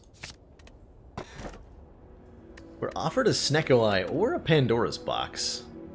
And I'm gonna probably take the Pandora's Box, right? We didn't even upgrade any of the strikes or defends. Transform all strikes and defends. Or Runic Dome. Gain energy every turn, but we can't see the enemy's intent. Or Snecko Eye for 2 extra cards, but start combat confused. Our cards are fairly low cost on average. Plus it makes it feel bad about the upgrade on Crack of Dawn. Oh yeah, 1 defend did get upgraded. Yep. Oh well. Pandora's Box says we have different cards now. We got 5 rare cards off of this Pandora's Box. Wow. Desperate. Hold on, let's look at them in the proper deck here. Desperate Plunge. Costs 1 less for each power played this turn. Gain 30 block, next turn lose an energy. Okay. Weird. But it is a reusable gain 30 block card, so that's amazing. That's amazing. Asparagus for Dex gain, which I guess we could make use of. Resistant Strain. Whenever you apply a debuff to an enemy, gain 4 block. Neat. We're doing that sometimes. And I think Burning is a debuff. Vine Ripen. Plant 2 Squash. Squash grants block. If Squash is mature, then block is not removed at the start of our next turn. This happens... What do these upgrade to, by the way? Upgrades to 5 block? That's so little. This upgrades to 1 cost, which is good. Desperate Plunge upgrades to 40 block. Spice Up. Apply 12 burning, draw 2 cards, if upgraded. Photosynthesis. At the end of your turn, spend all your unused energy and plant that many random in-season crops. Commander, we've just received the support of another council If we can figure out a way to get extra energy, that'd be great. And then there's that Bio-Refinement card we looked at. Pharaon Ferret, thank you so much for that Twitch Prime sub. Welcome to the council. Enjoy the new emotes community, and of course, your newfound smug sense of superiority. These cards do not, I don't think, have beta arts. Most mods don't. That was a weird Pandora's Box. Somebody earlier was asking about the relic. Our starting relic is the Spud of the Innocent, which says essentially plant 2 potatoes at the start of each combat. And then these other 2 relics aren't really relics, but rather explain the core mechanic of the character, which is that our crops do things when their stack fills up. And we also increase the stack count of all of our crops by 1 when we shuffle the deck, which does not happen that often, so it's not a hugely relevant part of the mod. I have no idea how strong we are right now. I have no idea. Yeah, I hear Mummified Hand's a pretty good relic, right? Start over here.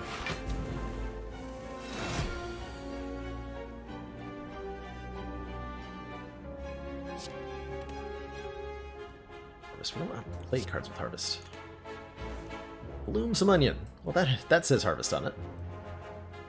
So if I discard Haymaker? And go Bio-Refinement, play Innovate. And then that'll make Asparagus free? Was that worth it? I don't know.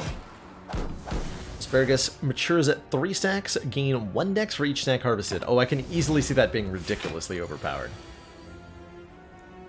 If used properly. If you plant... We only have 3 crop slots. If we try to plant a 4th variety of crop, I think something gets forced out.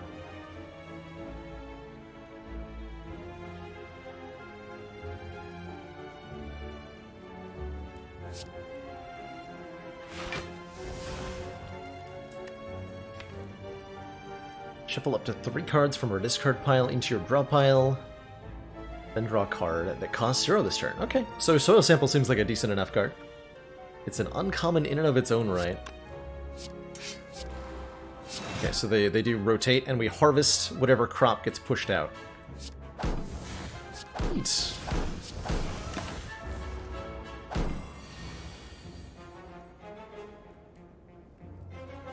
But I'll eat 2 artifacts. Planting potatoes will apply 1 weaken.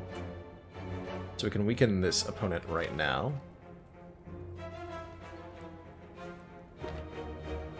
No way for me to kill it, right?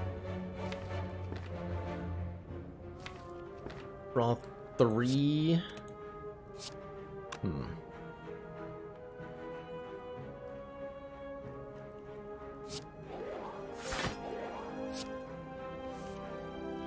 This will increase the count of every crop because we just shuffled the discard pile. Does that help me? I don't know. Maybe? Maybe. Do I YOLO this?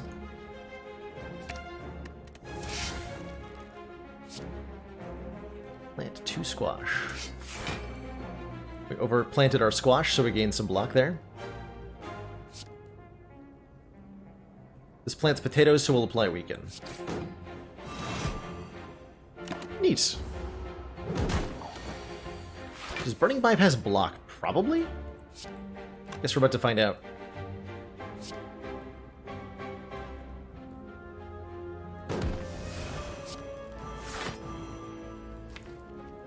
Suppose we're about to find out.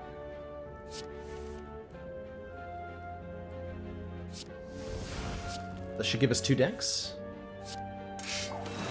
Yes. This is working better than it feels like it should. Quite frankly. Harvest 3 of each crop. That would give me a lot of things right now.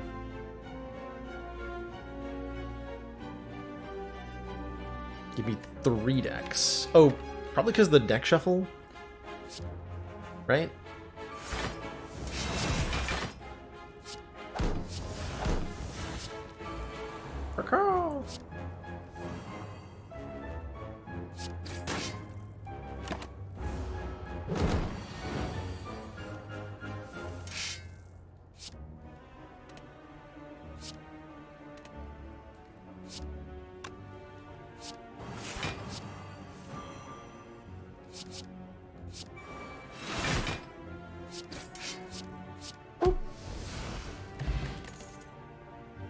Corn! Corn proper-like. Another copy of Rototilling or another copy of Swelter. Inclined to skip. We want more ways to harvest, though, that's for sure. Although maybe with our really expensive deck, we do appreciate another copy of Swelter here. Such a good defensive card. And it does damage? That seems unfair. It's a common card. What does a Clockwork Souvenir do for us? Starting each combat with 1 artifact. I wonder. Sudden Choke. Deal 7 damage to all enemies. Each weak enemy that takes damage also gains Burning. And this upgrades to 11. Wow, that's a powerful AoE. Deal damage to planted turnips. Another Onion Bloom. That copy of Stock the Cellar. How good is Letter Opener in this deck? Extremely good, right? With these swelters and stuff. Potatoes are attacks. so they don't count towards the letter opener. Why are the planting cards powers? Asking the important questions.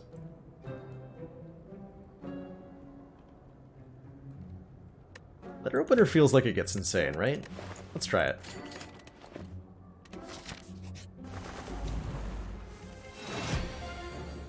Oh hey, letter opener does get insane.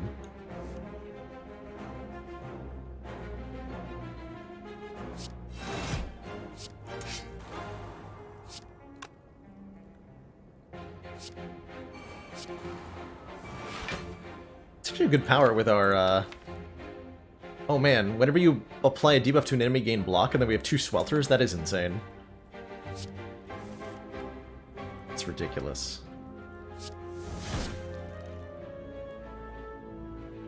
That's ridiculous.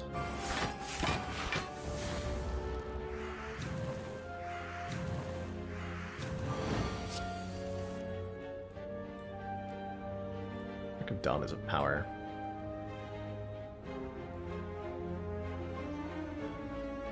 One potatoes. I don't have the ability to letter opener, but I can just dunk everybody.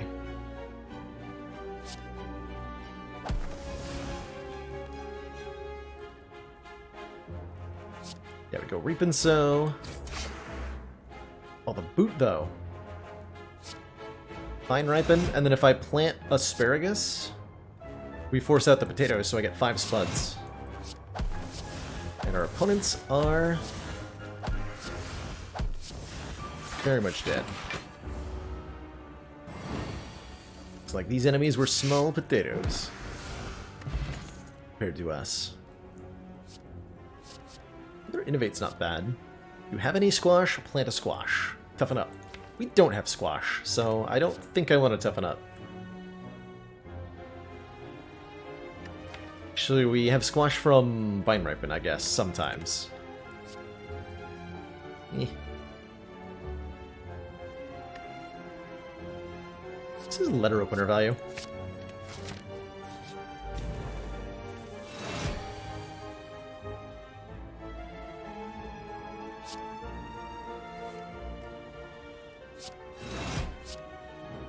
Mr. Scrat has way too much block. Feels criminal.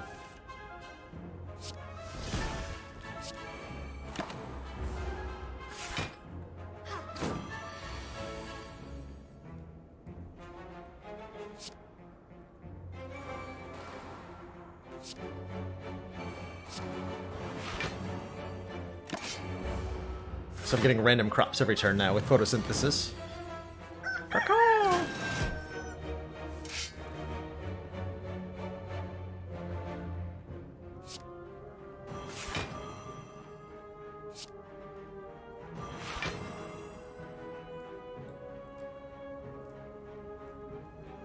I have 9 energy.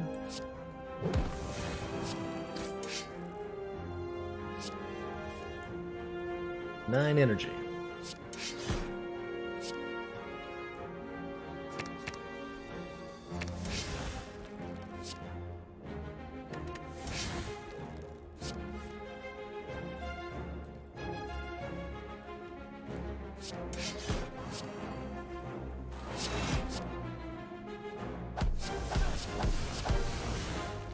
When do Eden Season's crops change? I believe they change at the start of a run, Zuthis. So your season, the season doesn't change during a run. You just get one randomly at the start of the run.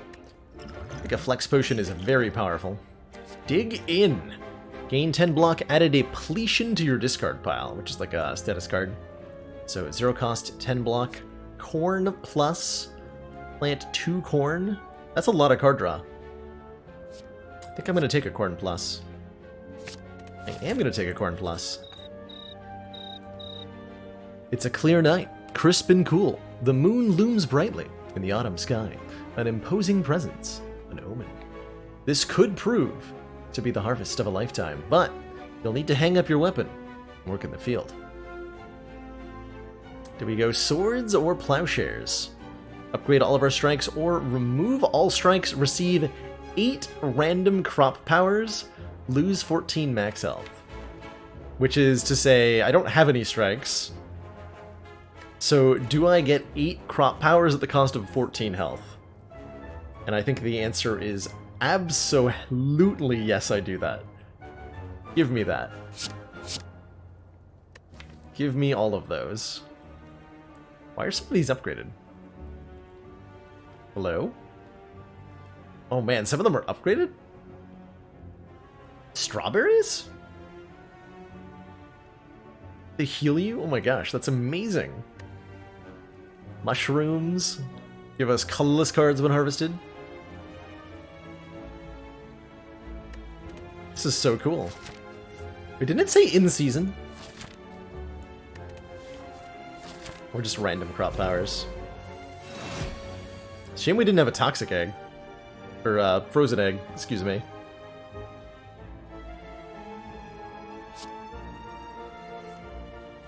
Do I want to take the plunge? I don't want one less energy next turn. Although I could have... Oh! Take the plunge is so good, or desperate plunge is so good, actually. Didn't think about that. But, because it costs less for each power we play on the turn. It's very good.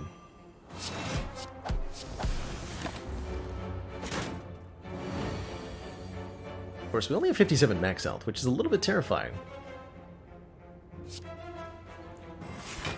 Just a little bit.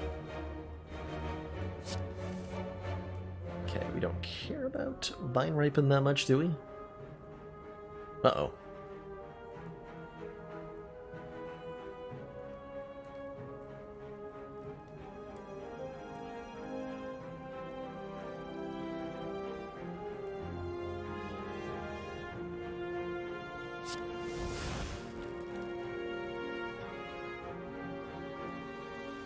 It's not a new crop. This will force out the onions.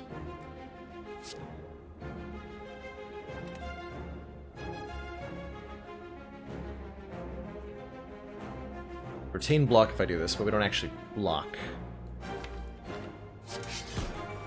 Wait. Oh yeah, yep. And letter opener went off there. Good.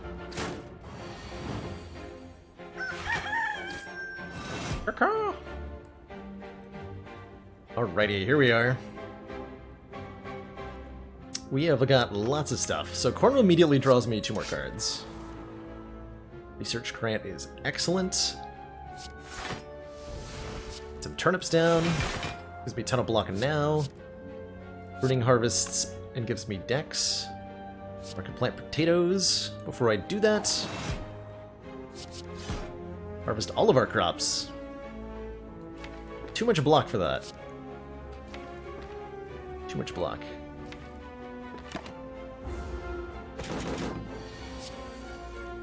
£3 turnip. Deal 10 damage to all enemies. Add a turnips to your discard pile. That's a big turnip. That's a really big turnip. Incredible. I'm going to die.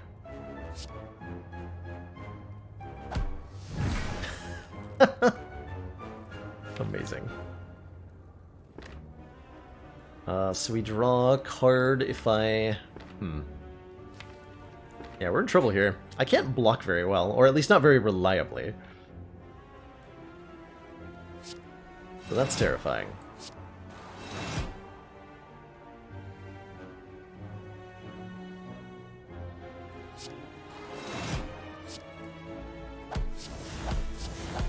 Ow.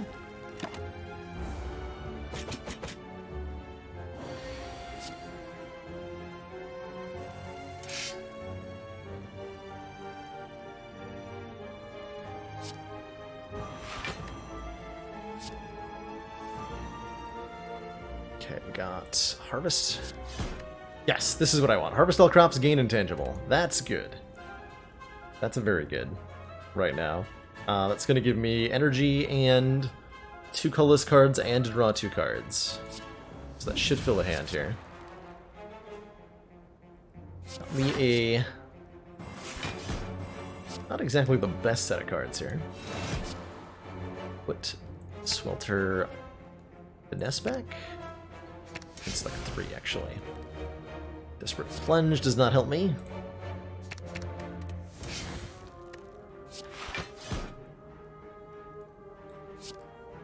That on the bottom.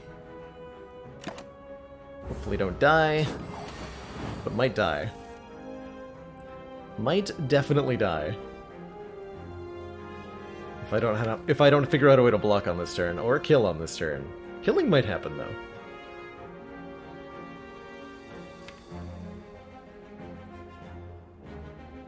Why put the Desperate Plunge on the bottom? Because I don't get to retain the block.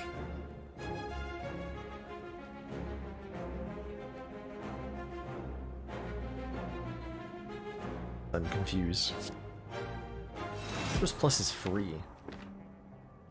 Where do I get my Slay the Spire mods? I get them off the Steam Workshop, Satanic Waffle.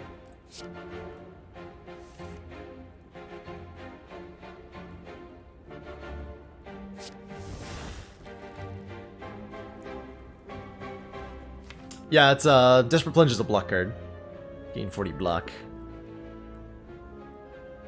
We can get an Onion. Spurgus will give us Dex, but I have no block cards, which I'm starting to see as an issue here.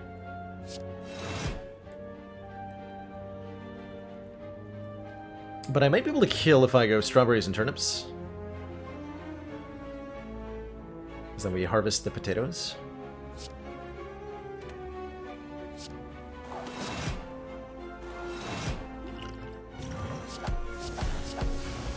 No! We're just shy. Unacceptable. Unacceptable. GG. Unlocked onions, turnips, and strawberries. We'll give this one more attempt. We'll give this character one more attempt. That event where we took a whole bunch of powers did not help us that much, as it turned out. As our block density went absolutely to nothing. Hello again. Hello again.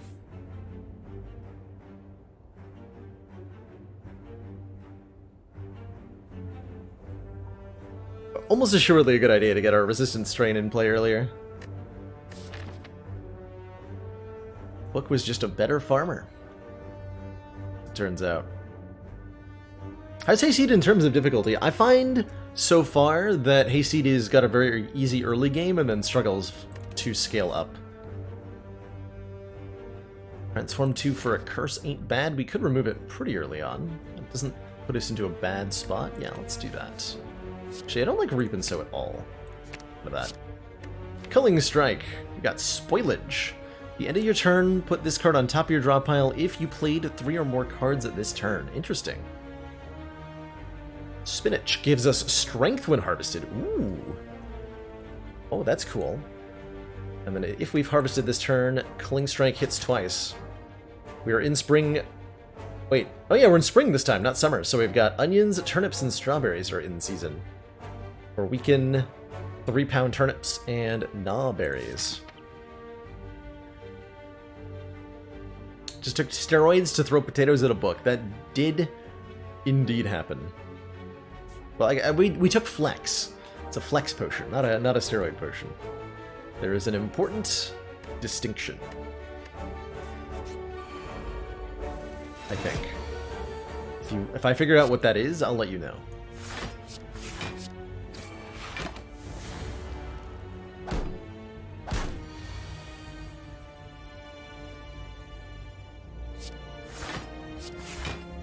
Three or more? Rude. Ow. So remember that thing where I said he's got a good Act 1? Don't know if that's true.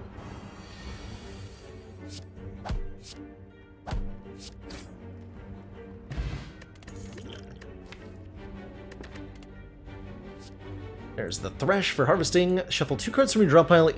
Shuffle 2 cards from your hand into your draw pile. Gain 2 energy. So you get shuffled. Not quite a headbutt. And then good old rototilling. Good old rototilling. Can't actually gain strength from the spinach until we find a way to harvest. It's to 1 cost. Take a rototilling.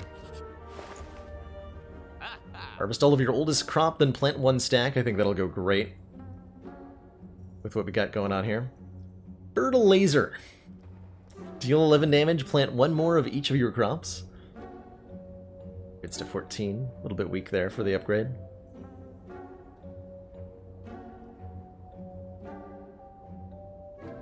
Man, I can't take pruning and remove a card? Oof.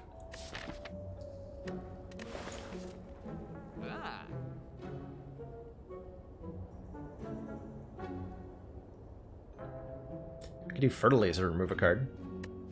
I think we have to do that. For this curse.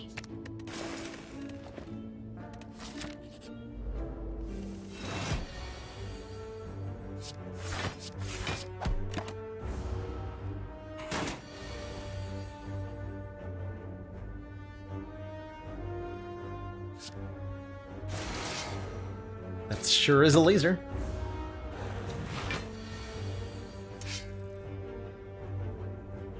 It's not enough of a laser to actually let us win here, though.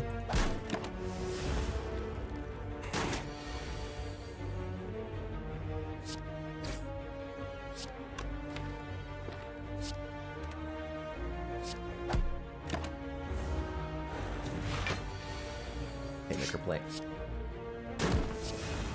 Gets us 4 back. There's that Keen Edge again. Deal 6 damage, plant a turnips. It's a 0-cost attack, which we are definitely interested in. Take a root down. And let us remove another strike. I think the smaller this deck is, the better it'll function. At least I sure hope that's true. We might not be in a position to fight this elite. We'll see about that. Turnips mature at 3 stacks, giving us those 10-pound turnips that we saw. Good stuff.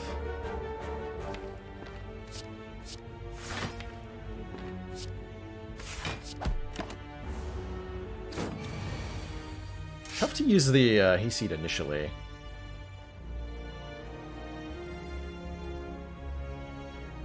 Oof. Because we can't actually, like, use the crops until we get some better cards to use them in a lot of cases. He's just a little bit behind. 3-pound turnip. Honk.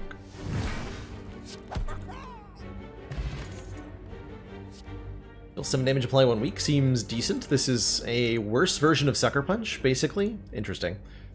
Deal 6 damage to a random enemy. Repeat for each time we've harvested this turn, or another rototilling. I gotta take the rake. I don't think it's good. That's true, I did ditch my own Reapin' so, which definitely complicated matters a little bit. That's fair. I have to use a skill potion right now. Harvest all of your oldest crop. Mulch. Exhaust a card, then gain an effect based on its type. We gotta take the pruning here. Right. That does let me double the Culling Strike here.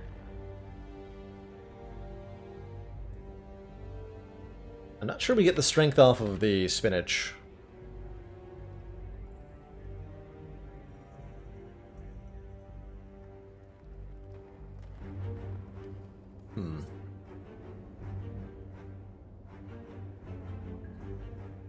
So we go root down, Culling Strike, pruning, and then either Fertile Laser or spinach.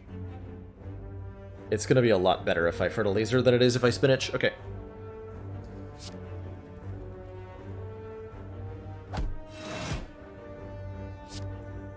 Plant 1 more of each crop. Pruning will give me 3 potatoes and replant a potato. And then that makes Culling Strike hit twice. Don't know if that's good enough, quite frankly, but we'll see. Hey, Rishernov! You can play this mod by finding it on the Steam Workshop. Makes it pretty easy to download and install.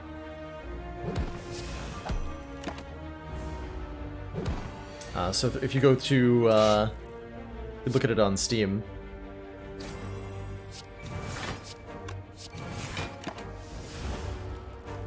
On the community hub, I think you could find the workshop. And from there is a simple matter of subscribing. Vajra again for +1 strength is excellent here. Draw a card for each different type of crop you have. This is like a compile driver, but it doesn't do anything in addition.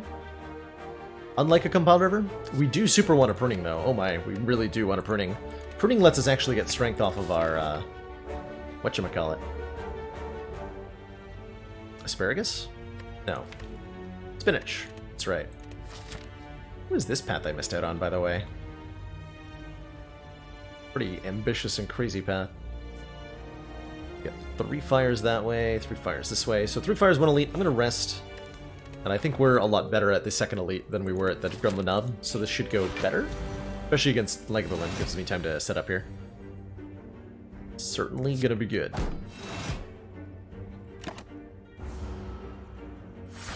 Sleepy boy. So, it already is mature at 2 stacks. So that means Fertilizer will give me a point of strength. That's good.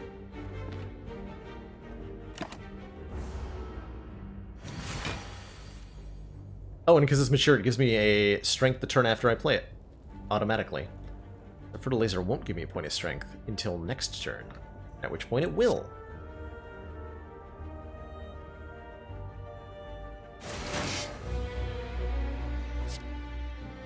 Ooh, wrong order for that.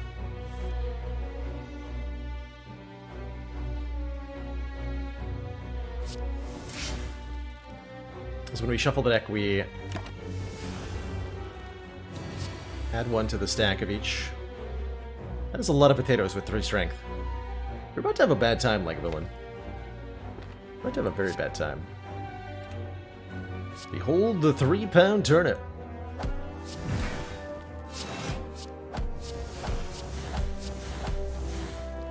Spinach farm. I don't know why I like that so much, but I do.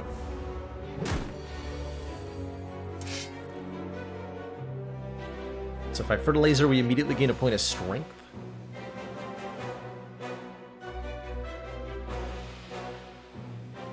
I think I'd rather defend, rake. Yeah, I would.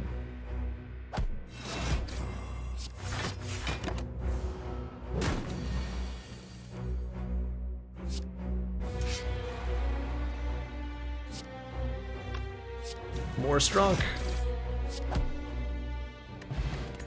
Letter Opener is also back. Same relics as last time. We play 3 skills in 1 turn. Win the combat.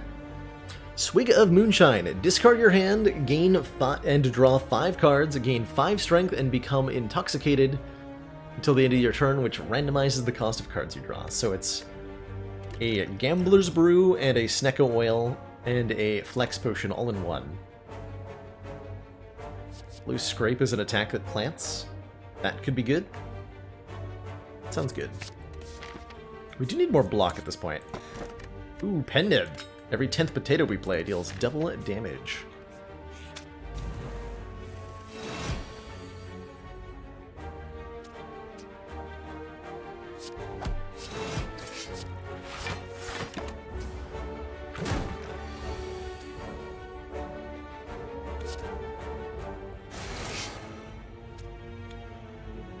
Split at 34, so either of these splits. Not ready to do that.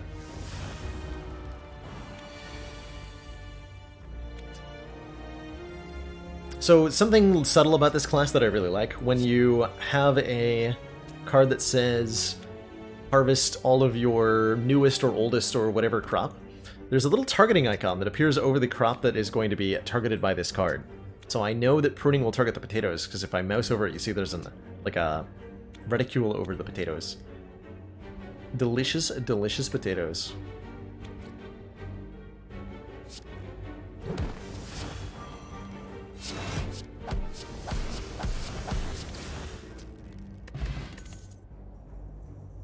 Harvest all of a random crop, gain a random in-season crop power instead. Could be nice. That's another way for us to harvest. Although at 2 cost, I'm not sure. We're really looking for block at this point. I don't know how to use Thresh. It's upgrades to 28 damage, jeez. That is a lot. Let's try it. That's so much damage.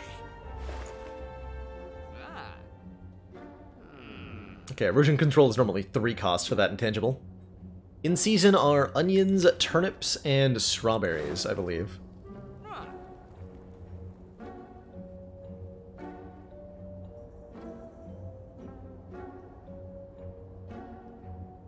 What is this red potion? Kindling potion. Apply 15 burning to all enemies. That's cool. Like a better explosive potion. We're fighting ourselves one hexaghost. I think we just take out another strike. Keenage does seem weird. I don't think it's very good. But who am I to know for sure? I think we do want to upgrade the spinach. And a pickling jar. Upon pickup, choose a card. Every 3 times you shuffle your draw pile, add a copy of that card to your hand that costs 0 that turn. Neat. We can pickle a couple of things that are hilarious. Thresh. Cost 0 for the turn, so Thresh is good. Strike. Haymaker. Wait, hold on. Haymaker? Haymaker could be infinite healing, but that's abusive. And not particularly fun. Something high cost or something powerful. So either spinach or Thresh. And I mean, pickled spinach just sounds delicious. Said no one ever. Good lord. So we can do lots of damage with a Culling Strike here. Let's go pruning first. This gets Pended. Very dead Jawworm. This fertilizer was insane.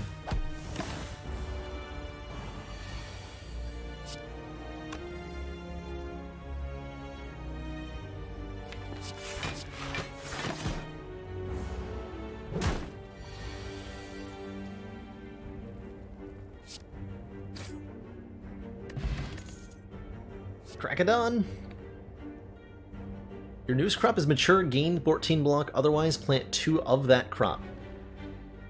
Interesting.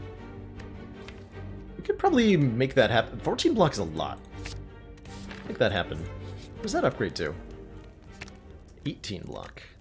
This upgrades to plant 2 stacks. Deal 12, plant 1. Deal 14, still plant 1. Innate. 9 times 2 instead of 10 times 2? Figured it would be 10 times 2. I think we want the Rake upgrade for the extra turn a week. We're gonna have it, we might as well upgrade it.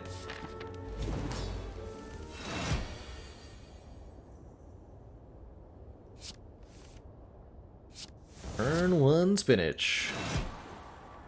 Stuff.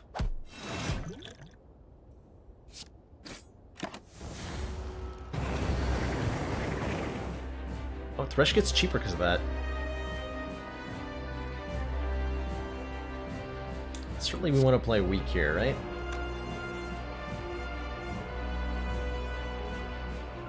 Probably Fertilizer, because that'll give me another point of strength.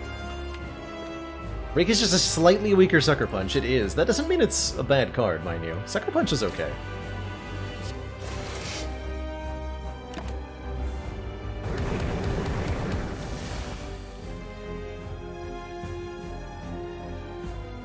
Newest crop. So some cards refer to oldest crop, some cards refer to newest crop. It's a little bit confusing, but okay. I'll allow it.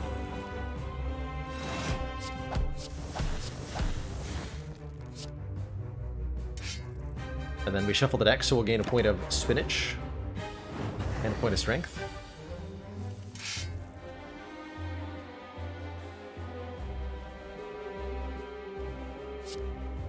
That gives me a point of strength. Germinate doesn't give me a point of... doesn't give me block, though. That's annoying. It's very annoying.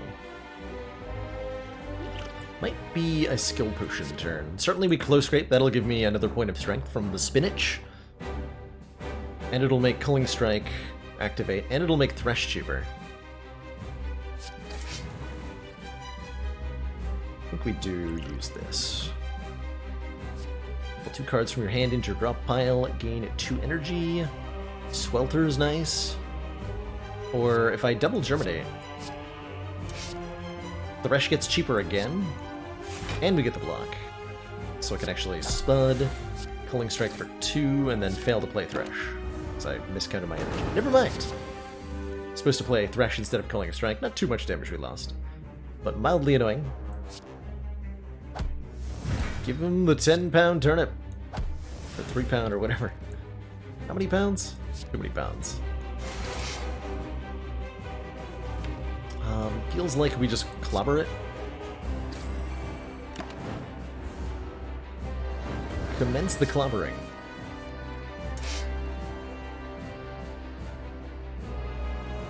Hello, yes, I would like to harvest all of this spinach. So we now have 8 strength. There's a lot of strength.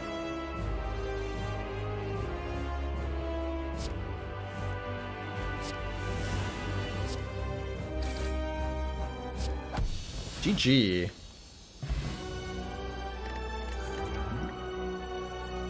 Resistant strain. When we apply a debuff to an enemy, gain 4 block. Volatile fumes. Whenever you attack an enemy with weak, apply 4 burning. Interesting. This would go really well together. And Bird Feeder. The next 3 times you play a power card at this combat, heal 4 health. Okay, so that's what we needed for last run.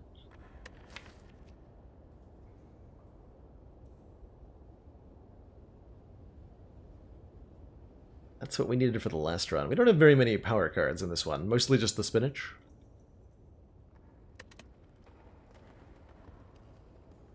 I'm not sure we want any of this.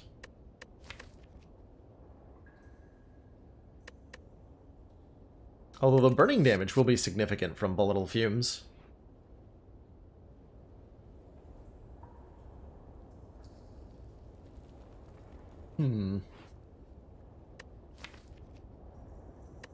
Let's try it. Pandora's box again. This time we only have 4 defense and 1 strike. Velvet Choker is pretty questionable with a lot of the stuff the Hayseed does. I think, in particular, potatoes are just very contrary to Velvet Choker. So I feel like Velvet Choker's probably pretty bad on Hayseed most of the time. Or Tiny House? I guess we're taking Tiny House, unironically. Let's do it. At a Road to Tilling upgrade, we get 50 gold and... Keen Edge, a Vine Ripen, Culling Strike, pass on all of these. How does this character block? I think that's what I'm unable to figure out. How to block with this character.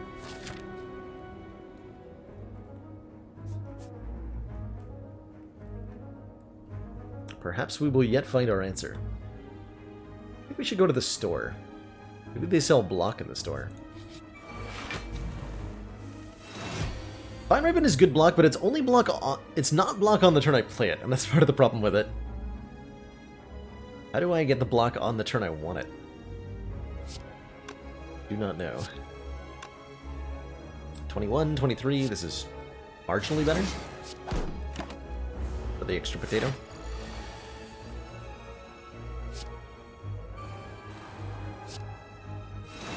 Well, this seems like ouch.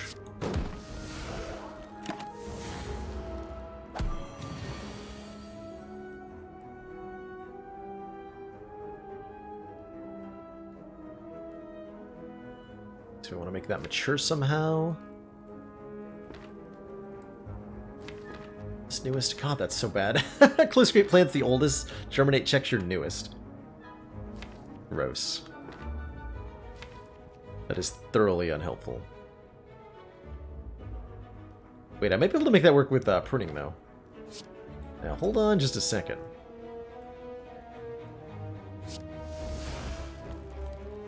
So if I close scrape... That doesn't make the potatoes mature. Damn it.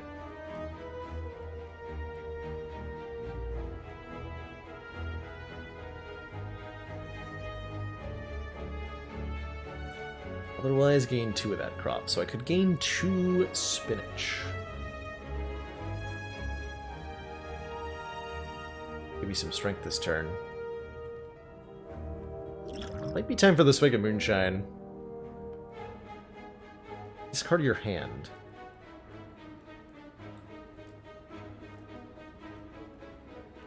We'd have to pruning first.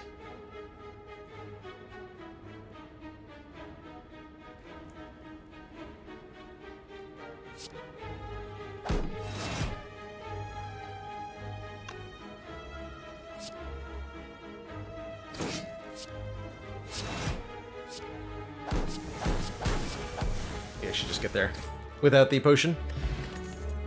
Well, that works. Here we go. 10 block, 0 cost. Taking it.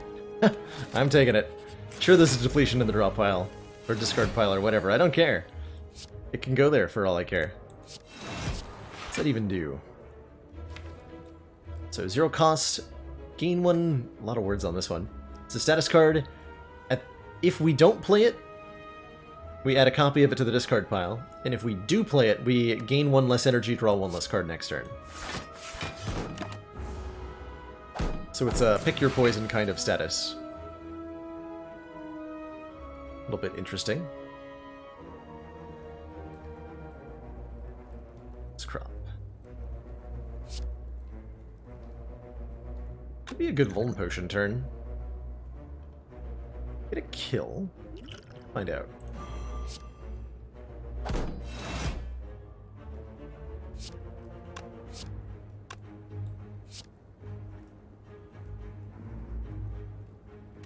Rototilling first.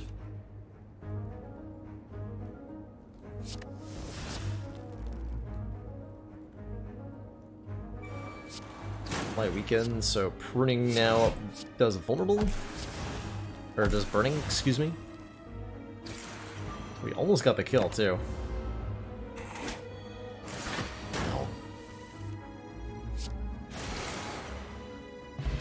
Smoke Bomb is definitely appreciated. Gain 8 block. If you have any squash, plant a squash. Otherwise, it's just gain 8 block. Sure how I feel about that.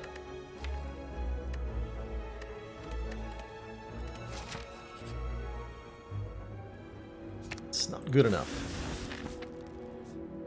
Certainly that removal is good, though. Go this way. Try to fight the Burning Elite. That'll go over well. 193 gold for the shop. Apotheosis. Upgrade all of your cards. Now that helps us block. We take an Apotheosis.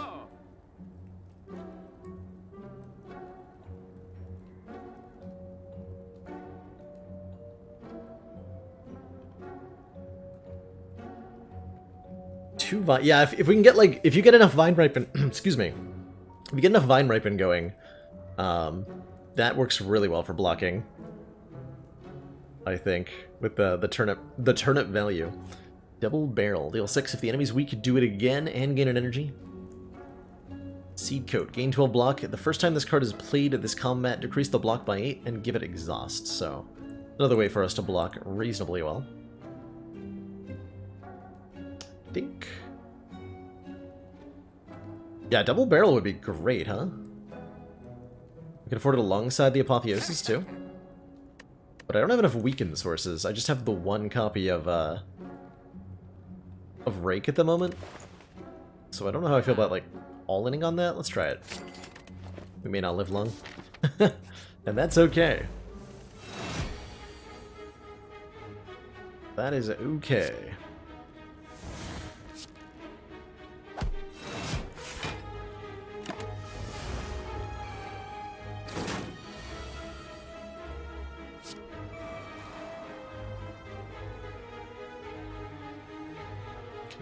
Hardcast Thresh if I want. It's not that good, unfortunately. My 2 turnips. Bye. So I think my response to that, goodbye.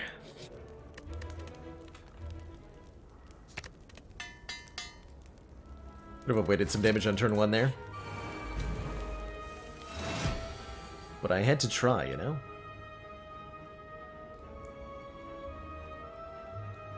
Exact same problem as before. I think we're in quite a bit of trouble here. Oh yeah, we are. What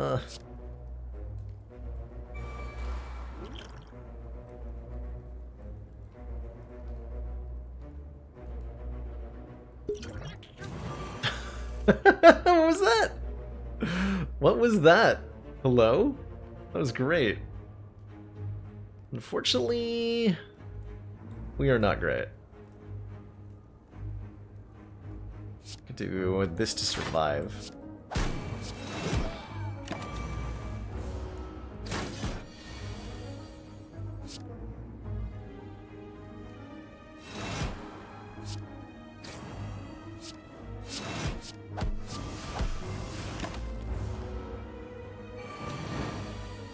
Get 'em up, boys.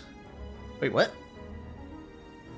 Did I not play Apotheosis? I did not play Apotheosis, okay. I was very confused for a second.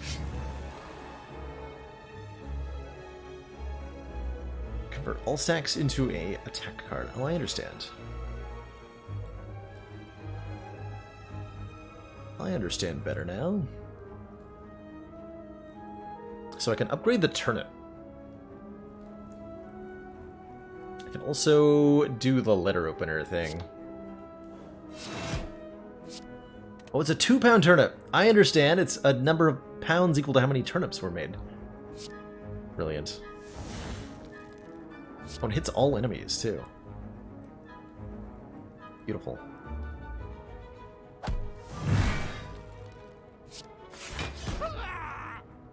Completely beautiful.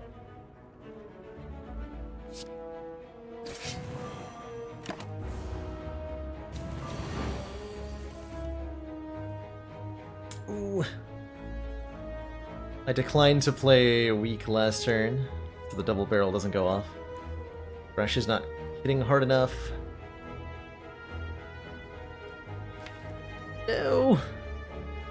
I think we could have survived this turn if I'd gone for weaken instead of +1 strength, but I decided to go for strength because I figured we needed to kill. Curses. And Germinate, you are rough. How often is my newest crop mature? Not very often. Not very often. So we are on. Wait, no, we're not dead. Hold on. Are we? Block for 30. We live. Okay. All is well.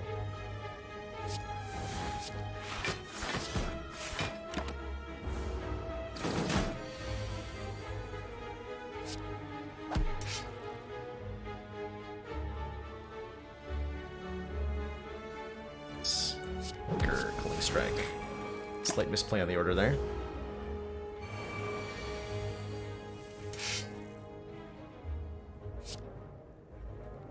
We're alive. We are alive. Somehow. And we got the Spud of the Martyr. Whenever you lose a hit points in combat, gain 1 temporary strength the following turn. Roasted for a good cause.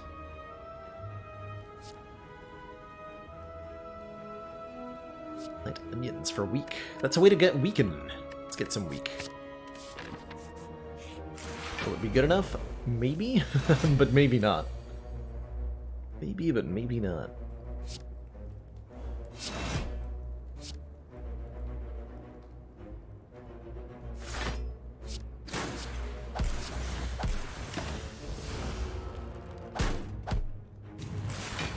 And become strunk. Uh-oh.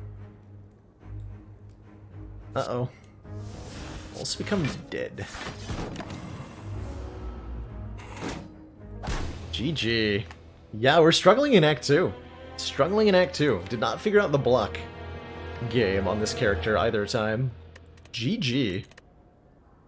GG. Very much enjoying my time with the Hayseed. As before, you can get this character on the Steam Workshop. So if you liked what you saw, I encourage you to try him out yourself. See if you can do better than I did. Think I should have gotten in on squash? I think so too, in retrospect, given how he ended up perishing most ignominiously. I think squash might have saved us. Well, I'd say we've had a dang good Sunday today. And you know what? The stream has not dropped. It didn't drop all weekend. I am freaking ecstatic about this. Because